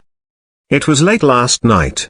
I thought you might have wanted to get your beauty sleep, said Sparks. Sparks, get on with it, said Marsh. Okay. So I went back through the interview I did with the Douglas Browns, when Andrea had first gone missing. And they mentioned this Marco Frost. Andrea did date him briefly for a month at the beginning of 2013. Then she ditched him, and the phone calls started. He turned up at the house several times. Wouldn't take no for an answer. Sir Simon actually had a police officer visit Marco Frost and speak to him about his unhealthy interest in Andrea. Why wasn't this mentioned to me before? Asked Erica. My notes were available in the file. I never got them. Well, they were available. All right, all right, all right. Let's act like adults, said Marsh, impatiently. Go on, DCI Sparks. Okay. So I went back to Andrea's new phone, where, as we know, there's not much to go on. She checked her emails on that phone too, and there was a load of invites to parties and events. Yes, the team has been through them, there are hundreds. She had memberships with lots of private clubs, said Erica. Sparks continued. There was an invite for an event at the Rivoli Ballroom on Thursday 8th January, the night she vanished. It was a fancy burlesque show organized by one of the clubs where she was a member. Yes, and on that same night Andrea had invites to several other parties in London. As I say, she was on loads of mailing lists. And she had already arranged to meet her brother and sister at the cinema. But the whole family have said she was a flake. She changed her mind with the wind. It wouldn't be out of character for her to just decide to do something else, said Sparks. Erica reluctantly had to agree with this. Sparks went on, the Rivoli Ballroom is actually bang opposite Crofton Park train station, which on the map looks fairly close to Forest Hill Station, to be precise. It's just under 2 miles away. To get to Forest Hill or Crofton Park you need to take a train from London Bridge, but the two train stations are on completely different lines. What if Andrea got on the wrong train? She rarely used public transport. That could be why she was all dolled up in Forest Hill. There was a silence from Erica and Marsh. And I saved the best bit until last, said Sparks. Last night, I got on to the organizer of this burlesque party at the Rivoli Ballroom, and he sent me their mailing list. Marco Frost was also on that list and was sent the same invitation. This gives us an opportunity. There was a silence. Erica could see Marsh rolling it over in his brain. This is very promising, he said, getting up and starting to pace. My next question is, where is this Marco Frost? I don't know. I've been up all night putting this together, said Sparks. Look, Sparks, we've had our differences, and I'd like nothing more than this to be a strong lead. But it's hardly a motive. How many people were on that mailing list of invites? Said Erica. 3,000. 3,000. And what makes you think Andrea went anywhere near this Rivoli Ballroom? Her body was found within half a mile of Forest Hill train station, where she got off the train. Marsh continued to pace up and down, thinking. Erica continued. I now have 2 witnesses who saw Andrea in the glue pot the night she vanished. One of whom has vanished into thin air, and the other a known drug-addicted, alcoholic prostitute, said Marsh. But sir, I think Ivy Norris is. Ivy Norris is scum, said Sparks. One of her specialities is to shit on the bonnets of the squad cars in the car park. Sir, at least acknowledge that we have two lines of inquiry, said Erica. If you think mine is unreliable, then you must admit that Sparks's is purely circumstantial. I think that we could use this press appeal this afternoon for information about Andrea being seen with the man and the woman in the glue pot. Marsh shook his head. DCI Foster, we're dealing with people here who the media are itching to hang out to dry. Lord Douglas Brown, his wife and family, and of course Andrea, who isn't lucky enough to still be here to defend her character from these accusations. Sir, it's not an accusation. Sir, the glue pot is a known hangout for prostitutes, said Sparks. It's been raided repeatedly. A bloke got sent down for making kiddie porn in the flat upstairs. I agree with Sparks, said Marsh. Anything we put out there about Andrea Douglas Brown will instantly be twisted and shredded by the press. We have to be sure it's fact. What if I can get Ivy Norris in here to make a statement? She's unreliable. She's made false statements before, said Marsh. But, sir. That's enough, DCI Foster. You will work with DCI Sparks to pursue the line of inquiry relating to Marco Frost and Andrea both receiving an invitation to this party at the Rivoli Ballroom. Is that clear? Yes, sir, grinned Sparks. Erica nodded. Right, you can go, Sparks. And don't be too happy. There's still a dead girl, that hasn't changed. Sparks looked chastised and left the office. Marsh eyed Erica for a moment. Erica, try and cultivate some semblance of a private life. I'm all for my officers taking initiative, but you need to do things by the book and keep me informed of what you are doing. Take a night off, and perhaps do your laundry. Erica realized she still had a sticky layer of beer on her leather jacket from the previous night. Did you visit the doctor yet? Marsh added. No. When you finish tonight, I want you to see our duty doctor. That's an order. Yes, sir, said Erica. Here's the contract for the flat. Okay, good. How did you find it? All okay? Yes. When Erica emerged from Marsh's office, Wolf was waiting for her in the corridor. I didn't grass you, he got a call from the landlord at the Crown. Then he demanded the logbook from the front desk. It's okay. Thank you. As Wolf went off to get changed and go home after a long night shift, Erica wondered who else from London's criminal underworld was able to pick up the phone and call Chief Superintendent Marsh. Chapter 24. By mid-morning, the incident room at Lewisham Row was hectic. Phones rang, faxes and printers churned, and police officers rushed in and out. Erica and Sparks were sitting in a corner with Marsh and Colleen Scanlon, the stern and rather matronly police media liaison officer. They were working through what was going to be covered at the press appeal. So I finish with my introduction and then we'll hear from Sir Simon, said Marsh. I think he wanted to use auto-cue for this, if we can arrange that. That shouldn't be a problem. We'll need his final text within the next couple of hours to get it emailed over and loaded up, said Colleen. Okay, said Marsh. So, Sir Simon will say, Andrea was an innocent, fun-loving 23-year-old with her whole life ahead of her. Then we've got her picture flashing up on the screens behind us. She never hurt anyone, never caused anyone pain, and yet here I am, a heartbroken father, making an appeal for witnesses to a horrific crime, the murder of my daughter. Shouldn't that be an horrific crime? Apostrophe "and" would actually be incorrect, said Colleen.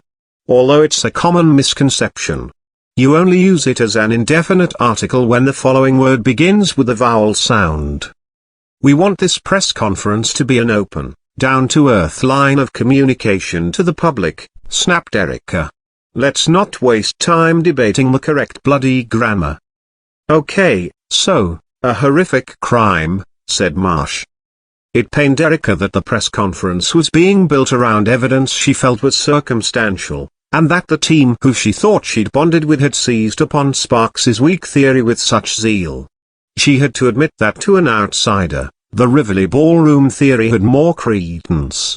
She cursed herself for being so stupid and going off on her own to pursue the glue pot barmaid and Ivy Norris. She should have taken Moss or Peterson. She looked over at them both working the phones, trying to track down Marco Frost. She turned the Frost theory over in her brain, and a sliver of doubt flashed through her, but then her gut instinct kicked in. Her gut was telling her she was onto something with Andrea meeting the dark-haired man and blonde girl in the glue pot. Even if her two witnesses had been unreliable, was it likely that they would be unreliable in exactly the same way? Both Ivy and Christina were people who existed uncomfortably on the wrong side of the law. It would be easier for them to say they knew nothing, that they hadn't seen Andrea.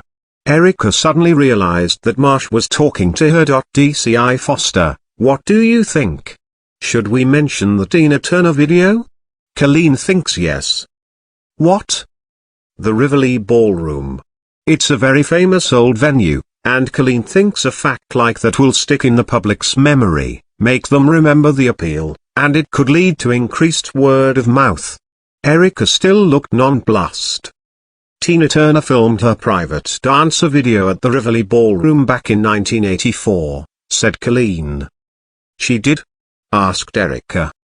Yes. So shall we put that in with the appeal, with the photo of the venue? Erica nodded and looked down at the itinerary they were compiling. Where are we going to say that Andrea was in Forest Hill? Her clutch bag was recovered on London Road. With media appeals we need to narrow things down, present a clear concise message. If we say she was in one place and then another, people will get confused. They need continuity, explained Colleen, a little condescendingly. I understand how these things work, thank you. But this appeal is a great opportunity to gather information. This skates over vital clues as to how Andrea went missing, said Erica. We're aware that she may have been in the location in question, but we have no hard evidence. There is no CCTV footage on witnesses. The killer must have used a car. He could have thrown that bag out of the car window on London Road, stated Marsh. I know the details of my own case, sir. They finished an hour later, with Erica having reluctantly agreed to the content of the press conference, which made no mention of Andrea being anywhere near the glue pot, and played down the fact she could have been on the London Road. Erica came out to the vending machine and saw Sergeant Crane feeding in coins and selecting a cappuccino. All right, boss. We got the bus footage through from TfL, and some stuff from a couple of black cabs who went along London Road, he said. The machine beeped and he bent down and pulled out the plastic cup, blowing on the froth. Let me guess, nothing? Crane took a gulp of coffee and shook his head. But this Marco Frost seems tough to track down. The last place of work we have is the Cafe Nero on Old Compton Street, and he doesn't work there anymore. His mobile number's been disconnected too. Keep trying. Perhaps he went off with Barbara Cardosova. Ha. That's another theory, boss. Well, add it to the list, said Erica darkly, as she fed coins into the machine and selected a large espresso. Chapter 25. The incident room at Lewisham Row had been set up as the response centre for the appeal, which would be going out live on the BBC, Sky and other rolling news channels. 6 uniformed officers had been drafted in to man the phones. Erica, Sparks, Marsh and Colleen had left Lewisham Row an hour before, to go over to the Thistle Hotel near Marble Arch, where the appeal would be taking place. Moss and Peterson were using the time before the appeal to work on the whereabouts of their prime suspect, Marco Frost. They had been working off address and payroll information from the Cafe Nero where he had worked in Old Compton Street. This had proved to be a dead end. Marco had quit working for them a year ago. They had tried his parents' address, but Marco's parents had died within 6 months of each other the previous year. Marco had been living with them in a rented flat, but had now moved. Moss had just been given a phone number from the landlord. Marco was now living with his aunt and uncle. Moss dialed the phone number, and the uncle answered after only a couple of rings. The conference room at the Thistle Hotel in Marble Arch was huge and windowless. An endless patterned carpet covered the floor, and the rows of chairs in front of a small platform were almost full. Members of the press waited with their cameras. Lights were being set up, and already a couple of TV journalists were standing practicing their pieces to camera.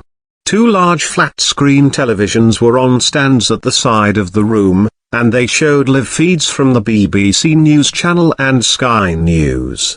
The sound was muted, but across both screens was a banner, trailing that there would shortly be a live press conference and police appeal about the murder of Andrea Douglas Brown. On the platform was a long table, dotted at intervals with small microphones. A woman from the hotel staff moved along with a tray, placing a glass and a small carafe of water at each chair. Behind were 3 video screens showing the Blue Met Police logo against a white background.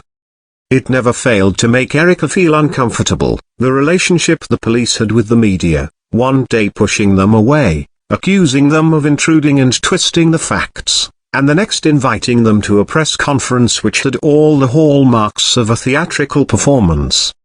On cue, Colleen appeared at Erica's side and asked her to come to the staging area for makeup. "Just a little powder to take the shine off your face," she added. But the way she looked at her watch indicated it might take a lot longer to get Erica to look half decent on live television. The hotel had set aside a smaller conference room next door for police and family. A group of sofas had been pushed together and there was a table with water and orange juice. Marsh sat wearing his chief superintendent uniform. A young girl was working on his face with a tube of foundation and a triangular-shaped sponge. Beside him, another young girl was making up DCI sparks. They were deep in conversation with Simon and Diana, who sat opposite.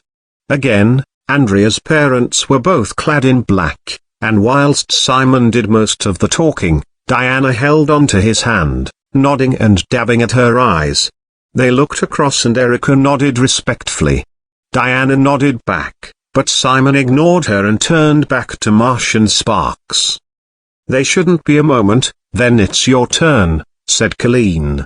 Erica went over to get a glass of water from the table, which was under a window looking out over the traffic grinding its way around Marble Arch. Linda and David appeared through the door at the back of the room, and approached the table. "Hello," said Erica, pouring herself some water. "Hi," said David. He held out his glass and let Erica fill it. He was dressed in jeans and a royal blue jumper and looked very white. Linda wore a long black skirt and a bright red sweater with a plastic molded panel on the front, depicting a row of thin white cats standing on their hind legs, wearing cancan dresses. Above them was written, "We're doing the cat." It seemed garish and inappropriate. Colleen came back and told Erica they were almost ready. "I hate wearing makeup, too," said Linda, pouring herself a glass of orange juice. "You're not going to be on telly," said David, sipping his water. "Did you know Jimmy Savile always refused to wear makeup on television? He said he wanted people to see the real him. A horrible irony, don't you think?" said Linda, flicking her fringe away from her eyes with a twitch. Erica didn't know what to say, and just nodded. "I wrote to his show when I was 7, Linda continued. "I wanted him to fix it for me to visit the Disney studios and draw a cat for an animation film. You know, they make animations with loads of pictures drawn with tiny differences. I'm sure DCI Foster knows how animation works," said David, rolling his eyes at Erica conspiratorially. "Of course, I never got a reply. Even Jimmy Savile rejected me." Linda laughed dryly. "Jesus. Can you just try and be normal for once? You come wearing that stupid jumper, making sick jokes," snapped David. Linda jumped as he slammed his empty glass on the table and walked away. It wasn't a joke. I really did want to visit the Disney studios, said Linda, blushing and twitching her hair off her forehead. Erica was glad when Colleen appeared and took her to the makeup girl. Marsh and Sparks were now standing near the door to the larger conference room with Simon and Diana. The makeup girl worked fast on Erica, and just as she finished, a young guy wearing earphones approached and said there were 2 minutes to go. Erica's phone rang. "Sorry, I need your phone off. It interferes with the sound," he said. "I'll just take this quickly," said Erica, seeing Moss's name flash. She moved over to the window and answered the call. "Boss, it's me," Moss said. "Are you there with the Super and Sparks? I've been trying their phones. They've switched them off, something to do with the microphones and sound," said Erica, realizing she'd been third on Moss's list. "We've tracked down Marco Frost. He lives with his uncle in North London." Erica could see the press conference was about to start. Moss went on. "Marco Frost was in Puglia in Italy until 2 days ago. He went with his uncle and aunt for an extended Christmas break to visit relatives. They drove in the uncle's car. The uncle owns a convenience store near Angel, and they brought back a shed-load of olive oil and meats, etc., etc." "So Marco Frost has an alibi," said Erica, the excitement rising in her. "Yup. He even used his credit card when he was abroad. He can't have killed Andrea." Colleen appeared at Erica's elbow. "We have to go, DCI Foster, and that has to be turned off," she said. "Good work, Moss." "Is it? This means we're none the wiser about who killed Andrea. Well, there's your theory." "I've got to go, Moss, I'll talk to you later," said Erica, and hung up. She switched off her phone as she saw the others move towards the conference room.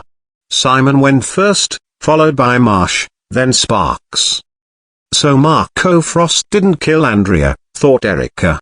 Sparks's theory has just fallen apart. The conversations she'd had with the glue pot barmaid and Ivy needled at her brain. Andrea had been seen with a dark-haired man and a blonde woman. They were still out there. Whoever did this was still out there. Marsh, Sparks and Simon had now disappeared into the press conference. Diana remained on the sofa. She was crying again and was being comforted by Linda and David. "We need you in there, now," hissed Colleen to Erica. Giles Osborne burst through the door at the back. He was rugged up in a huge winter coat. He rushed over to Diana, unwinding his scarf and apologizing for being late. "Have I missed the appeal?" he said. Diana shook her head through her tears. "Now, DCI Foster," said Colleen. Erica made a decision which would have far-reaching consequences. She took a deep breath, smoothed down her hair, and went into the press conference. Chapter 26. Moss, Peterson, Crane, and the rest of the team were back at Lewisham Row, gathered around a large flat-screen television. The BBC News channel counted down to the hourly bulletin, and then a wide shot of the press conference came onto the screen. Seated at the long table were DCI Sparks, DCI Foster and Chief Superintendent Marsh. Next to Marsh sat Simon Douglas Brown, who looked haunted and drawn. Simon read his statement from the prepared script, and footage of him was interspersed with the driving license photo of Andrea that had been doing the rounds in the press, plus a newer photo, Andrea on her last family holiday with Linda, David and their parents. They were all smiling at the camera, with a backdrop of the sea behind. David smiled bashfully. Linda's face remained set in the same pudgy-faced scowl. DCI Foster was right, "This is all very touching," said Crane. "But it's like a well-packaged display of grief. Will it prompt anyone to call in?" On the screen, Simon Douglas Brown finished his statement, and the camera pulled out to a wide shot. Chief Superintendent Marsh was about to speak, when Erica leaned over and shifted his microphone towards her. She addressed the camera and started to speak. The events leading up to the disappearance of Andrea are confusing, and we need your help. We would appreciate anyone coming forward who saw Andrea on the night of the 8th of January. It was a Thursday night. We believe Andrea spent some time between 8 p.m. and midnight in a pub called the Glue Pot on London Road, that's South London, in Forest Hill. Andrea was seen by a member of the bar staff talking to a dark-haired man and a blonde-haired girl. Members of the public may have also seen Andrea walking up London Road between 8 p.m. and midnight, towards the Horniman Museum, where her body was found. If you have any information, however small, please come forward. Phone the incident room number which will be coming up shortly.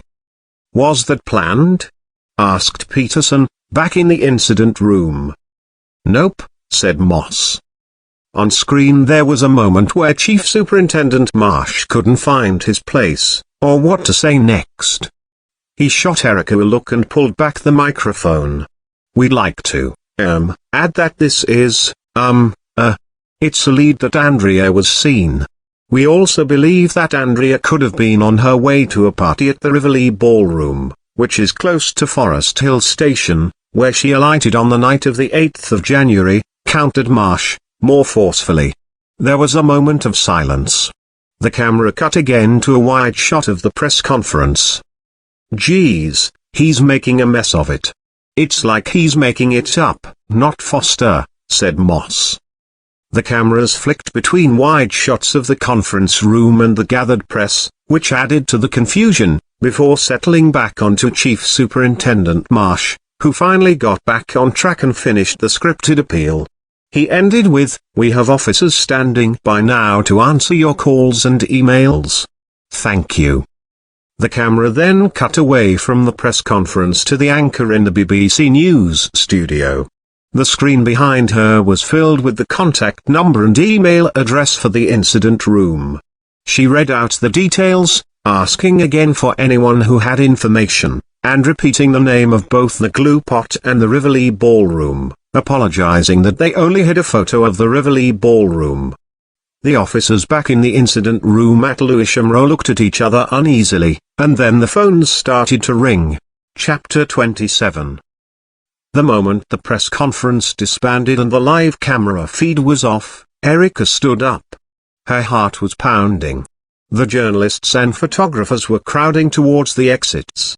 Simon turned to Marsh, a furious look in his brown eyes.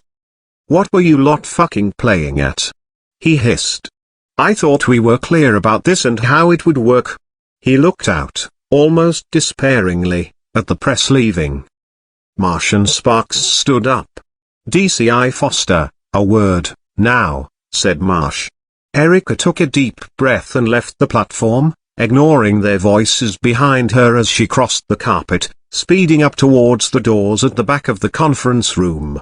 Once through, she found a fire exit and clattered down 3 flights of stairs before bursting outside onto a side street. She stood and caught her breath, the rain pricking at her clammy skin. She knew there would be consequences for what she had just done, but didn't she always stand by her convictions?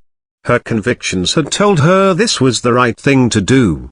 She had done something good, something for Andrea, who didn't have the right to reply.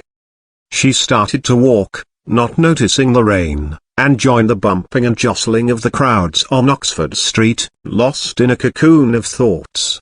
Her gut feeling, the certainty she'd felt, began to fade. She should have stayed and faced the music.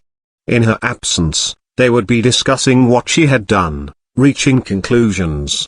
They were making decisions without her, planning what they would do next. She hesitated, then stopped.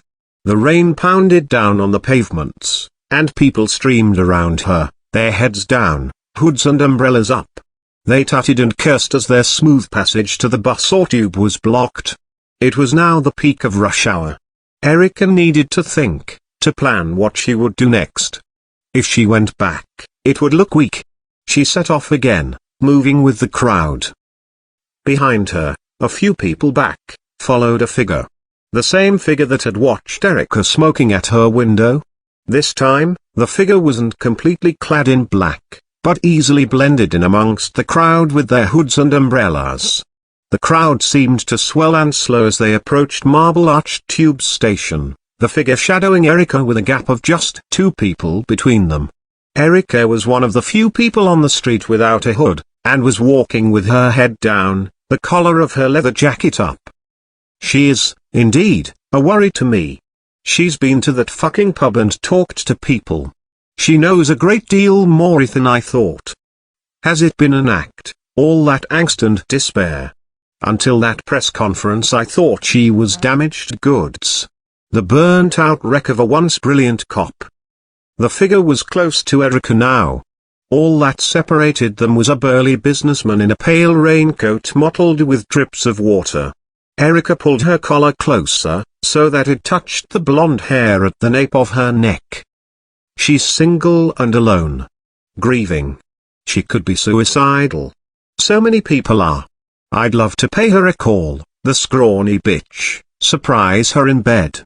Hold that skinny throat where the tendons bulge out and watch her eyes go dark. But there's someone else who is due a visit. The crowds reached Bond Street Tube Station and ground to a halt. Erica inched forward so she could just get under the large awning as she waited for the crowds to move forward. The figure edged closer, amongst the packed-in crowd, and slipped a neat white envelope into the pocket of Erica's leather jacket. Seconds later, the blockage at the station entrance cleared. The figure left Erica and moved on through the crowd, blending in, just another person eager to get somewhere fast. Chapter 28. When Erica emerged from the concourse at Brockley Station, she was confused to see her new home in daylight. The street was busy, a Royal Mail van moved past and parked at a post box. A fresh-faced young postman got out and opened the box, pulling out a full sack of letters. There was a cafe opposite the station where 2 women sat at a table outside, huddled in jackets against the cold and smoking cigarettes, thick red lipstick smeared on the edge of their white china cups. A handsome waiter with a pierced lip came to their table. He said something as he took their empties, and the women shrieked with laughter. Erica fumbled in her bag and pulled out her cigarettes. Her hands shook as she lit up. Her feeling of anxiety had increased during the train journey back. Her heart was pounding in her chest and it was like she was seeing the world through slightly blurred glass. The handsome waiter was still chatting to the woman, and they were flirting back with ease. "Ooh, no, no, no, no, no," said a voice. Erica looked round. A paunchy man in a Southwest Trains uniform stood beside her. He had grey hair and a greying moustache. "Excuse me?" asked Erica. "You just quite fancy a £1,000 fine, do you, love?" "What?" she said, feeling dizzy. "It's illegal to smoke at train stations. But I know how we can resolve this. All you need to do is take 1 step forward. Go on." Erica, confused, stepped forward. "The love, all solved, you're no longer on station property." He pointed to her feet, where she now stood on the smooth tarmac running past the station concourse. "Okay," she said uneasily. The man regarded her warily. It was only then that she realized he was being kind, but it was too late and he went off, muttering. Erica stumbled away, heart racing faster, drawing on her cigarette. The women at the cafe were now browsing the wine list, laughing and chatting with the handsome waiter. An old man whirled a metal stand of greeting cards around outside a newsagent's on the corner. 2 old ladies walked slowly, weighed down by shopping bags and deep in conversation. Erica grabbed the low wall outside her house and steadied herself. It occurred to her that she had no clue how to be a normal person. She could look at dead bodies and deal with interviewing violent sex offenders. She'd been spat at and threatened with a knife, but living in the real world as a member of society, it frightened her. She had no clue how to be single, alone, with no friends. The enormity of what she had just done came back to her. She'd hijacked the press conference of a major murder inquiry. What if she was wrong? She hurried back to the flat, the dizziness intensifying, a cold sweat prickling under her collar. When she was indoors, she slumped into the sofa. The room was spinning and a fuzzy blur was creeping into the side of her vision. She blinked, looking around the small living room. The blur moved with her vision.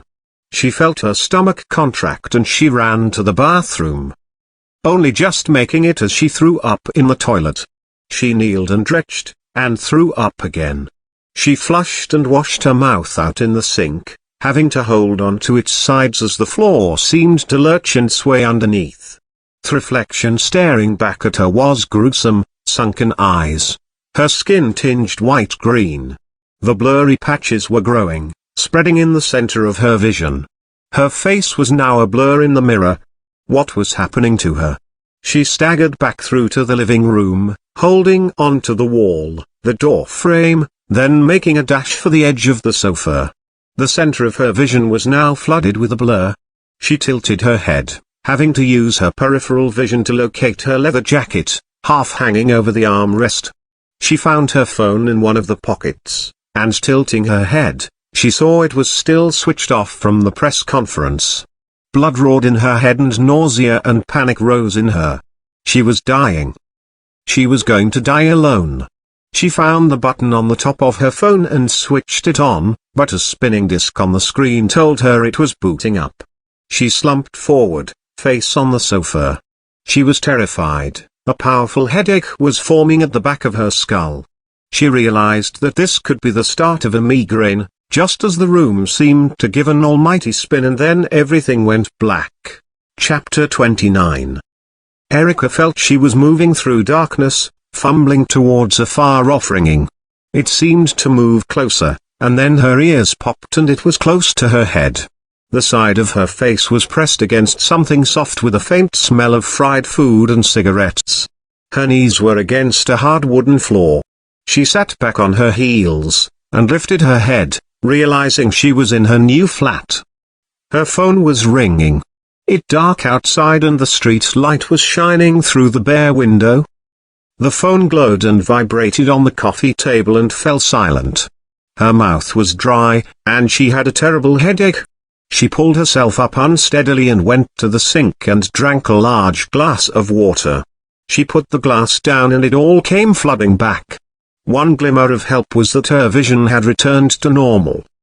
Her phone rang again, and, thinking it was Marsh, she answered, wanting to get it over and done with. A familiar voice said, "Erica? Is that you?" She bit back tears. It was Mark's father, Edward. She'd forgotten how much he sounded like Mark, with his warm Yorkshire accent. "Yes, it's me," she said, finally. "I know it's been a long time. Well, I phoned to say I'm sorry," he said. "Why are you sorry?" "I said things I regret." "You had every right, Edward. I can't bear to look at myself half the time."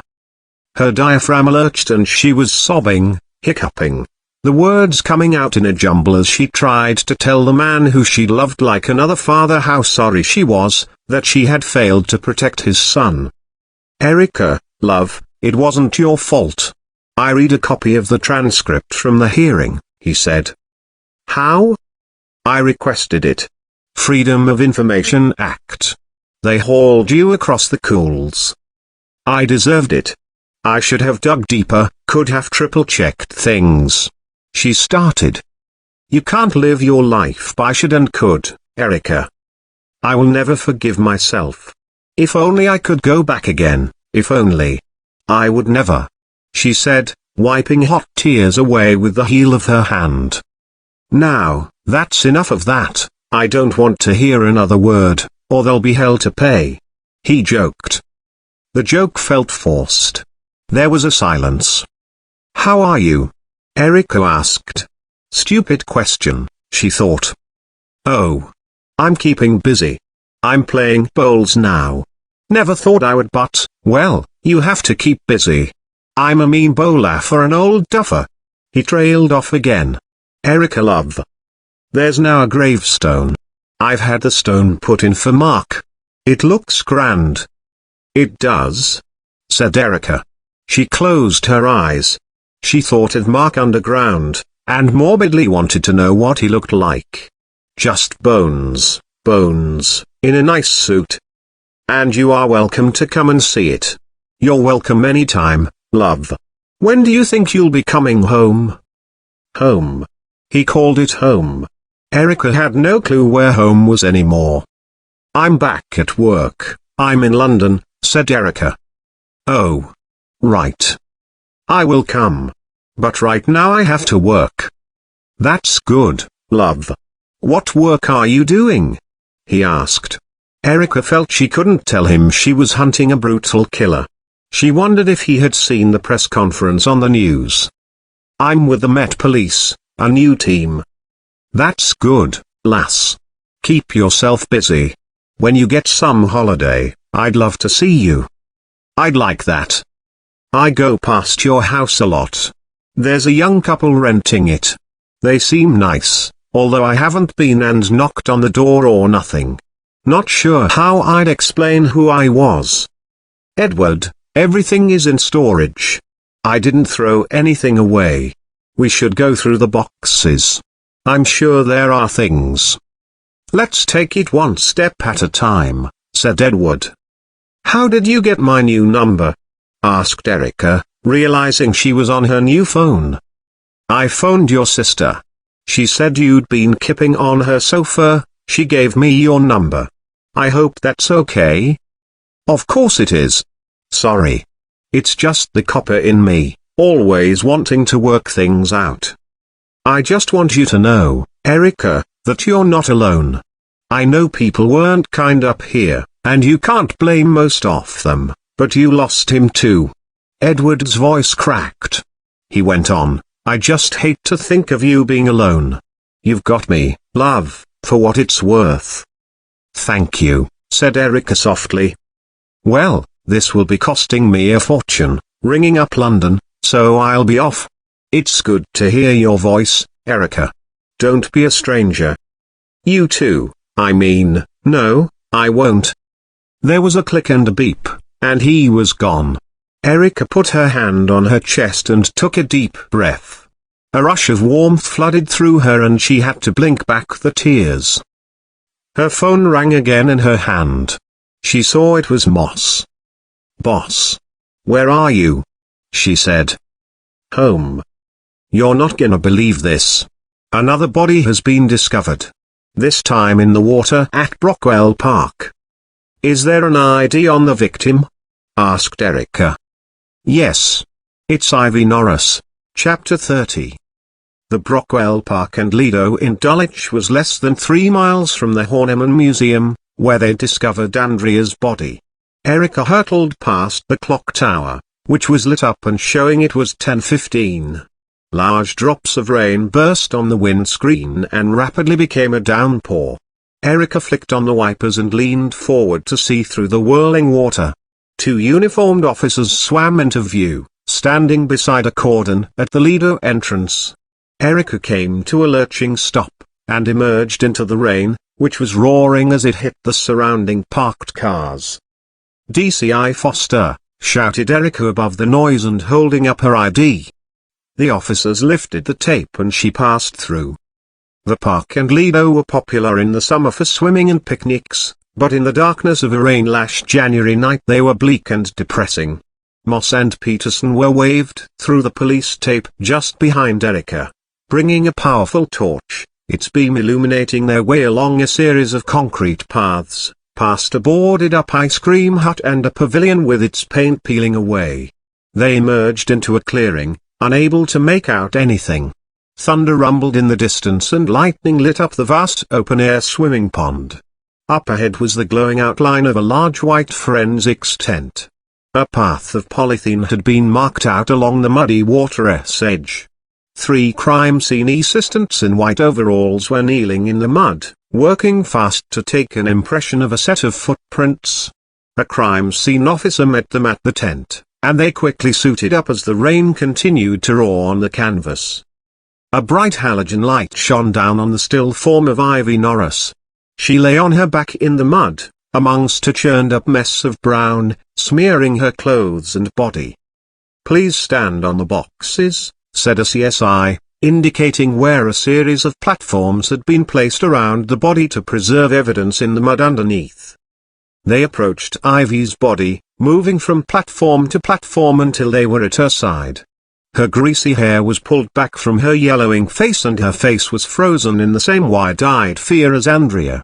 Her nose had been flattened amongst a mess of clotted blood. She wore the coat and jumper Erica had seen her in a few days previously, but she was naked from the waist down. Her legs were painful to look at, emaciated, with clusters of scars, bruises and needle marks. Her pubic hair was grey and matted. A crime scene photographer took a picture and the tent was filled with a flash and a high-pitched squeal. Isaac Strong stood silently on one of the boxes. He nodded at them all. Who found her? Asked Erica. A group of kids who'd climbed the fence for a dare? Where are they now? Your officers are with them at the community center over the road. We've already taken DNA. Did they see anything? Asked Erica. No. It was dark. One of the boys tripped over her body and fell. He must have been terrified, said Moss, looking down at Ivy. Her nose is broken. I think her cheekbone also. There are extensive ligature marks on her neck, said Isaac, crouching down and gently pulling down the folds of Ivy's sweater. I also think 4 ribs are broken. I'll have more idea about internal damage when I conduct my autopsy. She was carrying £100 in cash. The notes were folded inside her bra. So we could rule this out as a random assault or robbery? Asked Moss. I don't want to be drawn on that until I've done my autopsy. But obviously when a body is left with money, it indicates that robbery wasn't on the assailant's mind. Sex was, though. On a first examination, there is semen present in her vagina. Ivy was a well-known prostitute, explained Moss. Perhaps whoever did this had lured her with the cash? Added Peterson. We can't assume because of that the sex was consensual, said Isaac sternly. There is extensive bruising around the pelvic area. Where are her arms? Erica asked, dreading for a moment that they'd been hacked off. Her arms are bound behind her back, said Isaac.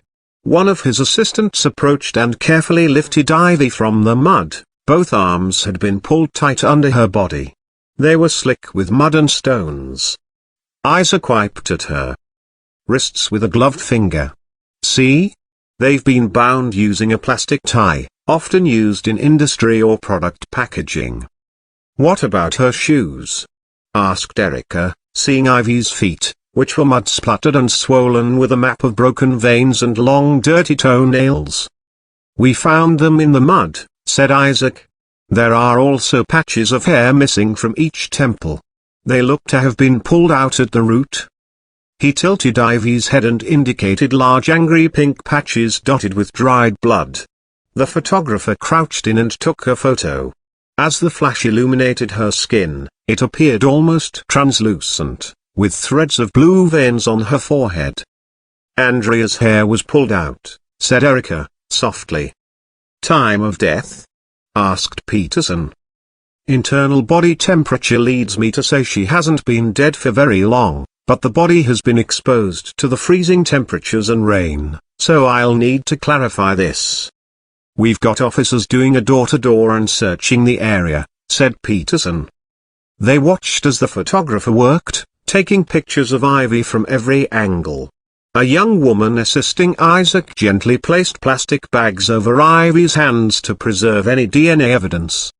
Isaac moved to a hastily set up bench in the corner of the tent, returning to them with a clear evidence bag.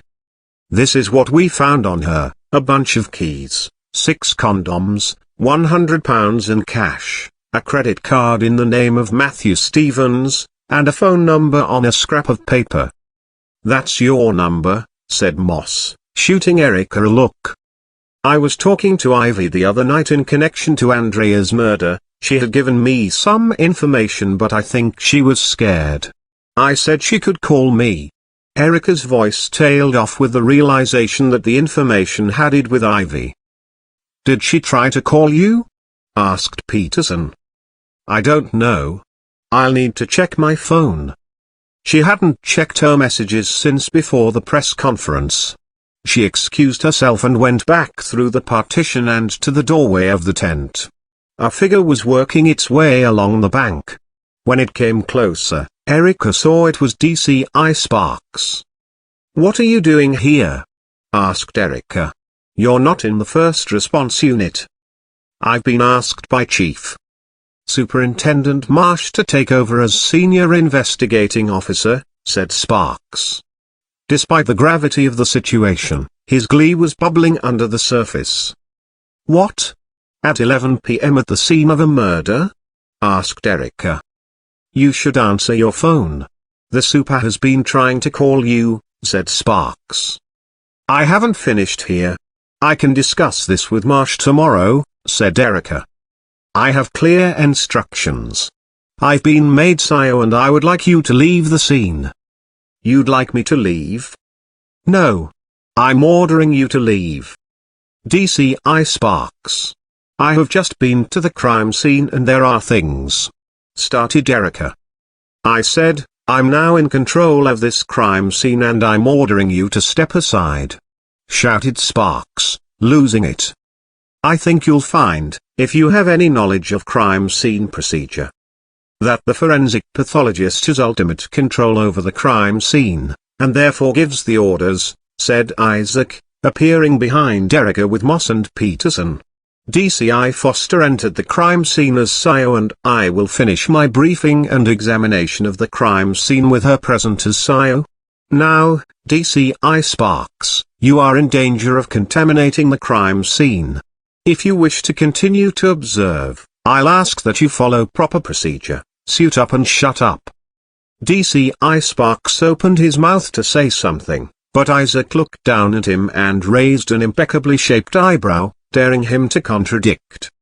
"8 a.m. tomorrow, there will be a briefing at Lewisham Row where we'll be refocusing this investigation.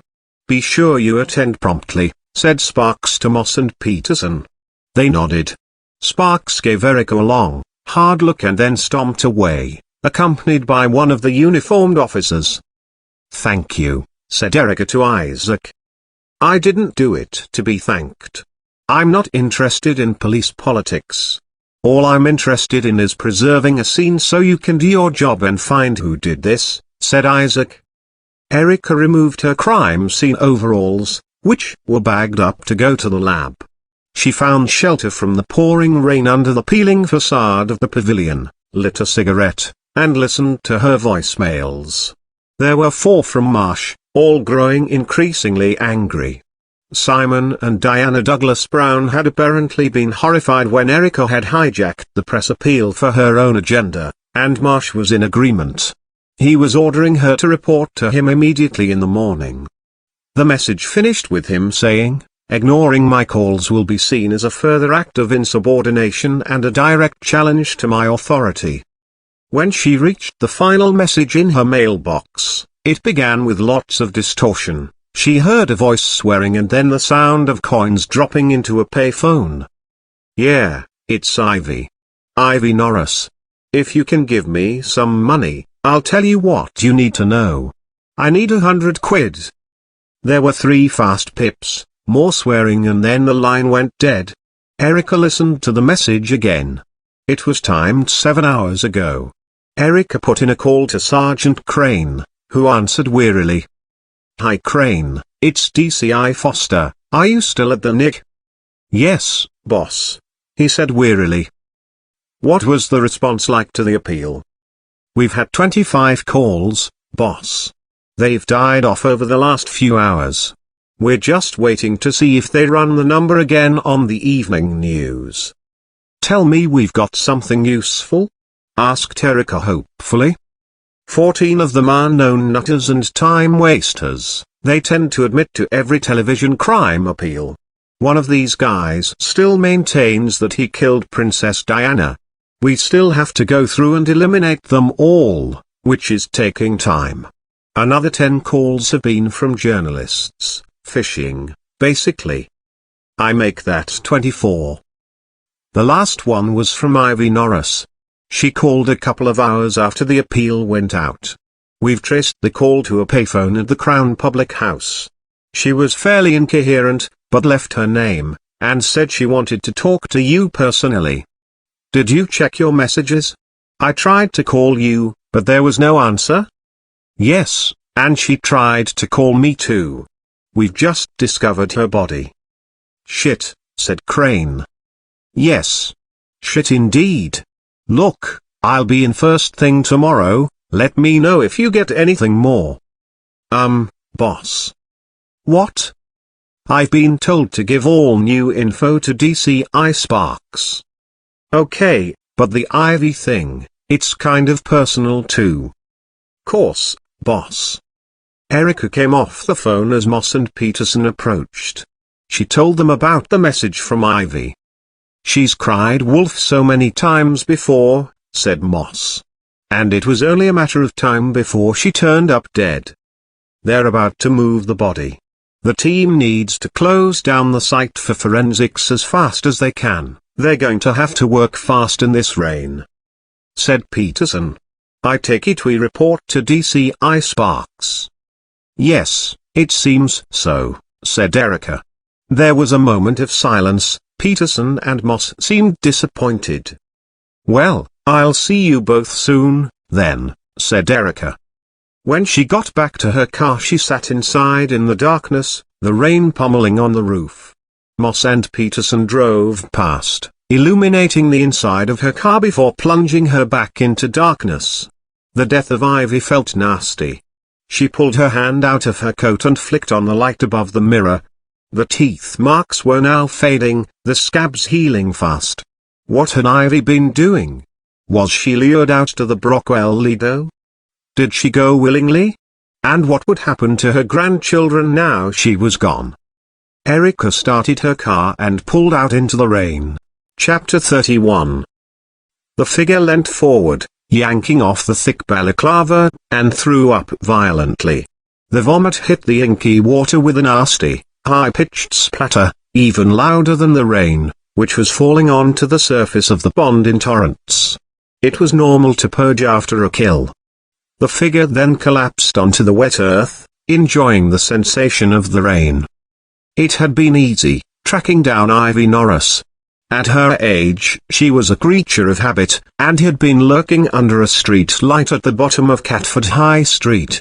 She looked more disgusting than usual, with what smelt like dried vomit on the furry hood of her coat, and blood crusting around her nostrils. My name's Paulette, you want oral or full sex? Ivy had said, her eyes lighting up when the expensive car had pulled up beside her.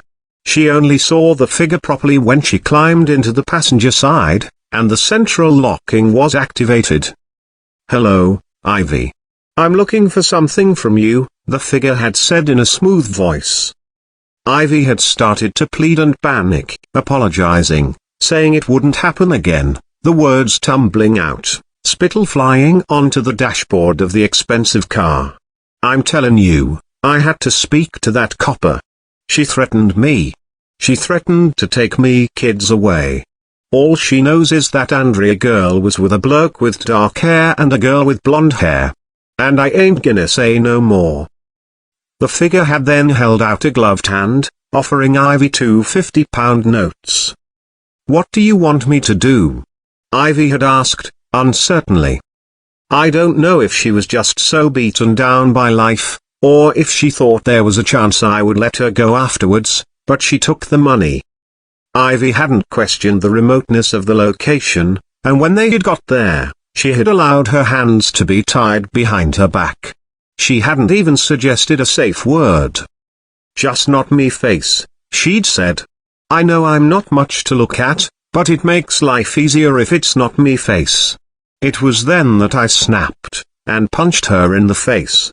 She didn't look surprised, just disappointed.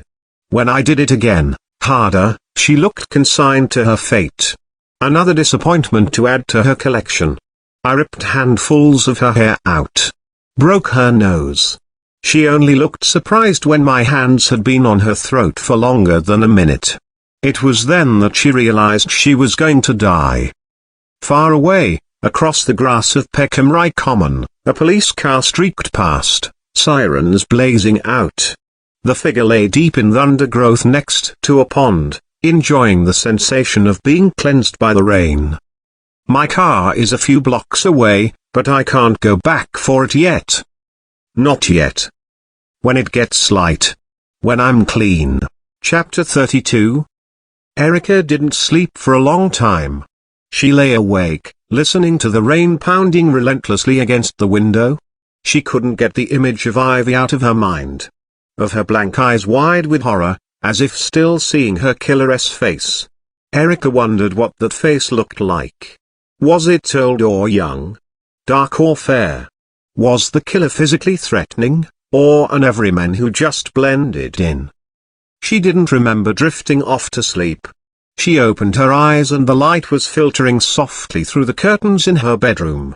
The day had dawned and for the first time since she could remember, it had been a dreamless sleep. She pulled the curtain to one side and saw it had stopped raining, but the sky was a pale grey. It was light. She leaned over to the bedside table and picked up her phone to see the time. It was on its charger, but dead. She cursed, moving through to the living room where she saw the digital clock on the oven was dark. She opened the tiny cupboard housing the electricity box, yanked out Marcy's blotchy painting and flicked the mains switch on and off, but nothing. Peering out of the front bay window at the empty street below, she had no clue what the time was. She opened her front door, crossed the landing to the door opposite and knocked. A few seconds later she heard a key turning, bolts shooting back and the rattle of a chain. The door opened a few inches and a small elderly lady with a meringue of white hair peered through the gap. "Sorry to bother you," said Erica. "Could you tell me what the time is?" "Who are you? Why do you want to know the time?" the lady asked suspiciously. "I'm your new neighbor. I think we've had a power cut, and my only clock is on my phone, which is also dead." The old lady pulled back the thin sleeve of her cardigan and peered at a tiny gold watch biting into the flesh of her wrist. "It's 10:20 past, she said. 10:20 in the morning?" "Yes." "You're sure?" said Erica in horror. "Yes, dear, I'm the one with the watch. My electricity seems to be working," she said, flicking her hall light on and off. "I think you need to feed your meter, dear. The tenants before you got very behind on their bills. The police even came in at one point. I don't know why the police were wasting their time chasing up unpaid bills. Although your landlord is apparently quite a high-up policeman, so I'd be careful." Erica arrived breathlessly at Lewisham Row Station at 11:15. Wolf was on the front desk. He crossed round to her side. "DCI Foster, I've been asked to take you in to see Chief Superintendent Marsh. It's urgent." "I know where it is," snapped Erica. She went through to Marsh's office and knocked. Marsh opened the door. "Come in and sit down," he said coldly. Assistant Commissioner Oakley sat in Marsh's chair. Marsh had been relegated to a chair beside his own desk. His office had been hastily tidied. The corner of a Christmas card poked out from one of the cupboard doors. "Good morning, DCI Foster. Please have a seat," said Oakley, in calm, clipped tones. He was immaculately dressed. His uniform crisp, his grey hair neatly parted, not a hair out of place. His skin was tanned and shiny. He was like a sleek fox. Not in any way sexual, but cunning and immaculately groomed. Erica remembered she'd read that if foxes are fed on the finest food they have the glossiest coats. Erica sat and noticed that Marsh was pulling on a pair of latex gloves. "Please can we see your mobile telephone?" said Oakley. "Why?" "You are the last person to have received a phone call from the murder victim Ivy Norris. The voicemail and earphone is now evidence in the investigation." His tone was final, no questions were to be asked. Erica took out the phone and handed it to Marsh. "It's not switching on," said Marsh, turning the phone over and pressing the power button. "The battery's dead," said Erica. "This is your designated phone, for work purposes, and it's dead?" asked Oakley. "I can explain." "Please read out the serial number," said Oakley, ignoring Erica. Marsh worked quickly, pulling the back off the phone and reading the number out as Oakley wrote it down. "It's possible to access my voicemail independently, without needing the handset," said Erica, as Marsh placed her phone into a fresh plastic evidence bag, and sealed it up. Oakley ignored her and opened a file. "DCI Foster, do you know why you are here?" "I think so, sir. I'm not sure why you are though." 3 days ago, an official report was filed by Desk Sergeant Wolf. It details an incident between yourself and Ivy Norris's 7-year-old grandson, Matthew Paulson. Ivy Norris, whose body was discovered last night. "I'm aware of that, sir. I was one of the first responders at the scene," said Erica. "It says in Wolf's report that during the incident in the reception area of this station you physically struck the boy on the back of his head. What do you have to say about that?" The assistant commissioner looked up at her from the file. "Is it also mentioned in the report that at the time, the boy had latched onto my hand with his teeth?" said Erica. "What were you doing in such close proximity to the child?" "He was sitting on my suitcase, sir. He wouldn't get off." "He was sitting on your suitcase," repeated Oakley, leaning back. "He tapped his pen against his teeth. Were you injured during this attack by a small 7-year-old boy?" "Yes, my hand was cut," said Erica. "Yet there is no further entry to this incident in the report. Procedure would dictate that you are examined by a doctor, who can verify this. Were you examined by a doctor?" "No." "And why not?" "It wasn't life-threatening. Unlike some people, I like to engage more in police work than pushing paper around." "Not life-threatening. Yet these things can fast become career-threatening," said Oakley. Erica looked to Marsh but he said nothing. Oakley flicked through the file. "I had CCTV images pulled from the reception area, which does indeed show the full altercation.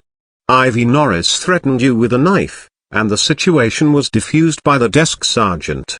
However, 6 minutes later you are seen in the car park where Ivy Norris and her 3 grandchildren get into your car." He passed a large photo across the desk that showed a remarkably sharp image of Ivy and the children outside Erica's car. The next image showed Erica holding something out through the open window, and the next was of Viv and the children climbing into Erica's car. It was freezing cold. I felt sorry for them. I gave them a lift. "And what are you holding out to Ivy in the photo?" "Cash." "You gave them a lift? Where?" "To Catford High Street." "And then what happened?" "I dropped them where they wanted to go." "Which was?" "By a Ladbrokes betting shop. Ivy didn't want me to see where she lived. They left the car and vanished in between the shops. Left the car, or fled the car." "What happened when they were in your car? Was there any further physical violence, from either party?" "No." "You were then seen again 24 hours later with Ivy Norris, this time harassing her at a private wake." "It was a glorified lock-in, sir, and Ivy was in a public place. I wasn't harassing her." "Did you know the landlord of the Crown filed an official complaint about police harassment?" "Did he? Was that in between working as a police informant? Or was that part of his work as a police informant?" "I would tread very lightly here, DCI Foster," said Oakley, icily. "These allegations are stacking up in quite an alarming fashion. Your phone number was found at the crime scene on Ivy Norris's body, plus she was found with £100 in cash. You are in this photo giving her cash." "I gave her my number, and asked if she could call me with any information. We have a transcript of the voicemail she left on your phone, where she states, I quote, 'If you can give me money I'll tell you what you need to know. 100 minimum should do.'" "Hang on, You've already pulled my private mobile phone messages? Are you suggesting I murdered Ivy Norris? Erica looked at Marsh, who had the decency to look away. No, we are not suggesting you murdered Ivy Norris, DCI Foster. Looking at this evidence though, it's building a picture of an officer who is frankly a concern, perhaps a little out of control, said Oakley. Sir, you know we all have our narcs. Our informants who we take for a drink and a chat, a little money and a little information changes hands, but I did not give Ivy Norris £100. DCI Foster, can I remind you that it's not official police policy to pay for information, said Marsh, finally speaking up. Erica laughed at this ludicrous statement. Marsh's voice went up an octave. You also directly defied my order with regards to the official statement we made at the press appeal. You jumped in, unapproved, unscripted. Used it as a mouthpiece for a wild hunch. Who knows what damage you have done? Hunch? Sir, I have a strong lead on a man who was seen with Andrea Douglas Brown just hours before she was killed, and this was witnessed by a barmaid and Ivy Norris. Yes, the barmaid who doesn't seem to exist, and an unreliable witness, who is now dead, said Assistant Commissioner Oakley, remaining irritatingly calm. He went on. Do you have an agenda against Lord Douglas Brown? No. His role supplying defense contracts has been controversial, and has impacted policy in all departments of the police and armed forces. Sir, my only agenda is to catch the killer of Andrea Douglas Brown, and Ivy Norris. Am I going to be the first who says that the circumstances are remarkably similar? So you now believe that the murders are linked?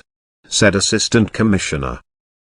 Can I just add, sir, that this is not the line of inquiry we are pursuing, said Marsh, spinelessly. Erica paused. Yes, I believe these murders are linked. I believe to pursue my line of investigation would be in the best interests of catching this killer. I repeat that this is not the line of inquiry we are pursuing, said Marsh. Then what line of inquiry are we pursuing? Asked Erica, fixing Marsh with a stare. DCI Sparks had a prime suspect for all of 3 hours, before he came back with an alibi. You would know, DCI Foster, if you had bothered to attend the briefing this morning at 8, Marsh said. I had a power cut, at home, and my phone wasn't charged. So I didn't have access to any messages or alerts. You will know from my records that this has never happened before. There was a silence. How are you? In yourself, DCI Foster? Asked Assistant Commissioner Oakley. I'm fine. How is that relevant?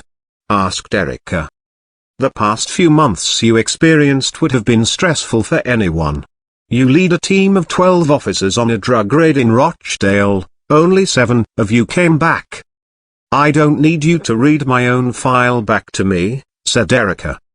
Oakley went on, you went in with insufficient intelligence. It seemed you were keen to get on with it, like you are now. Can you see how this might be construed as impulsive behavior on your part? Erica gripped the arms of her chair, she was trying to remain calm. The Assistant Commissioner continued, 5 officers died that day, including, tragically, your husband, D.I. Mark Foster. You were subsequently suspended. It seems you had the chance to learn a valuable lesson, but you didn't, and... Erica found herself out of her chair, leaning over the desk and grabbing the file. She tore it in two and threw it back on the desk. This is bullshit. I took the lead yesterday because I believe Andrea was seen with 2 people who could provide information about her killer. Simon Douglas Brown didn't like it, and he's now dictating how this investigation should be run. She remained standing, in shock. Assistant Commissioner Oakley sat forward in his chair and said, in a practiced tone, DCI Foster, I am formally relieving you of duty, pending an investigation into your conduct and a fresh psychiatric evaluation of your ability to serve in the police force of England and Wales. You will surrender any weapons, formal identification and official vehicles and await further correspondence. You will continue to receive full pay pending results of our investigation, and you will present yourself, when requested, to be examined by an official police psychiatrist." Erica bit down hard on the inside of her cheek, willing herself not to say any more. She handed over her ID badge. "All I want to do is catch that killer. It seems you both have another agenda." She turned and left the room. Wolf was waiting outside with two uniformed officers. "I'm sorry. We have to see you out," he said, his jowly face hanging guiltily. Erica walked with him to the front entrance, passing the incident room. DCI Sparks was by the whiteboards, briefing the team. Moss and Peterson looked up and saw Erica being escorted out. They looked away. "Airbrushed out," said Erica, under her breath. They reached the front desk, where Wolf asked her to hand over her car keys. "Now?" "Sorry, yes." "Come on, Wolf. How do I get home?" "I can arrange for one of the uniformed officers to run you home." "Run me home? Fuck that," said Erica. She put her car keys on the counter, and walked out of Lewisham Row Station. Outside on the street, Erica searched for a bus stop or taxi, but there was nothing in sight on the busy ring road. She set off for Lewisham Station, checking in her bag for loose change, but all she had was her credit cards.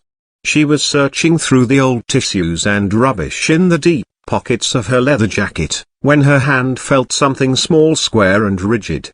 She pulled out a little white envelope. It was thick and looked expensive. There was nothing written on the front. She turned it over and pushed her finger under the flap, opening it. Nestling inside was one sheet of folded paper. She stopped dead in the street, the cars rushing by. It was a printout of a newspaper article about the raid where Mark and 4 of her colleagues had lost their lives. There was a photo of the path leading up to the house in Rochdale where dead bodies lay covered, surrounded by pools of blood and broken glass, another of police helicopters hovering above the house, airlifting 2 of her colleagues who would later die in hospital, and there was a grainy black and white picture of a barely recognizable officer lying on a stretcher and soaked in blood, his hand raised with limp fingers. It was the last photo taken of Mark alive. Above it was written in red marker pen, "You're just like me, DCI Foster. We've both killed 5. Chapter 33. Over the next few days, there was a shift in the media coverage of Andrea's murder, and Erica's statement at the press appeal kindled a more negative press reaction.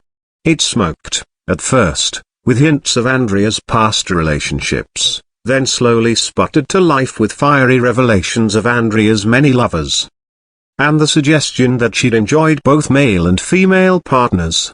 By the end of the week, the tabloids ignited in a fireball of disclosures. One of Andrea's ex-boyfriends, who described himself as performance artist, came forward and sold his story to one of the tabloids. Stills from a video emerged of them engaging in oral and anal sex, and of Andrea being tied up and flogged in a sex dungeon while wearing a see-through plastic dress and a gag ball. The tabloids had prudishly pixelated the images, but readers could be in no doubt as to what she was doing. The broadsheets condemned the tabloids whilst simultaneously offering their own thoughts and opinions, stoking the fire. The right-leaning newspapers had found a new way to attack Simon Douglas Brown, and in their eyes Andrea might, just might, have asked for it. Erica passed 4 long and lonely few days in her new flat, attempting to settle in. She got her electricity sorted out and watched the media coverage unfold. She went for a medical checkup, taking the bus to Lewisham Hospital where she explained she was a police officer and she had been exposed to blood and bodily fluids. Samples of her blood and urine were taken, and she was told she would have to return for a further blood test in 3 months' time. The whole encounter was cold and clinical, and made her feel very small and insignificant in the world. Alone in her flat, she kept staring at the note, trying to work out how it had been placed in her pocket. Was she losing it? How could she have not noticed something? Her mind went back over the days leading up to finding it, over all the places she had been, but it could have been anyone anywhere. For now, she kept it in a clear plastic evidence bag. She knew she should hand it in, but something in the back of her mind told her to keep hold of it. On the fifth morning, Erica arrived at the newsagent opposite Brockley station to buy the day's papers, when she saw the front page headline of the Daily Mail, "Top Cop Suspended from Andrea Case." It detailed how, after a series of high-profile mistakes and blunders running the Andrea Douglas Brown murder inquiry, DCI Erica Foster has been suspended from duty pending a full inquiry. It stated that Foster had been accused of erratic behavior, of leaking information to the press relating to the case, and of misplacing confidential information regarding police informants, which most probably resulted in the death of Ivy Norris. There was a photo taken of Erica through the passenger window of a car. Her eyes were wide and mouth gurning as she reached out for the dashboard. Under the photo the caption read, "Blundering Cop Erica Foster." The photo had been taken by the press outside the Horniman Museum crime scene, when Moss's car had slipped on the ice. Erica threw the newspaper down and left without buying anything. When she got back home, she made a strong coffee and switched on the television. The BBC News channel counted down to the hourly headlines, and then Andrea Douglas Brown's face appeared on the screen with the announcement that the police had arrested a man called Marco Frost in connection with her murder. The report flicked back to the newsreader. 28-year-old Marco Frost was originally eliminated from police inquiries, but was subsequently found to have lied about being abroad when Andrea Douglas Brown was murdered. The footage then showed Marco, a handsome, dark-haired young man, emerging handcuffed from the entrance to a block of flats. He had his head down and was led away by two uniformed officers to a police car. They held the back of his head as he was loaded in, and then the car sped away.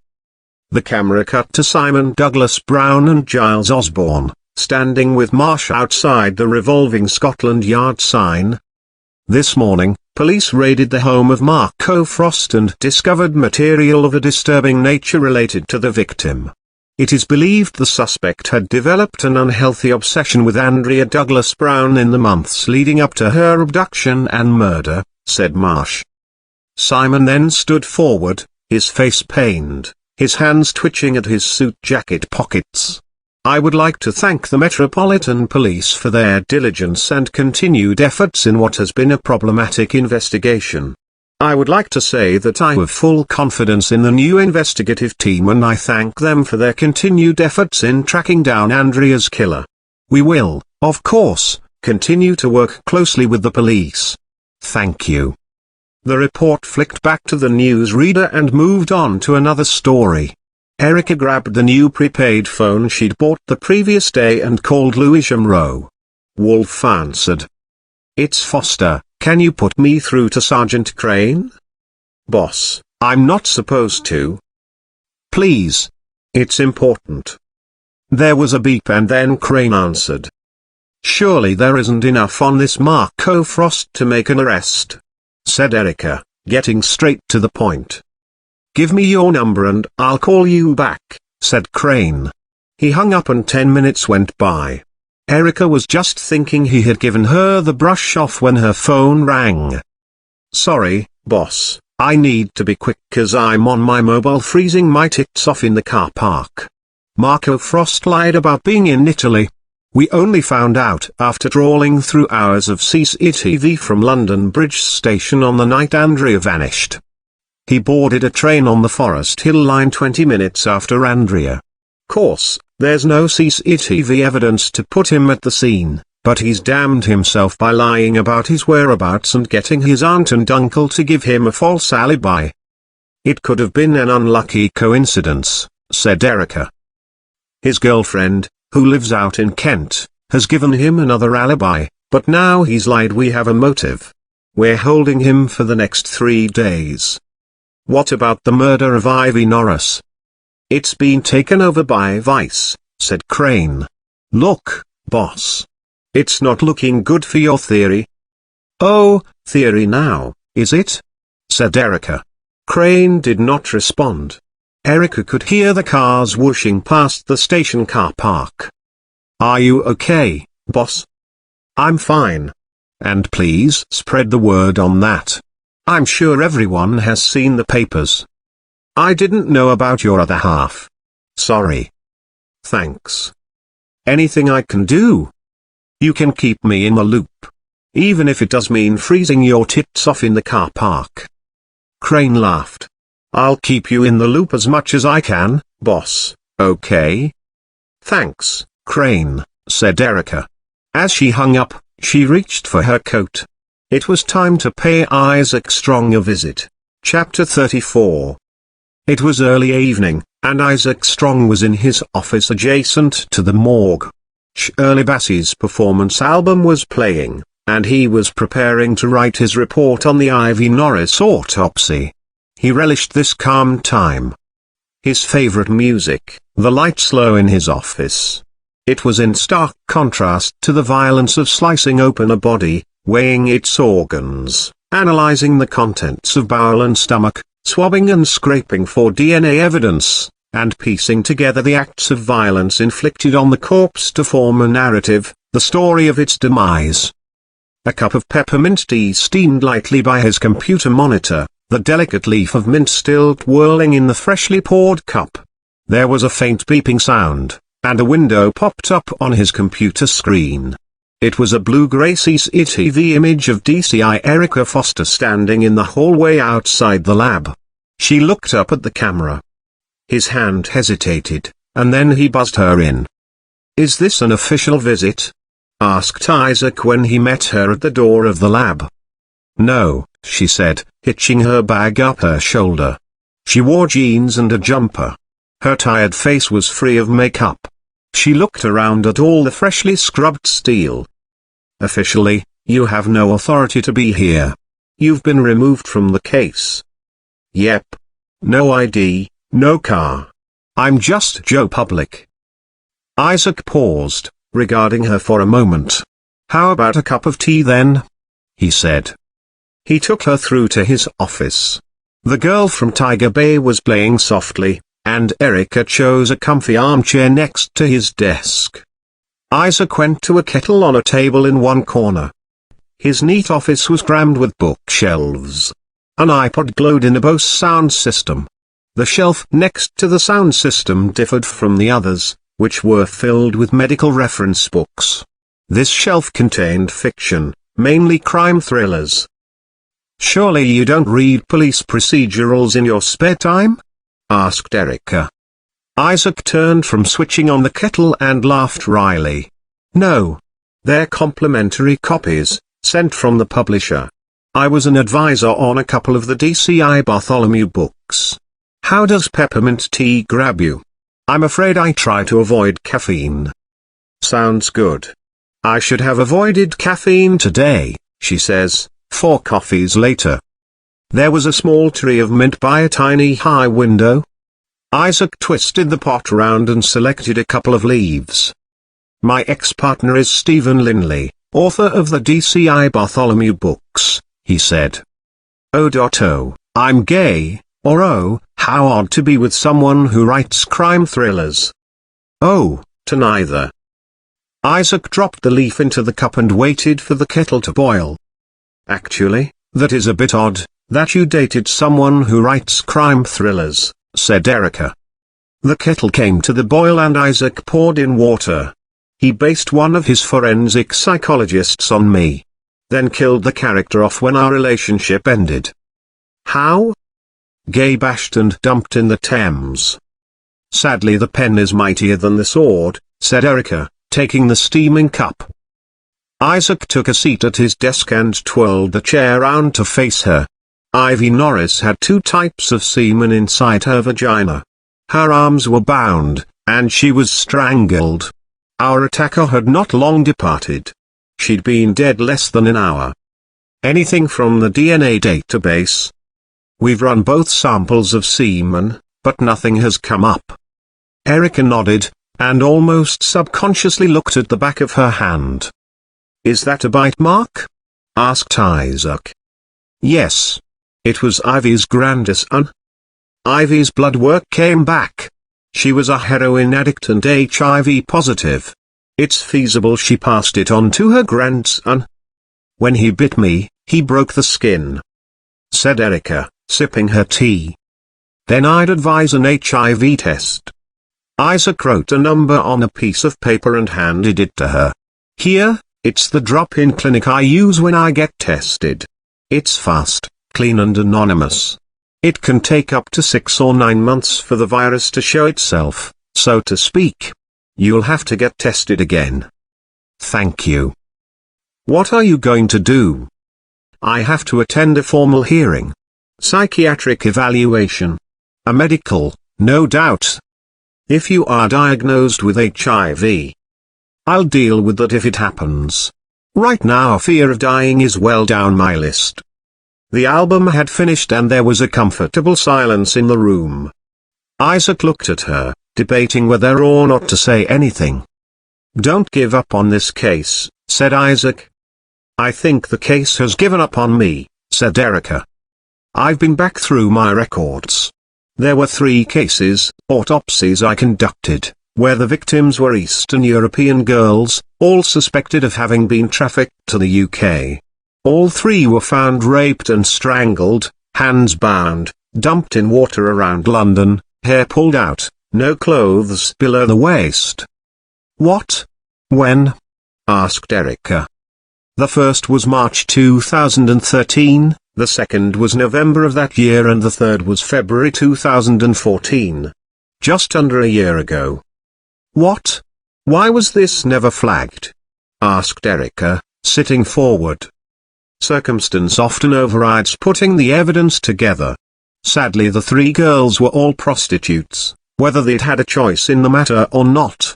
They got lost amongst all the other killings. A prostitute is almost expected to lose her life. They were never linked, and the cases remain open.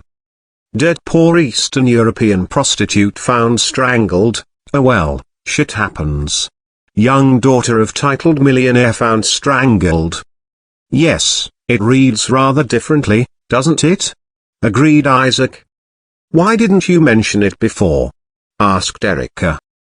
"Something about Ivy's death flagged it in my mind. Of course, Andrea differs from these because she hadn't been raped. However, the other 3 girls were found in a state of decay, and they were sex workers. It's possible they had been raped, but not at the same time as being killed. Ivy Norris was also a prostitute and was found with 2 types of semen.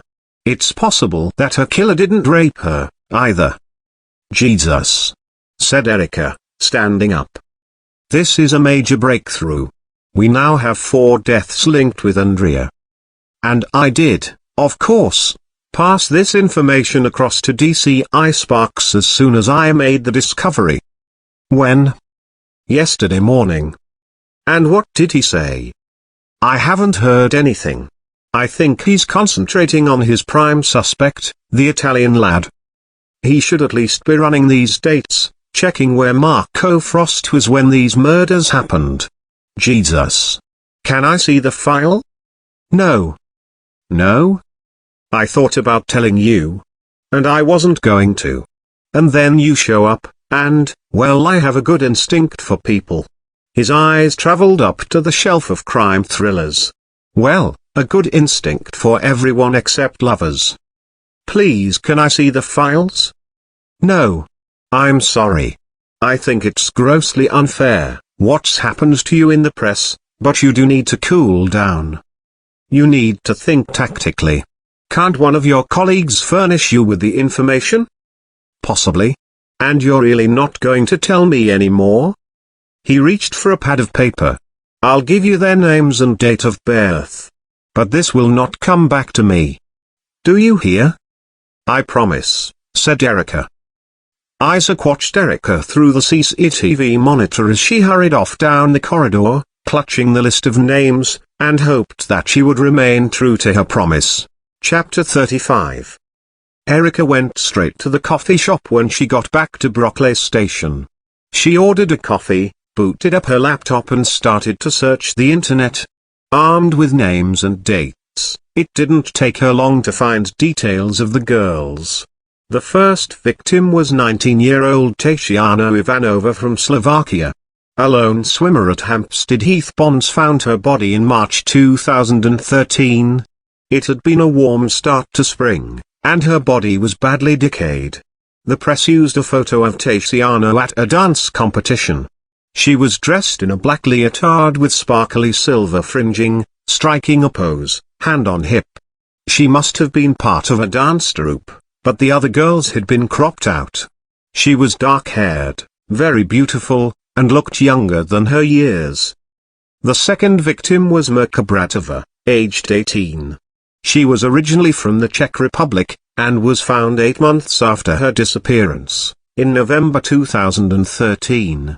One of the park wardens in the Serpentine Lido discovered her body floating in the water amongst leaves and rubbish by the sluice gate. In the press photo, she was also dark-haired and very beautiful, and pictured holding a black kitten on a sunny balcony. Behind her, blocks of flats stretched away in the distance.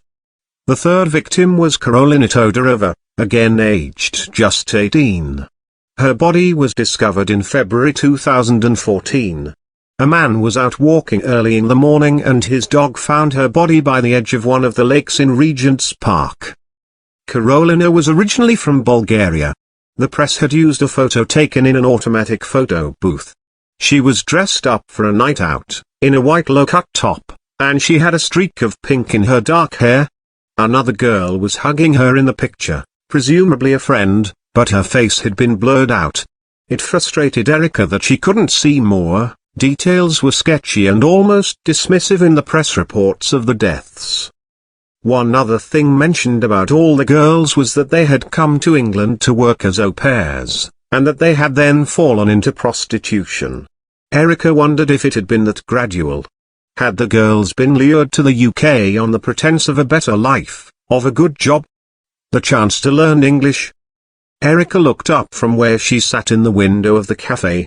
Outside, it was raining hard.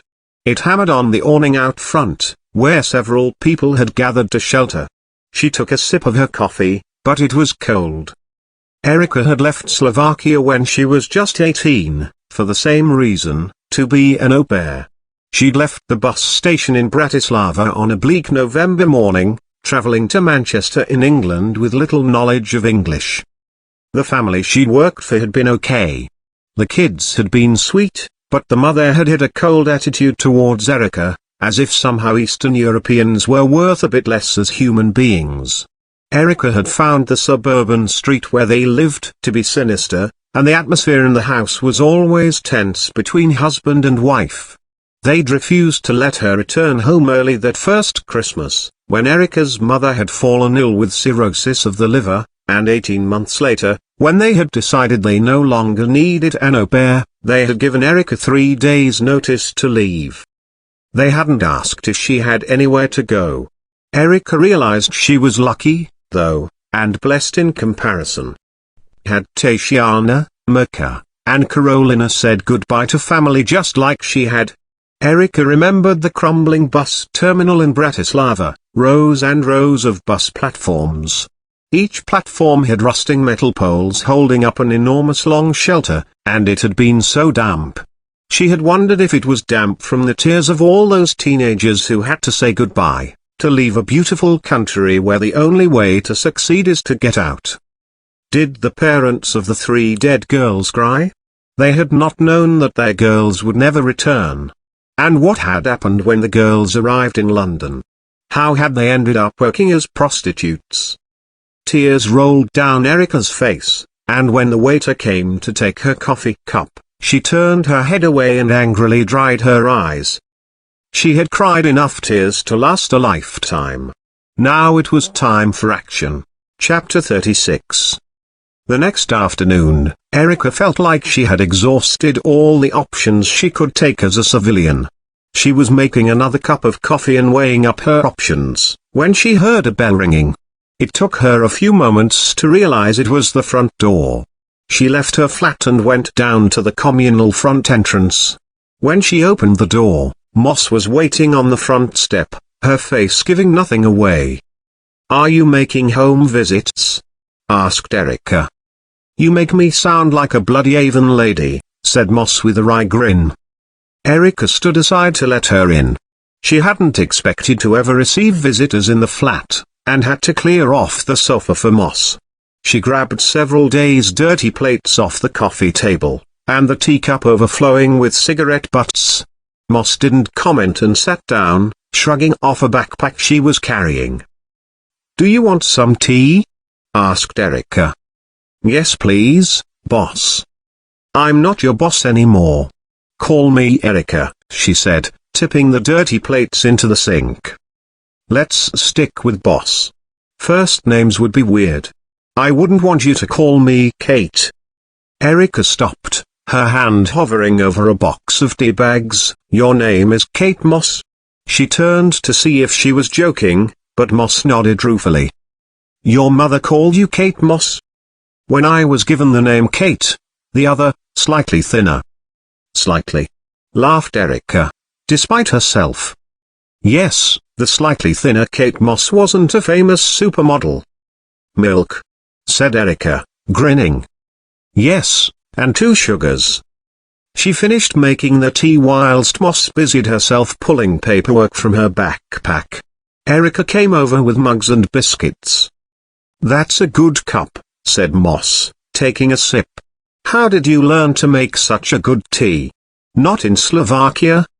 No, Mark, my husband.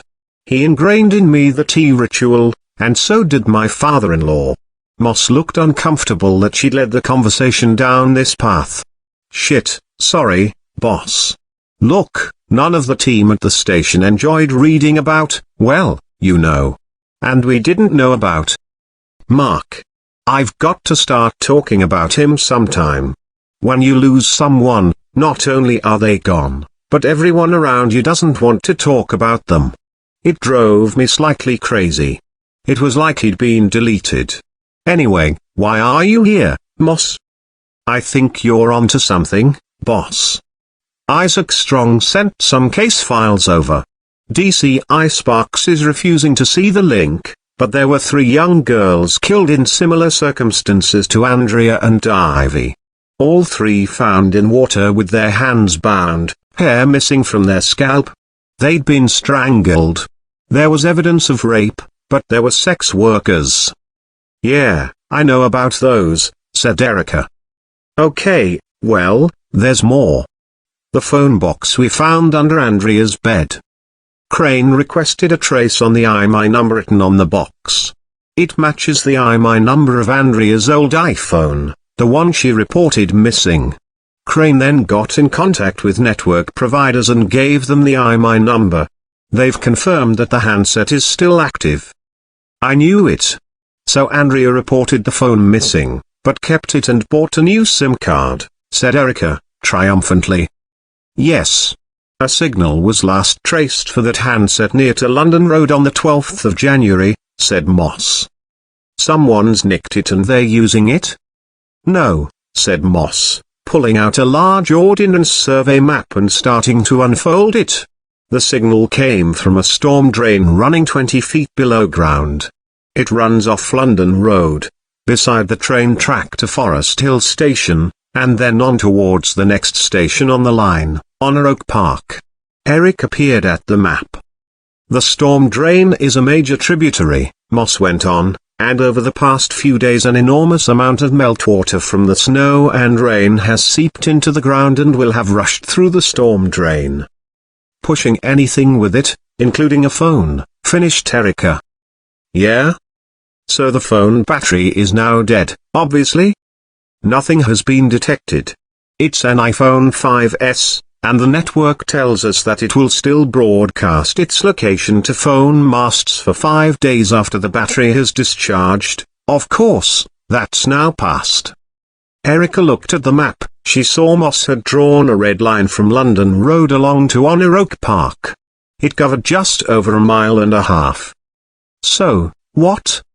The theory is that the phone was chucked or dropped into a drain when Andrea was taken? Yeah? But it's not a theory that DCI Sparks or Chief Superintendent Marsh want to hear. They're convinced they have their man in Marco Frost, and they're under pressure from Oakley et al. To make a conviction. They've been through his laptop and there's a lot of Andrea on there. Photos, letters he'd written to her, Google search history about places she'd been, and was going to. This is a major breakthrough, but why are you here, Moss? Asked Erica, getting up to make more tea. I've been there when we questioned Marco, and he was obsessed by Andrea. But, he just doesn't seem like he's got it in him. He also has very large hands. Isaac showed us the handprints on Andrea. And I don't know, it's not much more than a hunch. You don't think he did it? I have doubts, but they are a hunch. I think that this phone could open up the investigation, said Moss. Well, you've got to get a team down in that drain, to at least have a look, said Erica.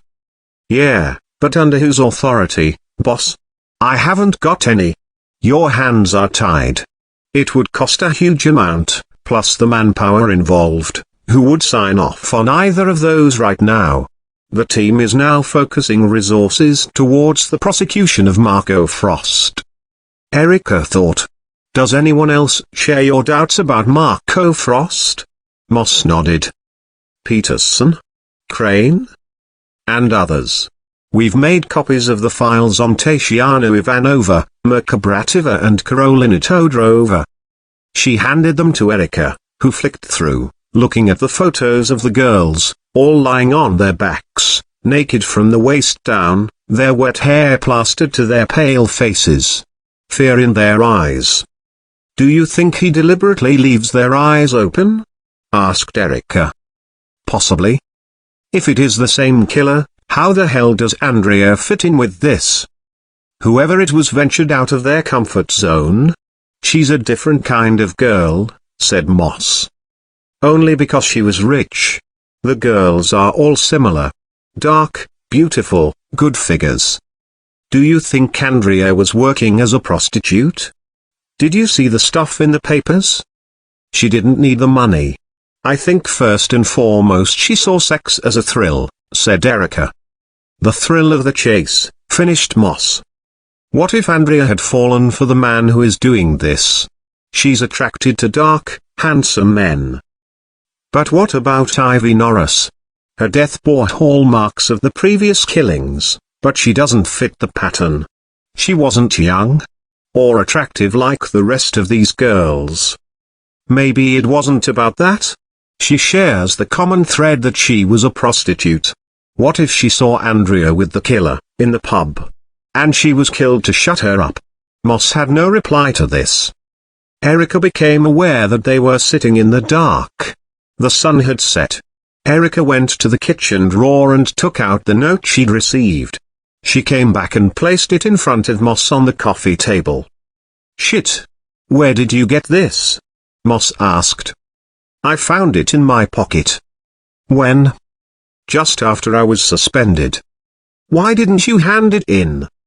That's what I'm doing now. Moss looked up at Erica. I know. Geez, this means we've got a serial killer out there, said Erica. A serial killer who got close enough to put this in your pocket. Do you want me to arrange for a car outside? No. They think I'm crazy enough. I've been asked to attend a psych evaluation. The last thing I need is to stoke things up. Saying I've got a stalker. Erica saw Moss's face. Over the years, I've had plenty of disgusting hate mail. But was it all hand-delivered? I'm fine, Moss. Let's focus on what we can do next. Well, okay. I've got Crane cross-checking the dates against Marco Frost's movements, but we don't know the exact time of death for these girls. We need to get that phone. Andrea could have been communicating with this guy.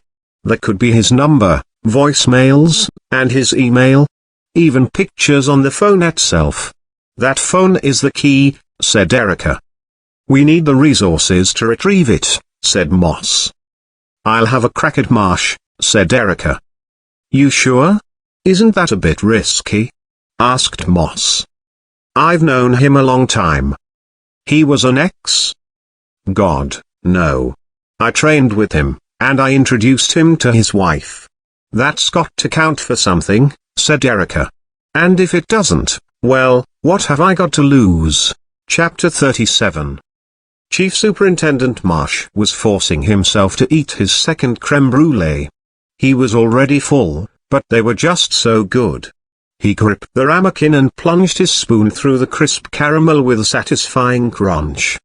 Marcy had bugged him for one of those cook's blowtorches for Christmas, promising she'd make him creme brulee every week. She'd almost kept her promise. He looked at her, bathed in the candlelight of their dining room. She sat next to him at the long dining table, and was deep in conversation with a round-faced man with dark hair whose name escaped Marsh. He'd been listening out all evening to see if Marcy mentioned this man by name, but so far she hadn't. Forgetting the name of the head of her art class would guarantee nothing would happen in the bedroom later, and Marsh wanted her badly. Her long dark hair hung loose over her shoulders, and she wore a long floaty white dress which clung to the curve of her breasts. He looked around the table at their other three guests, thinking how unattractive they were in comparison. A middle-aged woman with scarlet lipstick, who was managing to look both grubby and elegant, an old man with a straggly beard and long fingernails, who Marsh was convinced had only come along for the free food, and a thin camp guy with mousy hair tied back in a ponytail. They were deep in conversation about Salvador Dali. Marsh was wondering if it would be rude to offer them coffee whilst dessert was still being eaten, when the front door knocker clattered. Marcy tilted her head to Marsh and frowned. "Don't let me disturb you, I'll go," he said. Erica reached up impatiently and knocked again. She could see people were home, the curtains were drawn at the large bay window, and laughter seeped out with the soft glow of light. Moments later, the hall light came on and Marsh opened the door. "DCI Foster. What can I do for you?" She noted he looked quite handsome in crisp beige chinos and a blue shirt rolled up at the sleeves. "Sir, you're not picking up my calls and I need to talk to you," she said. "Can it wait?" "We've got company," said Marsh. He noticed Erica was clutching a pile of what looked like case files.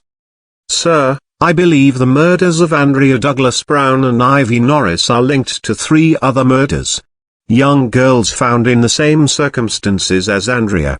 The murders have happened periodically since 2013. All found dumped in water in the Greater London area." Marsh shook his head, exasperated. "I don't believe this, DCI Foster." "Sir. They were all young Eastern European girls," said Erica. She flicked open a file and held up the crime scene photo of Karolina Todorova. "Look. This girl was just 18, strangled, her hands were bound behind her back with a strip of plastic and her hair was pulled out at the temples. She was dumped in the water like rubbish." "I want you to leave," said Marsh. She ignored him and pulled out 2 more photos, Tatiana Ivanova, 19 and Mirka Bratova, 18. Again, strangled, hands bound in exactly the same way, hair pulled out and dumped in water. All in a 10-mile radius around central London. Even the type of girl is the same. Dark, long hair, hourglass figure. "Sir, DCI Sparks has had this file for 2 days. The similarities are so obvious, even to a copper straight out of." A door down the corridor opened, releasing a burst of laughter. Marcy approached the front door. "Tom, who is it?" she said. Then she saw the picture Erica held up, of Karolina half-naked and rotting in the water. "What's going on?" she said, looking between Erica and Marsh. "Marcy. Please go back inside, I'm dealing with this." "Let's see what Marcy thinks," said Erica, opening another folder and holding up a large photo of Mirka Bratova's body photographed lengthways, her face staring in terror.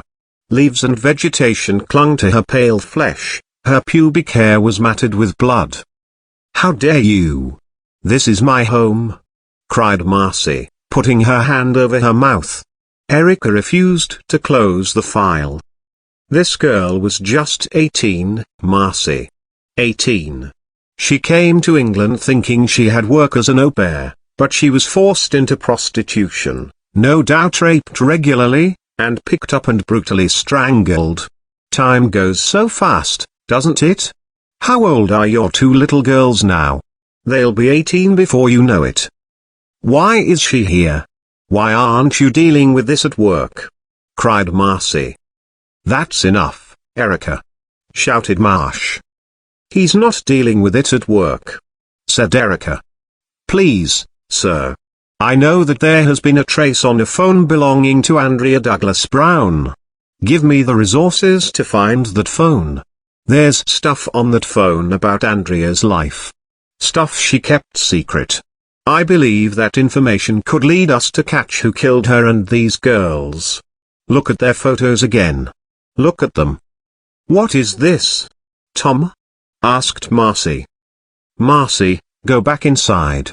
Now. Marcy took one more look at the pictures and went back into the front room.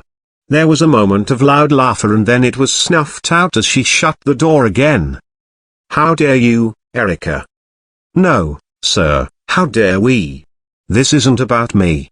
Yes, I'm out of order to show up on your doorstep, it's bang out of line.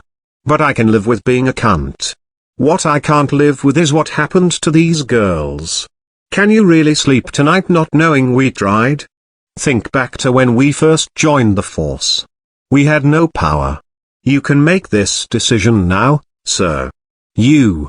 Fuck it, you can bill me for the search team, fire me at the tribunal, I honestly don't care right now. But look at these, take a look. Erica held up the photos again.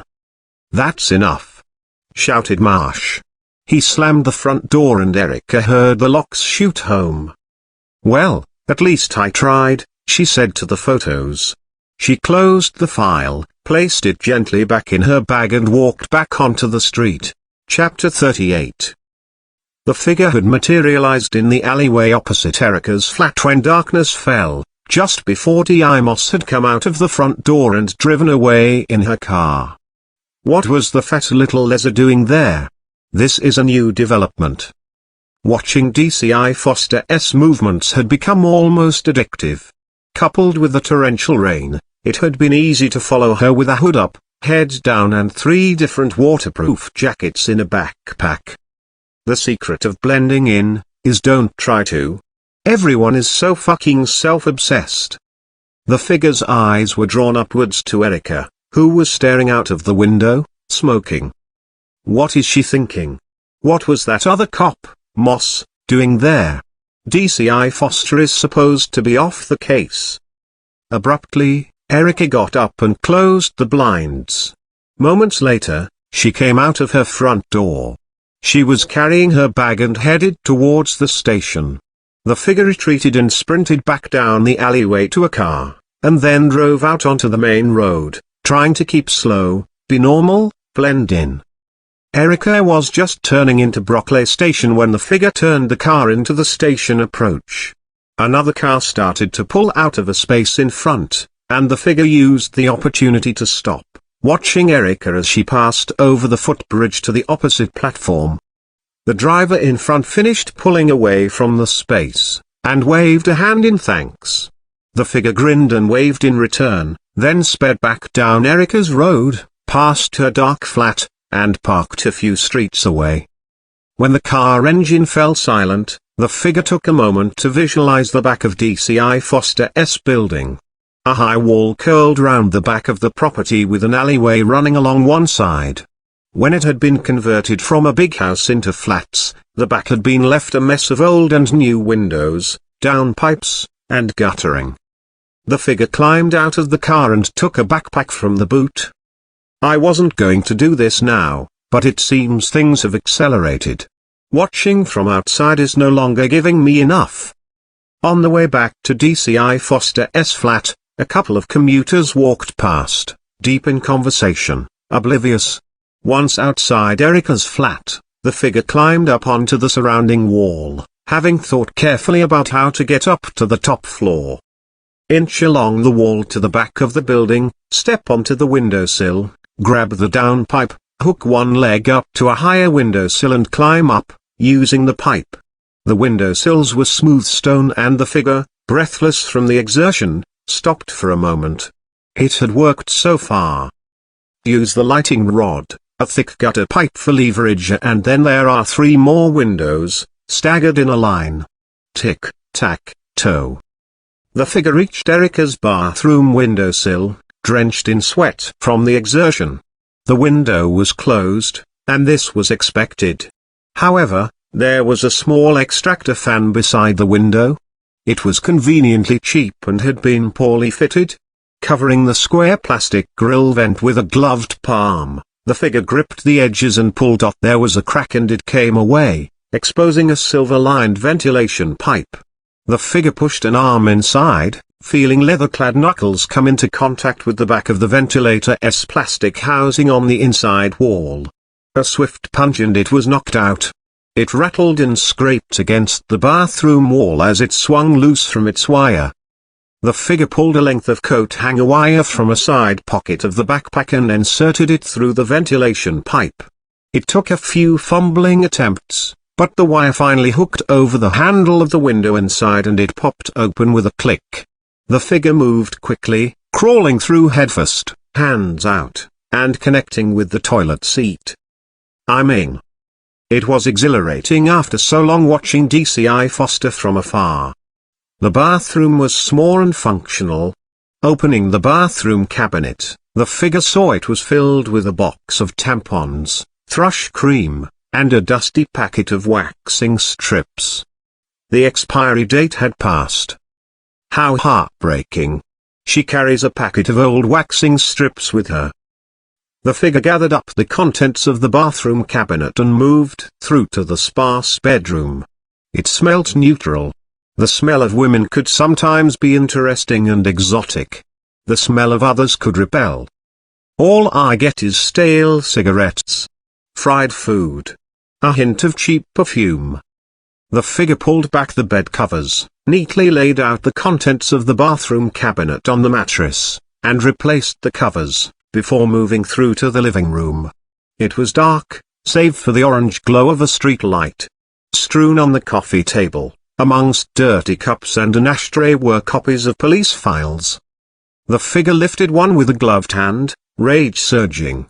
There were pictures of Merkabrativa alive, and then dead and decayed in the water. DCI Foster knew. She'd connected the dots, and the fat little leather bitch was helping her. There was a noise on the landing, a creaking of stairs, and the figure crept to the front door and peered through the spy hole. An old woman with white hair reached the landing. She came close to the front door, her face bulging obscenely in the peephole. She listened for a moment, then turned and went to her front door. The figure felt a sudden need to get out of there, to go away, to plan. DCI Foster has forced my hand. I'm going to have to kill her. Chapter 39. When Erica returned home to the flat, she took a long, hot shower and wrapped herself in a towel. She came through to the bedroom and sat on the bed, running through the evening's events in her head. They didn't play back much better than when they had happened the first time round. She went to plug in her phone, and then stopped. She pulled back the duvet cover. Underneath, the contents of her bathroom cabinet had been laid out on the mattress. She stood quickly and went to the bedroom window. It was closed, and there was a sheer drop down to the alley below. She moved to the front room and flicked on the light. The room was as she left it. Blinds closed. Files and coffee cups littering the table. She passed the front door. There was no letterbox. Had she locked the door? Of course she had, she thought. She went back into the bathroom and opened the cabinet above the sink. It was empty.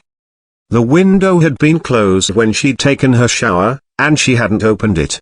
No, she thought, she was just tired and forgetful. She must have taken the things out of the cabinet herself. She noticed how steamed up the bathroom was and pulled the cord on the tiny extractor fan. She pulled it again. Nothing happened. Shit, she said, wiping the condensation off the mirror with the back of her hand. Why did Marsh have to be her landlord too? The last thing she wanted to do was contact him. She flicked off the light, went back to the bedroom and took the things out of her bed, feeling uneasy. Had she taken them from the bathroom cabinet? And then there was the note she'd received. But how had someone got in? They would have needed a key. The next morning, Erica tidied the flat and was contemplating calling into the station that she may have had a possible intruder, possible being a very accurate word, when she heard the post land on the mat downstairs. After sorting through the bills for her neighbors and leaving them on the table by the door, she found a letter addressed to her. Her first piece of mail in her new flat. It was a request from the Met Police that she attend a psychiatric evaluation in 7 days' time. "I'm not crazy, am I?" said Erica to herself, only half joking. When she came back up to the flat, her phone rang. "Erica, it's Marsh. You've got 6 hours with a team from Thames Water. If you don't find the phone, then that's it. You understand?" Hope rose in Erica's chest. "Yes. Thank you, sir. There's virtually no chance it's down there. Have you seen the rain we've been having?" Erica looked out as the rain hammered against the window. "I know, sir, but I'll take those odds. I've solved cases on less." "But you won't be solving this. You're suspended. Remember? And you'll pass any evidence over to DCI Sparks. Immediately." "Yes, sir," said Erica. "Moss will be in touch with the rest of the details." "Very good, sir. And if you ever pull a stunt like that again, showing up on my doorstep and waving sick crime scene photos in my wife's face, you won't just be suspended. Your career will be over." "It won't happen again, sir," said Erica. There was a click and Marsh hung up. Erica smiled. Behind every powerful man is a woman who knows how to push his buttons. "Good on you, Marcy."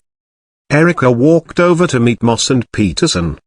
The manhole accessing the storm drain was beside the graveyard at Honor Oak Park Church, only a couple of miles from Erica's flat. The church was a few hundred yards past the train station, perched on a hill.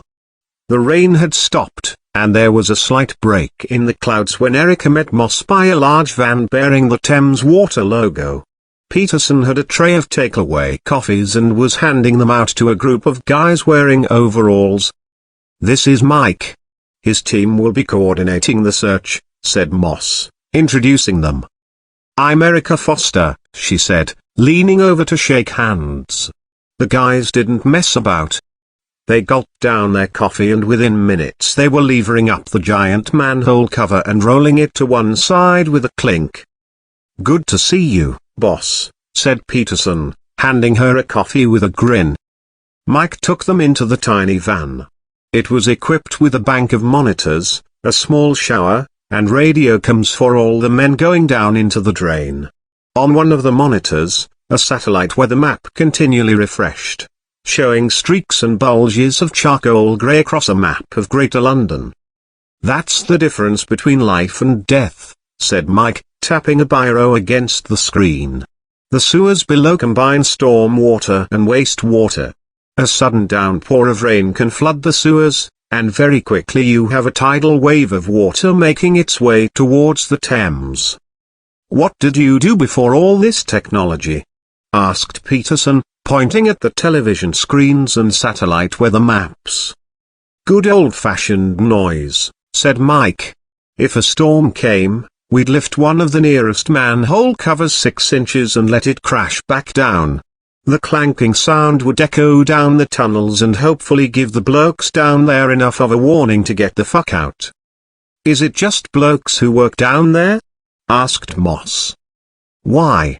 You want to apply for a job?" quipped Mike. "Very funny," said Moss. They came back out of the van and looked at the sky. The cloud above seemed to be clearing, but was growing darker on the horizon. "We'd best get on with it," said Mike, moving over to where the 4 men had set up a winch above the manhole, and were attaching themselves to safety harnesses. Erica went and peered down the shaft where iron rungs stretched away into blackness. "So what are we looking for, a phone?" asked Mike. "It's an iPhone 5S, we believe it's white, but it could be black," said Moss. She handed them each a laminated photo. "We realize it's been down there for almost 2 weeks, but if you find it, please can you avoid touching? We need to preserve any remaining forensic evidence. I'll give you these evidence bags, which it will have to be placed into immediately," said Erica. They each took a clear evidence bag. They looked skeptical. "So, what? We're meant to levitate this phone out of the shit?" said one of the lads. "We really appreciate your helping out here, lads," said Peterson. "You've joined us at a crucial stage in a very harrowing case involving young girls who have been murdered. Finding this phone is a large piece of our puzzle. Just try not to touch it with bare hands." The men's attitude changed completely. They rapidly put on their helmets, and started checking their lights and radios. When they were ready, they all stood around the manhole as Mike lowered in a probe. "We're checking for poisonous gases," he said. "It's not just shit and piss we have to worry about down there.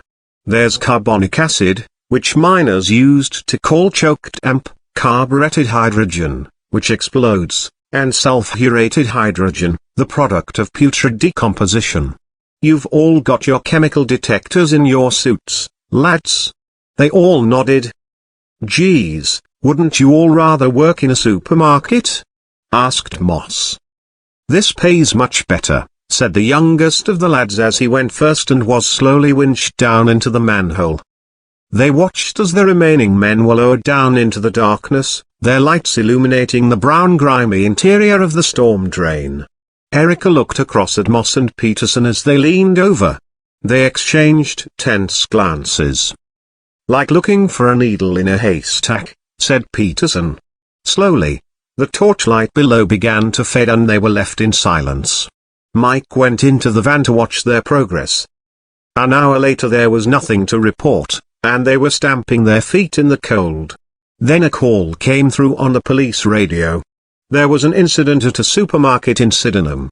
A man had pulled a gun, and shots had been fired. "We're on call today," said Moss, looking up at Peterson. "We'd better scoot." Marsh said this wasn't high priority. "You guys go, I can stay here and wait," said Erica. Moss and Peterson hurried off and she was left alone, realizing again that she had no badge, no authority. She was just a woman hanging around an open sewer. She stepped into the van and asked Mike how they were getting on. "Nothing. We're almost at the point where I don't want them to go any further. The network branches off in several directions towards central London." "Okay, where does it all end up?" asked Erica. "Sewage treatment plants around London."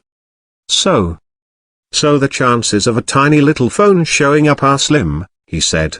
"It's not like a dog who's swallowed a diamond ring and you." "Yes, I get the message," said Erica. She came back out of the van, perched on a tree stump and smoked a cigarette. The church loomed above her in the cold, and a train clattered past in the distance. The men emerged an hour and a half later, caked in mud, exhausted and soaked in sweat. They shook their heads. "As I thought, it could be anywhere right now. Out to sea even. The storm drains have been opened twice since the 12th of January, and so much would have flowed through, nothing would stay down there under that amount of water pressure," said Mike. "Thank you," said Erica. "We tried." "No. They tried," said Mike, pointing at the men. "I said to your boss, it was bloody hopeless. A wild goose chase." Erica wondered if that was the reason why Marsh had arranged it. As she walked home in the rain, she remained convinced that Andrea's phone had to be found. She thought of the letter she'd received and the things left in her bed. She felt like the only person who knew that the police had arrested the wrong man. Chapter 40. 3 days passed with no word from Moss or Peterson. All Erica's enthusiasm and positivity drained away, made worse by having nothing to do.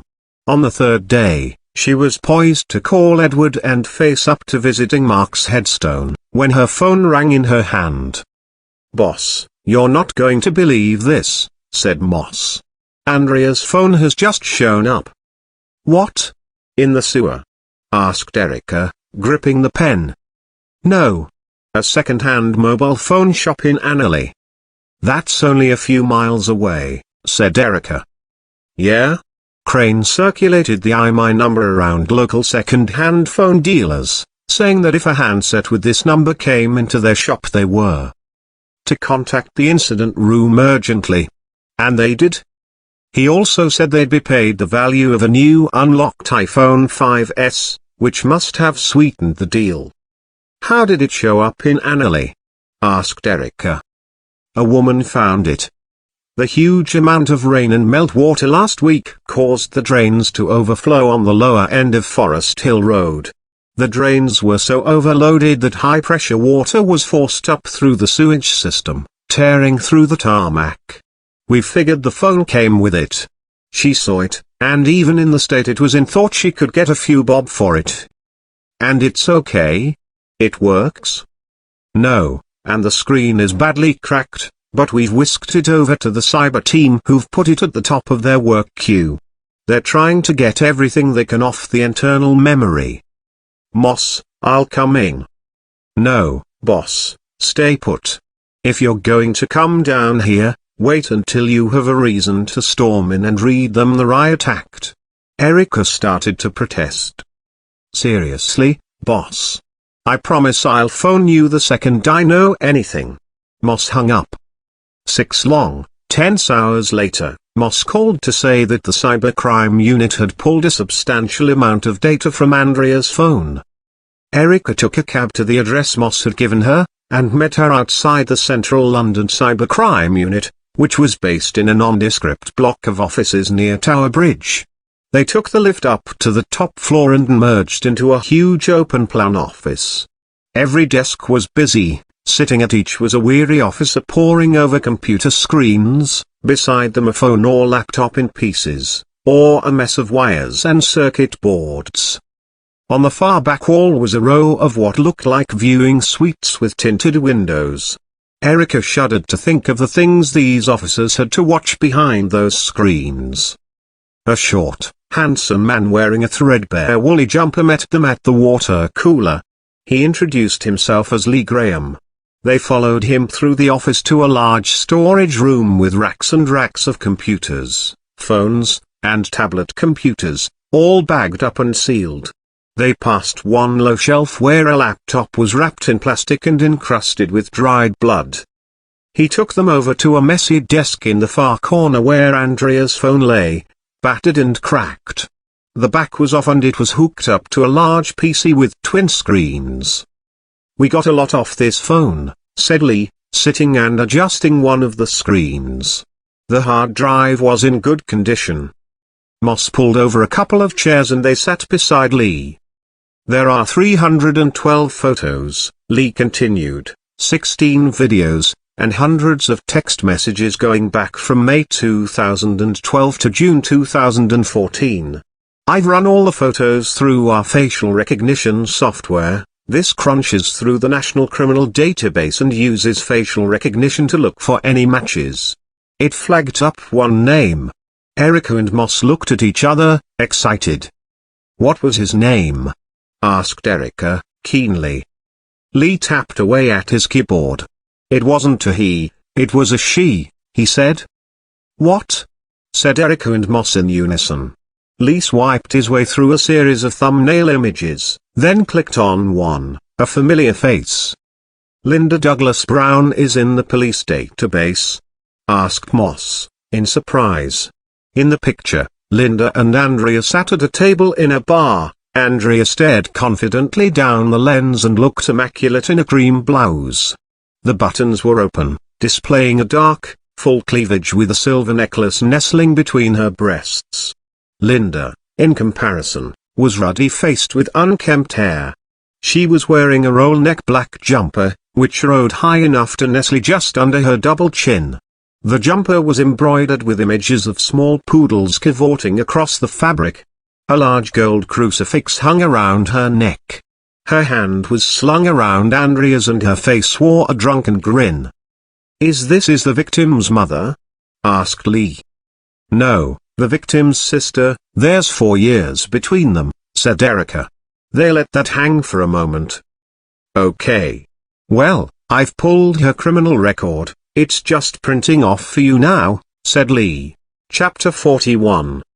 Lee found them a spare workstation in the office, where they first read through Linda's file. "Geez, Linda has a considerable record going back several years. Arson, theft, shoplifting," said Erica. Between July and November last year, Andrea's fiancé Giles Osborne made 3 complaints to the police, saying Linda was harassing him and sending him threatening mail. "Officers spoke to her on all 3 occasions," said Moss, reading. "Yes, so no arrest." Giles Osborne's first complaint was in July 2014, concerning abusive emails he received from Linda. In one she threatened to kill his cat first, and then him. The second complaint was a month later. His flat was broken into and his cat was poisoned. Linda's fingerprints were found in the property, but her lawyer successfully claimed that her fingerprints would be in there because she had recently been a guest at the dinner party he threw to celebrate his engagement to Andrea. Linda was also caught on CCTV in the next street to Giles Osborne's flat within minutes of the break-in. She then capitulated and stated that she went into the house after the break-in to try and save the cat, who seemed in distress when she looked through the window. "Sounds like she's got a damn good lawyer," said Moss. "Perhaps, but there wasn't enough proof to substantiate this either way." The third complaint was October last year when Linda caused £8,000 worth of damage to Giles's office. She threw a brick through one of the large glass window panels. Here, they even caught her on CCTV. The picture was overexposed and black and white, but a bulky figure could be seen in a long overcoat, a baseball cap pulled down over her face. The coat had opened when the figure pulled back to throw the brick, and a jumper could be seen underneath, bearing an illustration of dancing poodles. Moss was carrying her laptop in a bag. She pulled it out and switched it on. "Let's work through the photos from Andrea's phone," she said, fitting a USB key into the drive, which contained the contents of Andrea's phone. They waited while the laptop whirred and hummed and booted up. The tiny little light on the USB key began to flicker, and then a scattergun of photos began to skim by on the screen. Andrea was pictured at several parties. There were many selfies, pictures of Andrea topless in her bathroom mirror, cupping a breast seductively, tilting her head back. Then a series of photos that had been taken on a night out at a bar. It looked to be at the same bar as in the picture with Linda. "Stop, go back," said Erica. "I can't stop, we have to let them load," said Moss.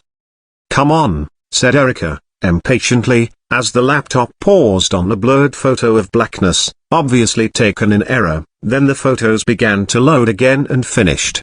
Erica began to flick through. "Yes. Here we go, these are the most recent ones. From the bar," said Erica. "Who's that, do you think?" asked Moss as they peered at the screen. A tall and broad man in his early 30s was pictured with Andrea. He was very dark with large brown eyes, and he had close-cropped stubble on his handsome, chiseled face. The first few photos were taken by Andrea holding out the camera. In all of them, she was leaning into the man's chest. He was incredibly handsome. "Dark-haired man," said Erica, in a soft, excited voice. "Let's just steady on," said Moss, who also sounded excited. Erica clicked forward through the photos. They were all taken at what looked like the same party. People filled the background, sitting at tables or dancing. Andrea had gone mad taking pictures of herself with the man, and he'd happily let her. The poses began with them side by side, Andrea staring up at him with the love light in her eyes. The pictures progressed to him kissing Andrea, their mouths locked with a glimpse of tongue, her red fingernails grazing his chiseled stubbly jaw. These were all taken on the 23rd December last year, said Moss, noting the date stamp of the pictures. That picture of Linda with Andrea. It was taken the same night. That's the same party. The picture from which the National Criminal Database had recognized Linda's face popped up again. It's towards the end of the evening by the look of it. They look a bit worse for wear, said Erica. So Linda was there at the same time as that guy. He could have taken this photo, said Moss. They pressed on through the photos. The date stamp showed a gap of a few days, and then they came across photos taken on a bed with pale sheets. Andrea lay with the dark-haired man, again holding out the camera to take the shots. His chest was powerful and covered in a smattering of dark hair. Andrea had her arm hooked under her naked breasts. The photos progressed to become more explicit, a close-up of the man with Andrea's nipple drawn up between his white teeth, a full frontal picture of Andrea laying back on the bed, smiling. And then Andrea's face filled the screen. Her lips were locked around the base of the man's penis. He looked to be cupping her chin. One of his large thumbs rested on her cheekbone. The next photo was abruptly less X-rated. Andrea and the man were pictured on the 30th December, hand in hand on the street. They were both dressed for winter. A familiar clock tower was in the background. Shit. That's the Horniman Museum, said Moss. And that's 4 days before she went missing, said Erica. Do you think this is the guy she was seen talking to in the pub? Asked Moss. This could be the guy who killed her, said Erica. But he's got no record that we know of. The National Criminal Database software didn't flag him. He looks Russian, or, I don't know. Romanian? Serbian? He could have a record overseas. But we don't have a name, and that could take time, said Moss. But we do know someone who could have his name. Linda Douglas Brown, said Erica. She's pictured the same night. In the same bar as him. Should we bring her in? Asked Moss. Now, hang on, said Erica. What do you mean, hang on? She's obviously withholding information, boss. But we need to be very careful before we bring her in. The Douglas Browns will lawyer up the second we do anything. It seems they have spent a fair bit of cash keeping Linda on the straight and narrow. Moss paused. You know what your flat could do with, boss? What? Some nice fresh flowers. Yes. We should pay a visit to a florist, said Erica. Chapter 42. Jocasta Floristry was tucked between an elegant jewelleress and a polished granite office block on Kensington High Street. The window was optimistically decorated for early spring. There was a carpet of real grass, and daffodils, tulips and crocuses pushed up in reds, pinks, blues and yellows. Several china Easter bunnies sat on the grass, or peered out from behind toadstools and giant speckled eggs. At the front, up close to the glass, a small picture of Andrea, smiling into the camera, sat on a red velvet cushion. Moss went to open the glass entrance, but saw next to it a small white bell and a neatly printed sign with the words, "Ring for service." Erica pressed the button. Moments later, a small elderly woman with severely scraped back hair peered up at them from under hooded eyelids. It was the same lady who had answered the door at the Douglas Browns' house. She waved them away dismissively. Erica held down the bell again. They realized how thick the glass was when she pulled open the door and the sound of the bell amplified. "What's this about?" she snapped. "We've spoken to the police. You have a man in custody. We're preparing for a funeral." She went to slam the door, but Moss grabbed it. "We'd like to speak to Linda, please, if she's here." "You've got someone in custody, haven't you? What more do you need from the family?" The woman repeated. "We're still building our case, madam. We believe Linda will be able to help us to confirm a few details which could lead to a swift conviction," said Moss. The old woman regarded them, eyes darting from side to side under the hooded lids, the skin crinkling and twitching, reminding Erica of a chameleon. She opened the door, and stood to one side to let them in. "And wipe your feet," she said, eyeing the wet pavement outside. They followed her through to an open-plan seating area decorated in white. Along the back wall, an enormous clear glass conference table glowed and changed color. Adorning the walls were photos of the previous work Jocasta Floristry had undertaken: society weddings, product launches. The old lady vanished through a door at the back, and a moment later Linda emerged, carrying armfuls of yellow daffodils. She wore a long black A-line skirt, and another cat jumper poked out from behind a white apron.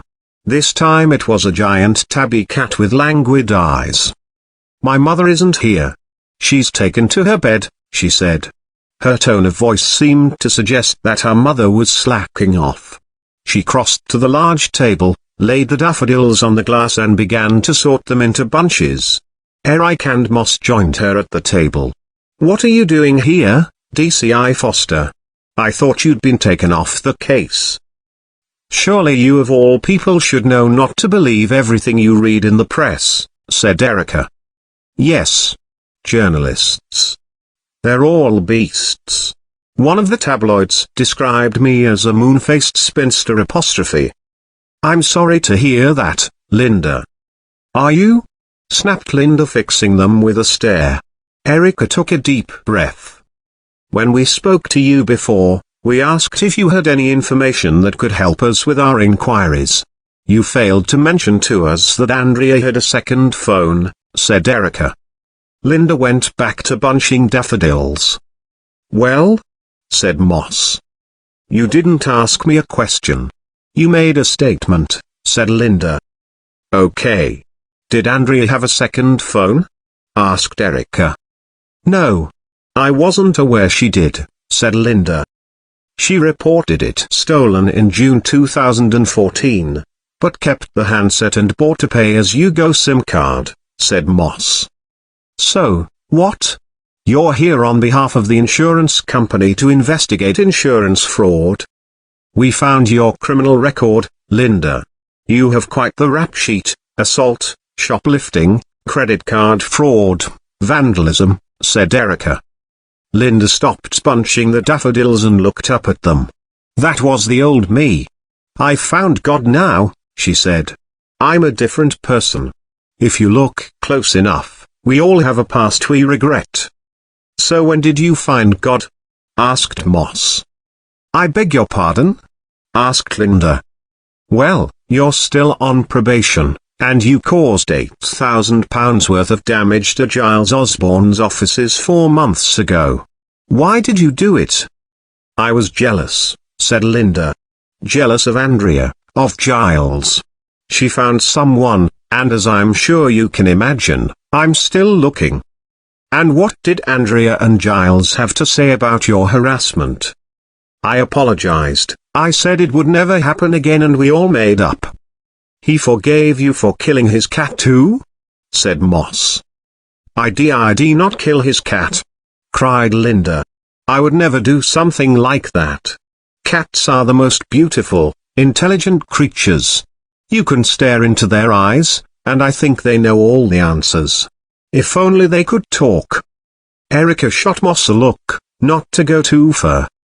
Linda's puddingy face clouded over and she slammed her hand down on the glass table. "I didn't do it. I am not a liar." Okay, said Moss. "Can you tell us who this man is in the picture with Andrea?" She placed the photo of Andrea at the party with the dark-haired man next to the pile of daffodils. "I don't know," said Linda, glancing at it. "Look at it properly, please, Linda," said Moss, holding up the photo in front of her face. Linda looked at the photo and back at Moss. "I told you, I don't know." "How about this one?" said Moss, pulling out the picture of Linda with Andrea. This photo was taken of you and Andrea on the same night, at the same bar. He probably took this photo. Linda looked at the photo again and seemed to compose herself. "You see, officer, your use of the word probably is quite telling. I came to that bar a few minutes before closing for a drink. I'd been working here all evening. When I arrived, Andrea was alone. Whoever she'd been there with had gone. She'd waited for me so we could have a drink and a catch-up before the family Christmas events took over. This man may well have been there, but not at the same time as me. Did Andrea mention him? Andrea always had a lot of male attention when she went out. I only agreed to meet her if she promised not to go on about boys all evening. Don't you like boys? Boys, Linda snorted. You know, two intelligent women can pass an evening without having to talk about men, surely? What was the name of the bar? Asked Erica. I think it's called Contagion. Who was Andrea there with? I told you, I don't know. Andrea had a revolving door of party mates. Where was Giles? I would have thought that he'd left by then so he could avoid having to see me. Because you harassed him, vandalized his offices, and killed his. Finished Moss. How many more times? I did not kill Clara, cried Linda. Tears welled up in her eyes. She pulled down a sleeve of the tabby jumper and wiped her eyes. Clara was. She was a lovely animal. She would let me hold her. She wouldn't let many other people, not even Giles. Then who poisoned her? I don't know, said Linda, softly. She pulled out a lump of belled tissue paper from the pocket of her jumper and scrubbed at her eyes until they started to look red. What can you tell us about this? Asked Moss, placing down the clear evidence bag which contained the letter that Erica had received. What's this? No. I don't know anything, Linda said, fresh tears appearing on her red face. I think Linda has been accommodating enough, said a voice from the back of the room. The Douglas Brown's housekeeper with the hooded eyes had materialized and was coming toward them. If you want to talk to her further, perhaps we can arrange something more formal, with the family solicitor in attendance. Linda. This man, said Moss, tapping the photo of the handsome man with Andrea, is also a suspect in the rape and murder of 3 young Eastern European women over the past 2 years, and the recent murder of an elderly lady. Linda's eyes widened. The housekeeper was now holding out her arm for them to leave. Linda. Please contact us if you think of anything, however small, said Erica. She either doesn't know who that guy is, or she's a very good liar, said Moss, when they were back out on the street. The only thing I believed her about was the cat. She didn't kill that cat, said Erica. But we're not investigating cat murders. I think we should go and pay Giles Osborne a visit, said Erica. See what he has to say about Linda, and these photos. Chapter 43. She's totally crazy, said Giles Osborne. To the point where she frightens me and many of my staff. Moss and Erica sat in Giles's glass office, overlooking the back gardens of a row of terraced houses. A train clacked past behind the houses, and on an industrial estate to one side, 4 giant gas sumps rose up, slick with rain. It seemed absurd to build such an elegant state-of-the-art building with such a dismal view. Giles looked as if he hadn't slept, and the skin on his face was loose and haggard. Erica also noted that he'd lost weight in the 2 weeks since Andrea's body was found. The family is all aware of Linda, Giles went on. Seems she's been the black sheep for many years. She was thrown out of every school they put her in. When she was 9, she stabbed her teacher with a compass. The poor woman lost an eye. So you think Linda has psychological problems? Asked Erica. You make it sound far more mysterious and exotic than it is. She's just mad. It's a sort of tedious madness. But throw cash and an influential family into the mix and it's all heightened. The problem is that Linda knows there's no real consequences for her actions. Yet, said Moss. Giles shrugged. Sir Simon is always there to throw money at problems, or have a word in an influential ear. In the end, he bought the teacher a house, and she lives in the top half and rents out the bottom. Almost worth losing an eye, don't you think? There was silence. Another train clacked past on the track and blared its siren. Sorry. I don't mean to be cruel. I'm arranging Andrea's funeral. I thought I'd be arranging our wedding, I never dreamed. Linda is doing the flowers, she's insisted on the church she attends in Chiswick. I'm sitting here staring at a blank screen, trying to write her eulogy. You have to know someone well to write their eulogy, said Moss. Yes, you do, said Giles. Was Andrea religious? Asked Erica, steering the conversation away from choppy waters. No. Is David? If all nuns had big tits and low-cut tops, I'm sure he'd be a Catholic, laughed Giles dryly. What do you mean by that? Oh Lord, do you have to take everything literally? It was a joke. David likes girls. He's young. He's remarkably normal. Takes after his mother more than Linda, said Moss. Yes, it's just him and Linda, said Giles. He wiped a tear away. And Linda attends church regularly? Yes. I'm sure God isn't too overjoyed at having to listen to her warped little prayers each night, said Giles. Has Linda been to your office on many occasions? Asked Erica. She came once with Andrea, to see the place. Then she showed up a couple of times alone. When was this? Asked Moss. July, August, last year. And why did she show up alone?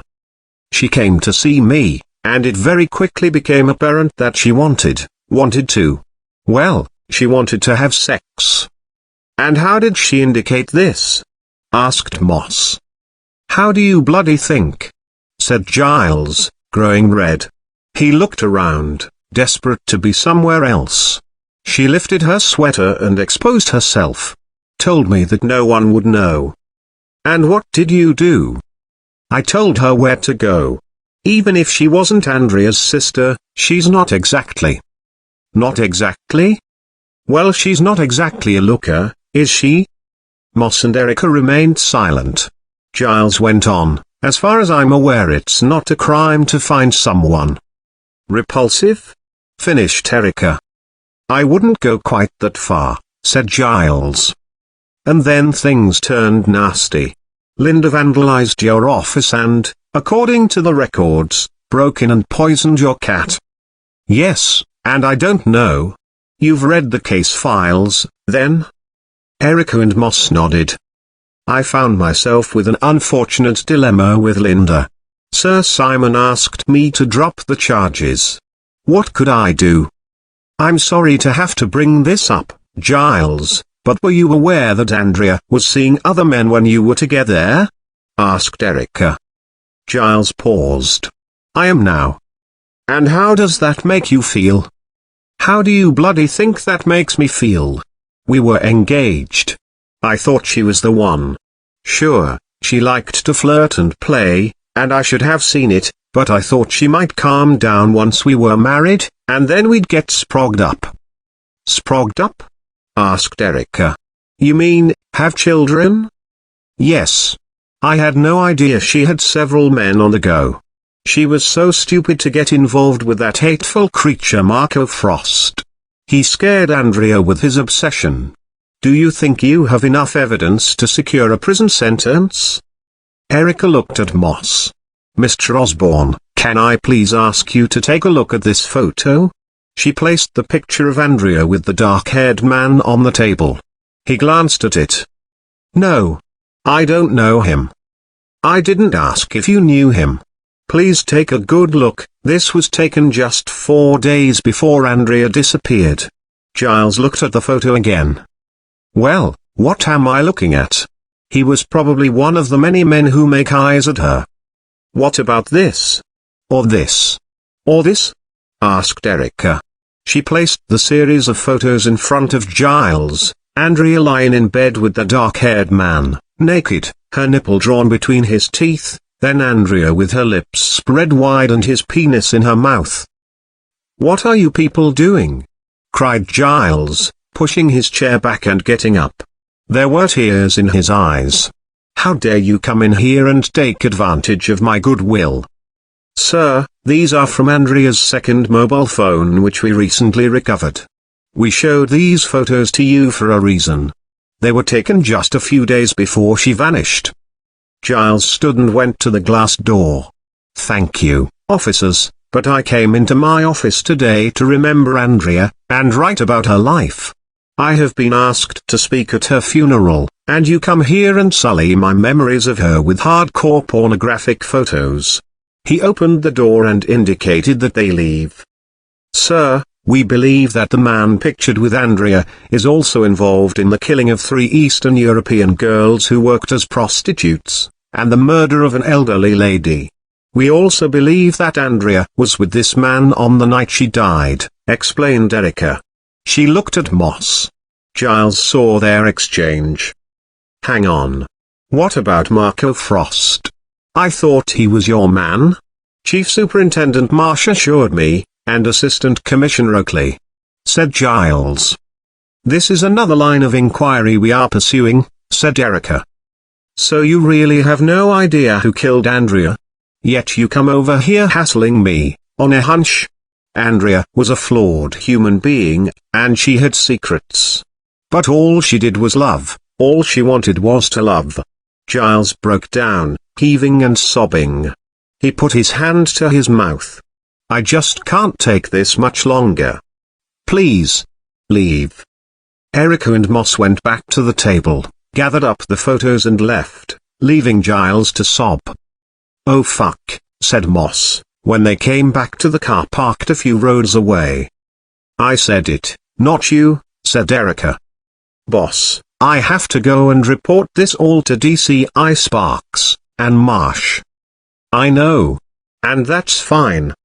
Moss dropped Erica home, and despite all that had happened, all the revelations, Erica felt no closer to the truth, and very far away from being reinstated and getting her badge back. When she came into her living room, she switched on the light, seeing herself and the image of the room reflected back in the window. She went to the light and turned it off. She peered out of the window and down into the deserted street, but everything was still. Quiet. Chapter 44. Over the next 2 days, Moss and Peterson had to appear in court and give evidence in the case involving an armed gunman at the supermarket in Sydenham. Much of the original investigative team into Andrea's death had been reassigned, now that Marco Frost had been charged with her murder. Erica was stuck in limbo, awaiting her misconduct hearing. She'd had a call from Marsh that morning. Did you and Moss visit Linda Douglas Brown and Giles Osborne? He demanded. Yes, sir. I've had complaints from them both, and Sir Simon is threatening to make a formal complaint. So you answer their calls, but not mine? Erica wanted to say. She bit her lip. Sir. I was there as an advisor to Moss. In both instances I wasn't asked to produce identification. Leave it out, Erica. Sir, you are aware we recovered Andrea's second mobile phone? Yes, I'm aware. Moss filed her report. And? And, you withheld evidence.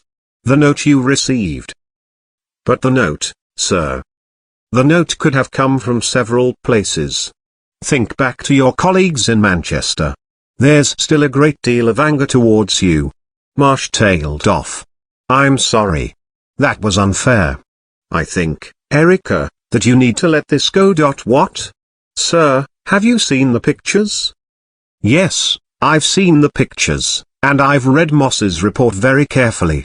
Although I can hear your voice when I read it, it still proves nothing. You have no grounds whatsoever to prove that this person, whoever he is, was involved in the deaths of Andrea or Ivy, or Tatiana, or Carolina, or Mirka. What you have succeeded in doing is pissing off a lot of people and metaphorically pissing on the memory of Andrea Douglas Brown. But sir, I didn't take those pictures. She had a secret phone, for God's sake. Everyone has secrets. I take it this conversation is off the record? Yes, it is, Erica. And I must remind you that you are off the record. You are suspended. Now, be sensible. Enjoyed the full pay. I have it on good authority that if you lay low and keep your mouth shut, you'll be reinstated next month. Lay low, until what? Marco Frost goes down for something he didn't do? Your orders come from who? She said, cutting him off. Do they come from you, or Assistant Commissioner Oakley, or Sir Simon Douglas Brown? Marsh was silent for a moment. It's Andrea Douglas Brown's funeral tomorrow. I don't want to see you there. And I don't want to hear you've been poking your nose in anywhere else. And when this is over, and if you are reinstated, I'm going to make sure you're transferred to Nick a long, long way away. Have I made myself clear? Yes, sir. Marsh hung up.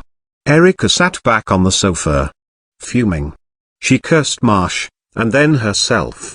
Had she lost the plot? Were her instincts off on this one? No. They weren't. She had a cigarette and then went to pick out something suitable for a funeral. Chapter 45.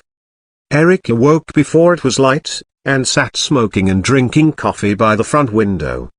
The day stretched ahead in front of her, full of obstacles, and she had to navigate it as smoothly as possible.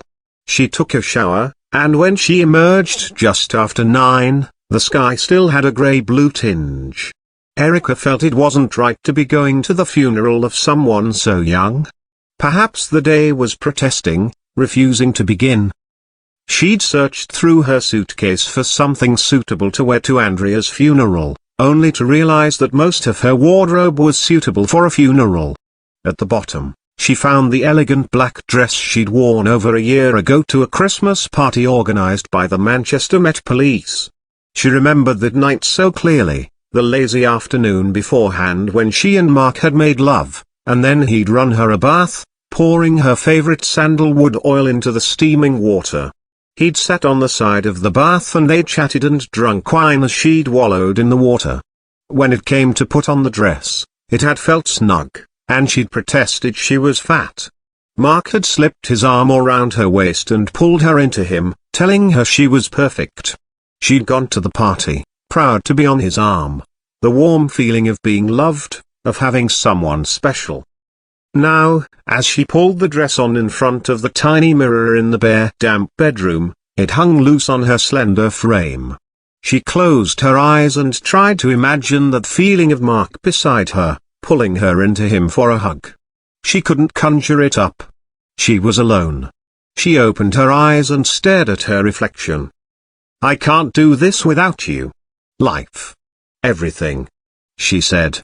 Then, in her head, she heard what Mark used to say when he thought she was being overdramatic, get off the cross, someone needs the wood. She laughed, despite her tears, saying, I need to get a grip, don't I? She wiped her eyes and reached for her makeup bag, untouched for months. She wasn't a massive fan of makeup, but she applied a little foundation and lipstick and stared at her reflection. She'd been wondering why she was going today, defying her bosses again.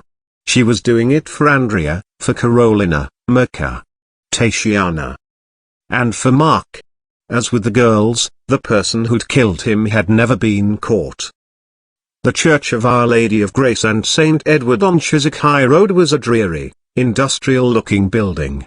Its square red brick structure was more suited to being a Victorian water-pumping station than a church. In its tall plain tower, a bell tolled, but the traffic moved past unceasingly. A hearse gleamed in the grey morning light, the back windows packed with a rainbow of flowers. Erica waited on the opposite side of Chiswick High Road, watching between the traffic as the mourners filed in. She could just make out, amongst the gloom of the front doors, Simon, Giles, and David. They were dressed in black suits and giving out the order of service. The mourners were well dressed, and much older than Andrea. As Erica watched, 3 former members of Tony Blair's cabinet climbed out of a sleek Mercedes and were greeted warmly by Simon when they entered the church. A small group of photographers had been permitted to attend the funeral, and they were stationed on the pavement at a distance, their shutters clicking almost respectfully. It was a story that needed no prompting or staging. A girl had died, far too young, and people were here to grieve. Of course, this wasn't the final chapter. Marco Frost was due to stand trial in the coming months, and no doubt the complex and sordid details of Andrea's life and death would be replayed, rehashed, and debated anew. However, for now, this was a full stop, the closing of one part. A smart BMW pulled up at the curb. Marsh and Assistant Commander Oakley emerged in black suits. Marcy and the Assistant Commander's smart middle-aged wife followed behind, also in black. They moved quickly to the church entrance, pausing to talk to Simon and Giles, and to hug David, who seemed vulnerable, despite being taller than both Giles and his father. The last mourners to arrive were Andrea's mother, Linda, and the elderly lady with the hooded eyes. A limousine pulled up at the pavement and Linda bustled out and round to the opposite door, where she helped Diana from the car. Both she and the old woman, whose name Erica still didn't know, were painfully thin, chic and elegant in black. Linda was swathed in a shapeless black tent, a dark woolen jacket, and she had a large wooden crucifix hung around her neck. Her mousy hair was neat, but looked as if someone had placed a bowl on her head and cut round it. Her face was devoid of makeup and she looked, even in the chill, to be sweating. The photographers took a keen interest and clicked away.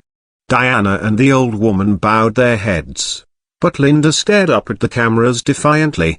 Erica waited a few more minutes until it looked like the last mourners were inside, crossed the road and slipped into the church. She took a seat at the end of a pew at the back of the packed church. A beautiful ornate wooden coffin rested on a plinth in front of the altar, decked in a spray of white flowers.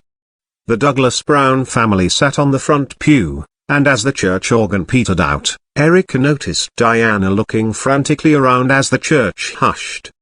The vicar, dressed in crisp white robes, moved to the front and seemed to look for a signal that it was appropriate to begin. However, Simon shook his head. He then leaned in under the brim of Diana's huge hat, where they seemed to confer. Linda leaned in on the other side and joined the discussion. Erica realized what they were talking about. David was missing from the pew. Linda then got up, and standing at the front in full view of the congregation, just a few feet from Andrea's coffin, placed a call on her phone. The vicar was now waiting awkwardly by the altar. Linda said a few words before being cut off. She tried the number again, and held the phone out to her father. "Linda. Linda," said Simon, beckoning her over. Linda huffed and stood her ground, before relenting and walking over. Her father took the phone and the conversation became quite heated.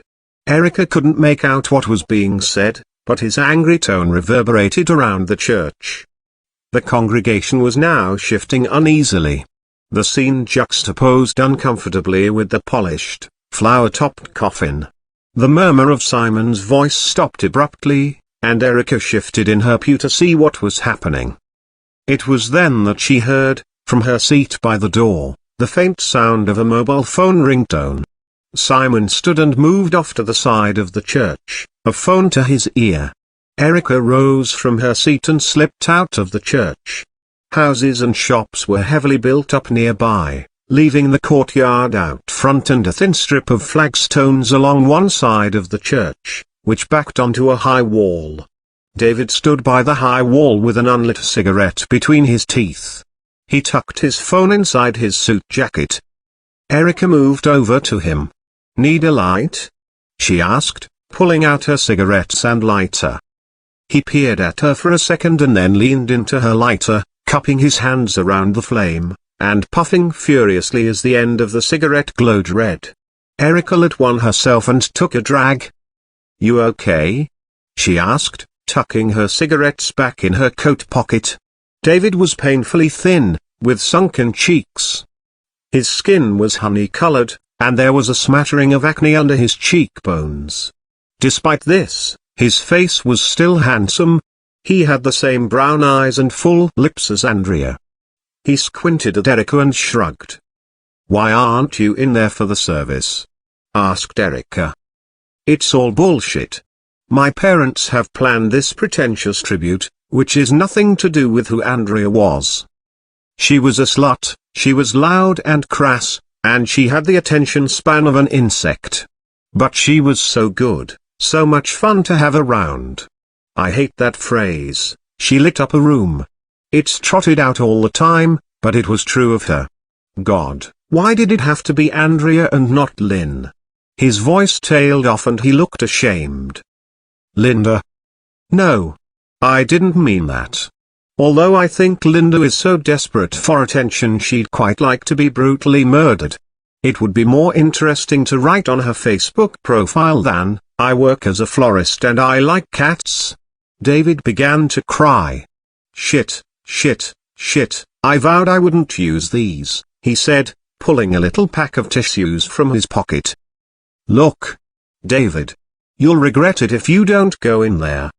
Trust me, you need closure. Another overused phrase, David blew his nose and pulled another tissue from the pack. Why are you here? He asked.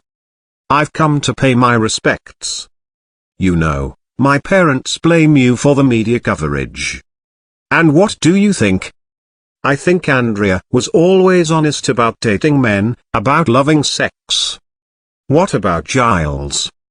He wanted a trophy wife. A nice thoroughbred to mix up the gene pool. Too many cousins have married in his family. You must have noticed he's a little carny. Carny ? Little carnival circus folk. Right. Sorry, I'm being an arse. You've got the right to be one, today of all days, said Erica. Yes, and you've caught the killer. Marco Frost. Erica took a drag of her cigarette. You don't think he is the killer, do you? How's your mum coping? Asked Erica. If you want to change the subject, choose a less stupid question. You look far from stupid, though, said David, taking a deep drag on his cigarette. Okay, said Erica, pulling out a copy of the photo of Andrea in the bar with the dark-haired man. Have you ever seen this man? Smooth segue, said David. David. Please. It's important, said Erica. She watched his face. He took the photo and chewed his lip. No. You're sure? Yes. Because Linda was there that night as well. Well, I wasn't, said David. I don't believe this, said a voice. Erica turned and saw Simon was approaching across the courtyard. His head was tilted to one side and his brown eyes flashed with anger. Diana teetered behind on high heels, her hat and shades giving little away. Do you have no respect? He said, squaring up to Erica, his face close to hers. She refused to be intimidated and stared back at him. David, why are you out here? Said Diana when she reached them, her voice breaking. I'm asking David if he's seen this man, a man I believe. Started Erica. Simon snatched the photo, crushing it into a ball and throwing it down. He grabbed Erica's arm and started to drag her across the courtyard. I'm sick of you fucking around in my business, he shouted. Erica tried to pull away from his grip, but he held on fast and kept dragging her towards the road. I'm doing this for you, for Andrea. Said Erica. No. You're doing this to advance your grubby little career. If I catch you near my family again, there'll be a restraining order. My lawyer says I have grounds. They reached the curb just as a taxi was pulling past. Simon put up his arm and it dived into the space in front of them. He wrenched open the door and shoved Erica inside, cracking her head on the door as he did. Take this cunt far away, he spat through the driver's window, throwing down a £50 note. Erica stared at him through the door.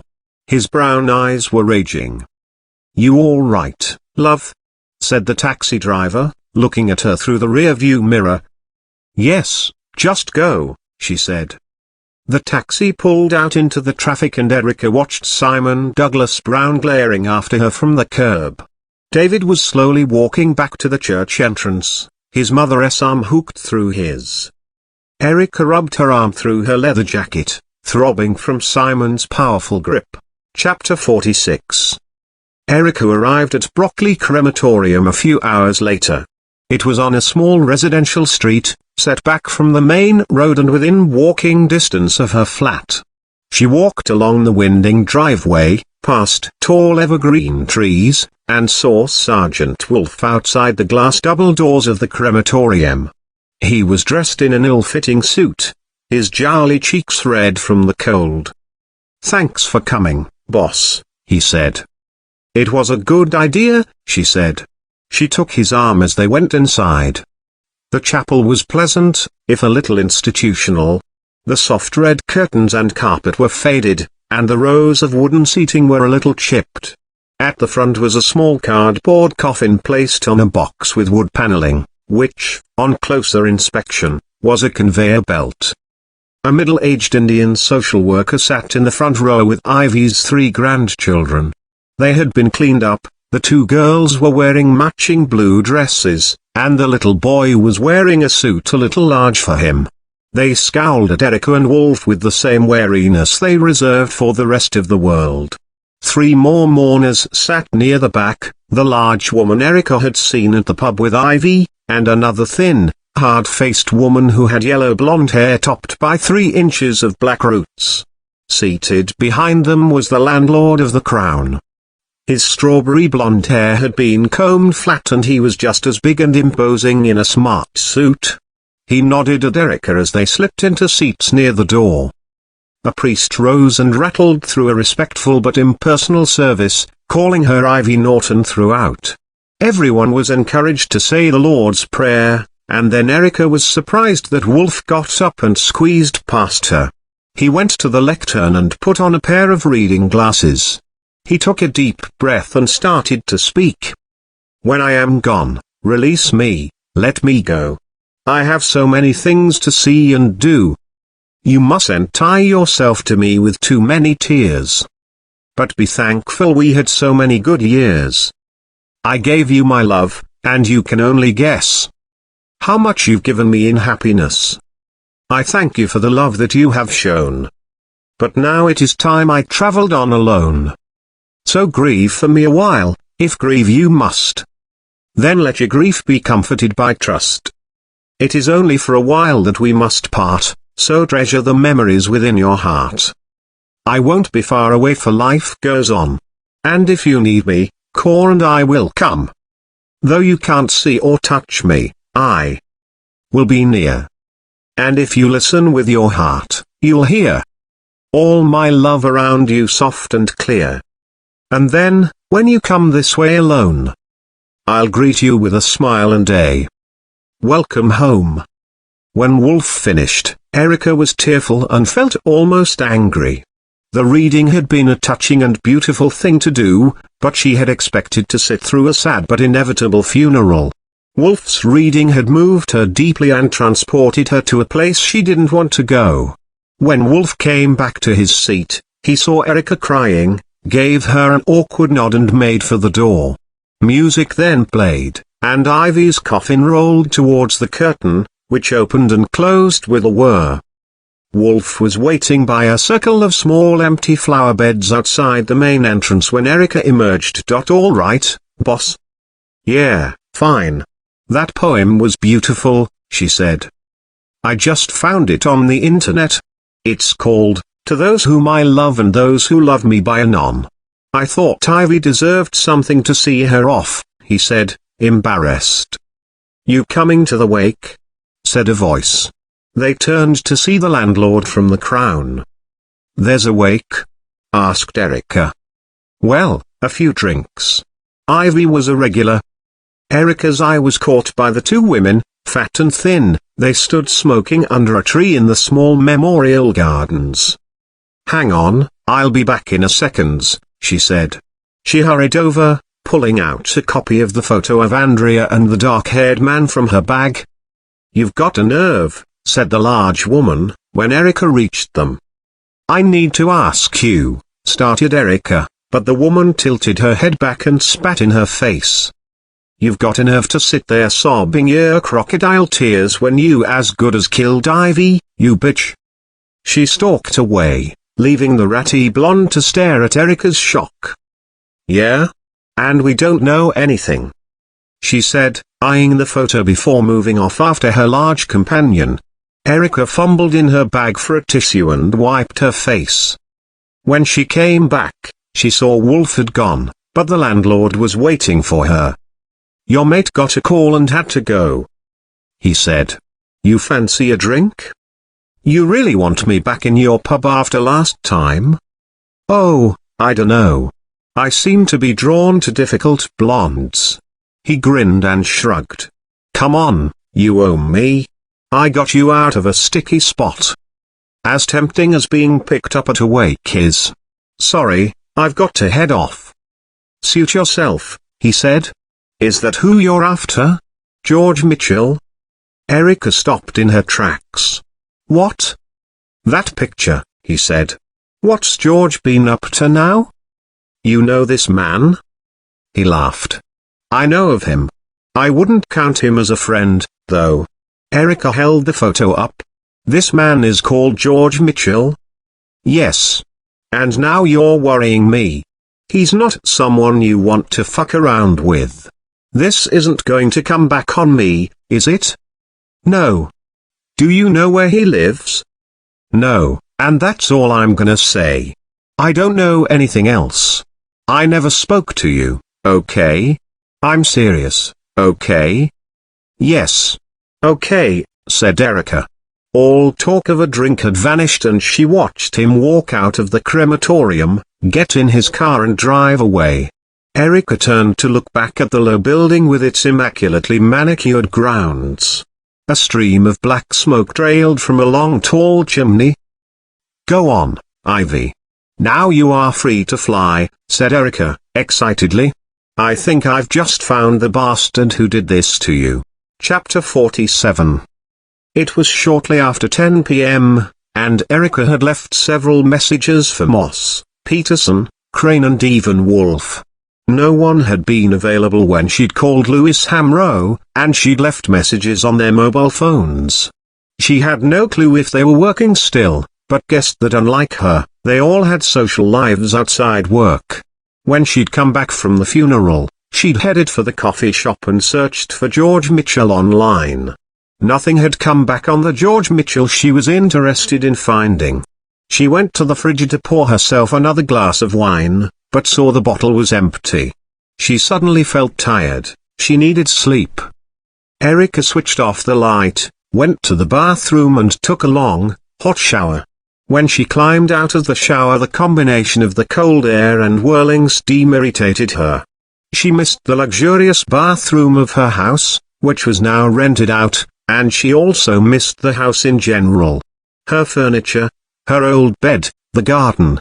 She tried the extractor fan once more, and then rubbed at the mirror, wiping away the condensation. She decided if she didn't hear from someone by morning, she would pay a visit to Lewisham Row Station.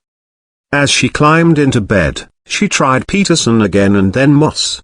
She left messages for both of them, repeating that she knew the name of the man in the photo. Then, feeling frustrated and pissed off, Erica switched off the light. Shortly before midnight, Erica was sleeping softly. Commuters from the last train had walked past the flat, and the road outside settled into silence.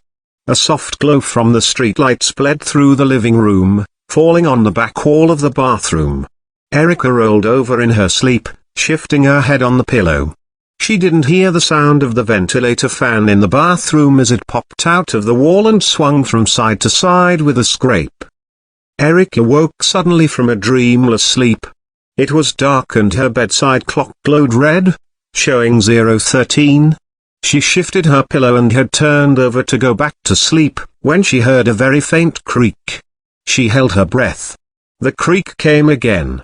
A few seconds passed and then she heard a rustling of paper in the living room. Then she heard a drawer being opened, very quietly. Her eyes darted around the bedroom for a weapon, something to defend herself with. There was nothing. Then she spied the bedside lamp. It was made of metal, and heavy, like a small candlestick.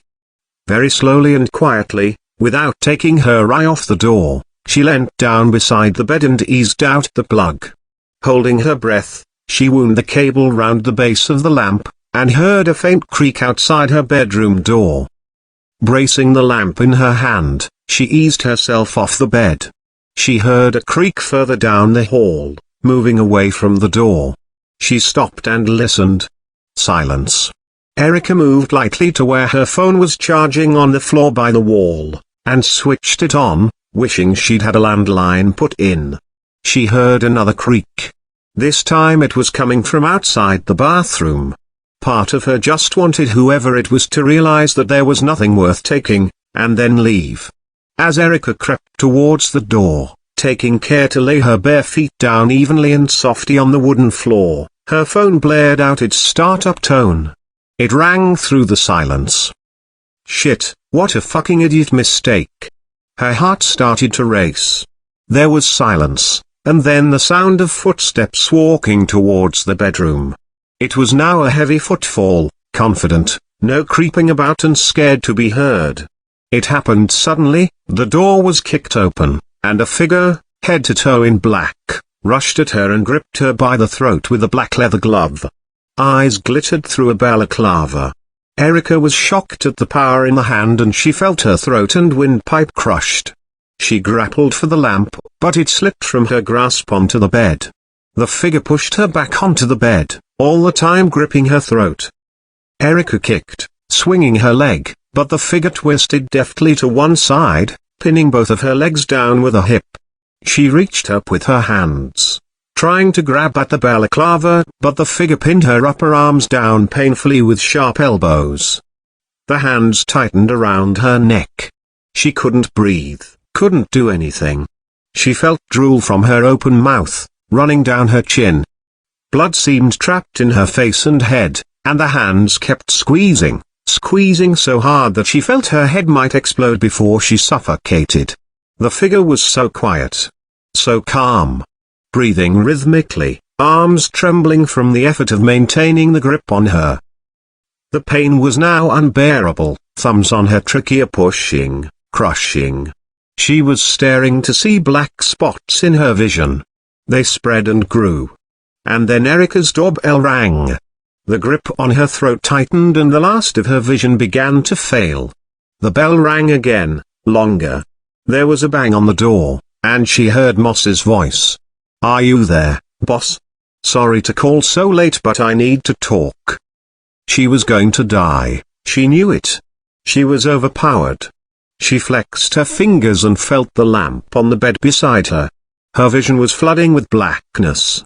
She summoned up all the energy she could and pushed her fingers against the lamp. It budged a little. Moss knocked once more. Erica used last of her energy and shoved at the lamp. It slid off the bed and hit the floor with a crash, the bulb shattering. "Boss?" said Moss, hammering on the door again. "Boss? What's happening? I'm going to break down the door." Suddenly the grip loosened on Erica's neck, and the figure fled from her bedroom. Erica lay there, gagging, attempting to draw air into her ravaged throat, down to her lungs. There was a thud as Moss attempted to break down the door. Erica gasped once, twice, heaved, and as a little oxygen reached the rest of her body, her vision swam back into view. With a superhuman will she crawled to the edge of the bed, tumbling off onto the wooden floor with a crash, feeling shards of the broken bulb pierce her forearm. She scrambled towards the door, not caring if the figure was still not caring. There was now a louder thud as Moss shouldered the door. On the third attempt it burst open with a crack and a splinter. "Jesus, boss!" shouted Moss, hurrying towards where she was lying on the floor. Erica was still gagging and clutching her throat. Blood from the cut poured down her arm, and was smeared over her chin and throat. Her face was grey and she sank back in the doorway. "Boss, shit, what happened?" "Blood. Just my arm," Erica croaked. "Someone was here." Chapter 48. Moss moved fast, calling for backup, and within minutes Erica's flat was teeming with police. Then a team of CSIs arrived and took swabs from her fingernails and neck, and then they said they'd need to take all her clothes. The elderly lady next door had been reluctant to open her front door to Moss, but when she'd seen the police, ambulance and forensics surging up and down the stairs, her attitude had softened and she'd let them in. Erica wore a set of white overalls. Everything in her flat was now part of a crime scene. 2 paramedics came through and bandaged her arm as she sat on the little sofa in the old lady's front room. 2 budgies hopped and pecked in a cage high up on the wall. "Oh dear, would you like a cup of tea?" the woman asked, as a male and female paramedic examined Erica. "I don't think hot tea is a good idea," said the male paramedic. Erica caught sight of herself in a gilt mirror above the mantelpiece, which was tilted at an angle to show the whole living room. Her throat and neck were swollen with angry red wheals. The whites of her eyes were pink and streaming. In the corner of her left eye, a spot of red bloomed.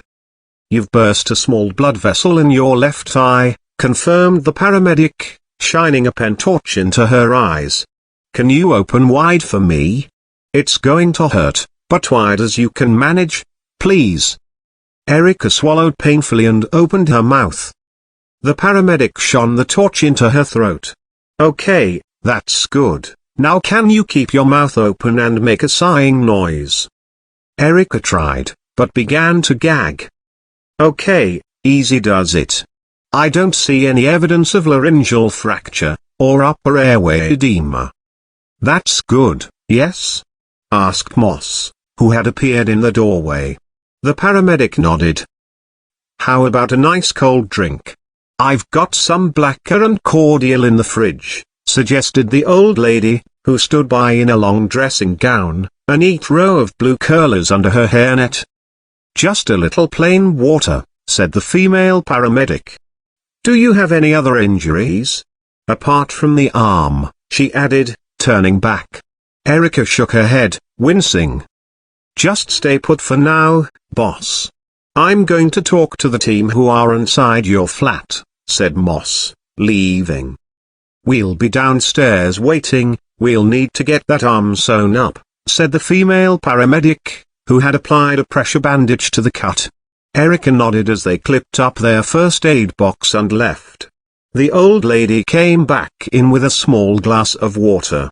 Erica took it gratefully, and gingerly sipped. She coughed and choked and the old lady rushed forward with a tissue. "Try again, dear, take very tiny sips," she said, holding the tissue under Erica's chin. Erica managed a tiny sip, but it burned. The woman went on, "This area. When I first moved here in 1957 we all knew each other. You could leave your door open, we had a real community. But these days, not a week goes by without you hearing there's been a robbery or a break-in. You'll see I've got bars on all my windows, and I have a personal response alarm." She tapped a small red button round her neck. There was a knock on the front door. The woman got up, and came back a few moments later. "There's a tall black fella who says he's a police officer," said the woman, cautiously coming into the room with Peterson. "Geez, boss," he said. Erica smiled weakly.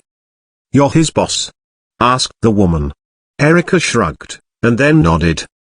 "You're a policewoman?" "She's a detective chief inspector," said Peterson. "We've got a ton of officers doing a house-to-house but, nothing. Whoever it was, scrammed. My God. And to think this happened to a detective chief inspector.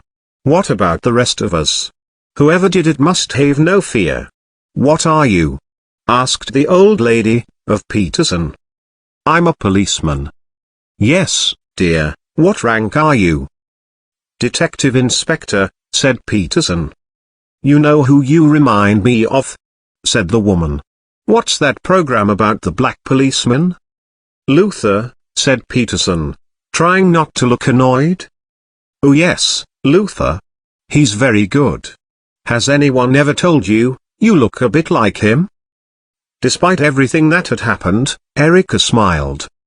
"People like you normally do," said Peterson. "Oh, thank you," said the old lady, not getting what he meant. I do try to watch quality drama on television, none of those reality shows as they call them. What rank is Luther? I think he's a DCI. Look. Well, if he can do it, so can you, said the old lady, patting him on the arm.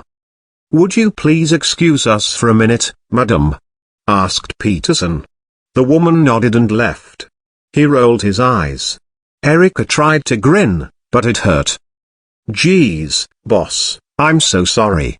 Peterson pulled out his notebook and thumbed through to a clean page. Was anything taken? Erica shook her head and then shrugged. She could only nod or shake her head, and Peterson asked all the standard questions, but beyond the figure being tall and strong, she couldn't give any information. It's pathetic, swallowed Erica painfully. I should have. She mimed pulling off a balaclava. Boss. It's okay. It always seems simple in hindsight, said Peterson. Moss came back in, carrying the housing of the extractor fan. He got in using the ventilation pipe, she said. It was, I don't know, I think it was a him, croaked Erica. Boss, they're going to be working through the night with forensics. Do you have anywhere you can stay? Asked Peterson. Hotel, croaked Erica. No, boss, you're staying with me, said Moss. I've got a spare room.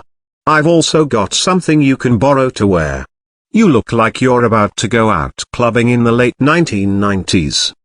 Erica tried to laugh again, but it was painful. In a weird, warped way she felt pleased. He'd come for her. She was onto him. Chapter 49. The figure sped down Camberwell High Street, screaming and raging inside the car, not caring about the speed. I was so fucking close. So close. The figure's nostrils flared, eyes streaming with tears. The tears were of rage and pain. The exit from DCI Foster's flat had been terrifying, slithering down the back wall of the building, barely managing to hold on, and then crashing down onto the brick wall before crumpling onto the pavement. The figure hadn't worried about the pain, but kept running through the darkness, out into the street lights. Not caring who saw, just running, drenched in sweat. The fear and pain joining together for a final burst of mad energy. DCI Foster had been so close. The light in her eyes had just been starting to dim, and then a set of red traffic lights was hurtling towards the windscreen. As the figure slammed on the brakes, the car screamed to a halt, just overshooting a crossroads with a pub on the corner. A group of students stepped off the pavement and surged around the car, laughing and pointing. Shit, I'm still wearing the balaclava. Some students hammered on the back of the car as they passed. A group of girls peered through the windscreen as they walked in front of the car. Calm down, pull it off, act like them, a stupid student. The figure pulled the balaclava off with a flourish, and made goofy faces at the students through the window. The madness must have shone through, because the group of girls screamed and shied away, as one guy lurched forward and threw up beside the window. The lights turned green and the figure floored the accelerator, screeching away towards the Oval and Blackfriars Bridge. She didn't see anything, she couldn't have. I had my face covered. I had my face covered. The fear was replaced with anger. She denied me the kill. Chapter 50. Moss took Erica to Lewisham Hospital where her throat was x-rayed, and the cut in her arm was given 12 stitches. She was ordered to rest for a week, and more importantly, not to speak. It was after 4 in the morning when Moss drove them back. The adrenaline that had been flooding through Erica's body had ceased, and a crashing tiredness overwhelmed her. She was shaking when she followed Moss through the small front gate of a smart terraced house in Ladywell. A pretty blonde woman opened the front door, cradling a small dark-haired boy wearing blue pajamas. He woke up, so I thought you could say a quick hello before I put him back down, she said.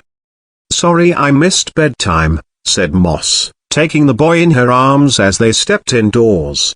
She planted a huge kiss on his cheek. He rubbed his eyes shyly and smiled. "This is my wife, Celia, and our son, Jacob," said Moss, as they came into the cozy hallway. "Hi, Erica," said Celia, not quite knowing how to deal with the sight of Erica's battered neck, pink eyes and the fact she was wearing crime scene overalls. "Are you a space woman?" asked Jacob, a serious look on his little face. Erica's face broke into a weak smile and they all laughed. It broke the ice. "No," croaked Erica. "Yes, no criminals in space. I bet it would be very peaceful," said Celia. "I'm just going to put this little one to bed. Please, make yourself at home, Erica. Do you want to have a shower?" Erica nodded. "Kate, get Erica one of the towels from the airing cupboard whilst I put Jacob back down. Say night-night, Jacob." "Night-night, Jacob," he said with a grin. "The bed in the spare room is made up and I've put the little heater in there," added Celia. Moss gave Celia and Jacob a kiss and they left the room. "Nice family," croaked Erica, perching on the edge of the sofa, not quite knowing what to do with herself. "The doctor said no talking, boss." "Thanks. I'm very lucky. Jacob came along a few years ago. Celia gave birth to him. I'd love to have a little girl. We always said that we'd have one each. It's just, work gets in the way." Erica croaked something. "What was that?" Erica shook her head frustrated, and croaked, "Don't leave it too late. Kids." Moss nodded sagely. She went to the kitchen and came back with 2 glasses of orange juice. Erica's had a straw. "You look like you could use some sugar." They sipped for a moment. "I got one of the night duty officers to run George Mitchell through the database. Nothing." Erica swallowed and shook her head. "Boss, someone just tried to kill you. Do you think it's connected?" Erica felt like she was done. She didn't know if it was shock or exhaustion, but she didn't care. She wanted sleep. She nodded. "Shower?" she asked, looking down at herself in the overalls. "Sure thing, yeah, boss," said Moss. She regarded Erica for a moment. Worry, mixed with a little pity. Erica stood under the shower for a long time, her bandaged arm extended to avoid the water. She inhaled the steam, trying to take away the terrible rawness in her throat. Moss had lent her a pair of pajamas, and Erica pulled them on. She looked at herself in the bathroom mirror. Her eyes bulged out with a pinky tinge, and her throat was now so swollen that it gave her a toadish look. She opened the medicine cabinet but there were only painkillers in there, and night nurse. Erica had hoped for some anti-anxiety medication or sleeping pills. She gingerly took some night nurse, the pain almost unbearable as she swallowed. When she emerged from the bathroom, the house was dark and quiet, save for a small nightlight in the hallway. On her way to the spare room she stopped outside Jacob's bedroom. His door was ajar, and he was sound asleep under a blue blanket. A mobile turned above his bed, soft lights sliding across the walls as a lullaby played. Moss put her life on the line most days, mingling with the crazies out there with knives and guns, vendettas and grudges. Jacob slept, his chest slowly rising and falling. His world was his 2 mummies, his toys, the mobile slowly turning above his head, its calming tune winding down. For the first time, Erica questioned if it was all worth it. You arrest one bad guy, and 10 more fill the void? She found the tiny back bedroom at the end of the house, climbed into the single bed, pulled the covers over her head and tried to sleep. Every time she closed her eyes she saw the figure looming over her, squeezing the life from her body. The blank face under the woolen mask, just a pair of eyes glittering in the half-light. Was it fate that Moss had called at her door at the precise time she had? Why had Erica been spared? Mark was a much better person than she could ever be. He was kind and patient, a brilliant police officer. He'd carved out a place in this world for himself. He'd done much good, and he was capable of so much more. Why had he been taken? when she was spared. Thank you for listening, and we hope you enjoy the story. To get the full audiobook, please see the given link in the video description below. If you are new to this channel, please subscribe us to get more stories and ring the bell icon for notification. Thank you.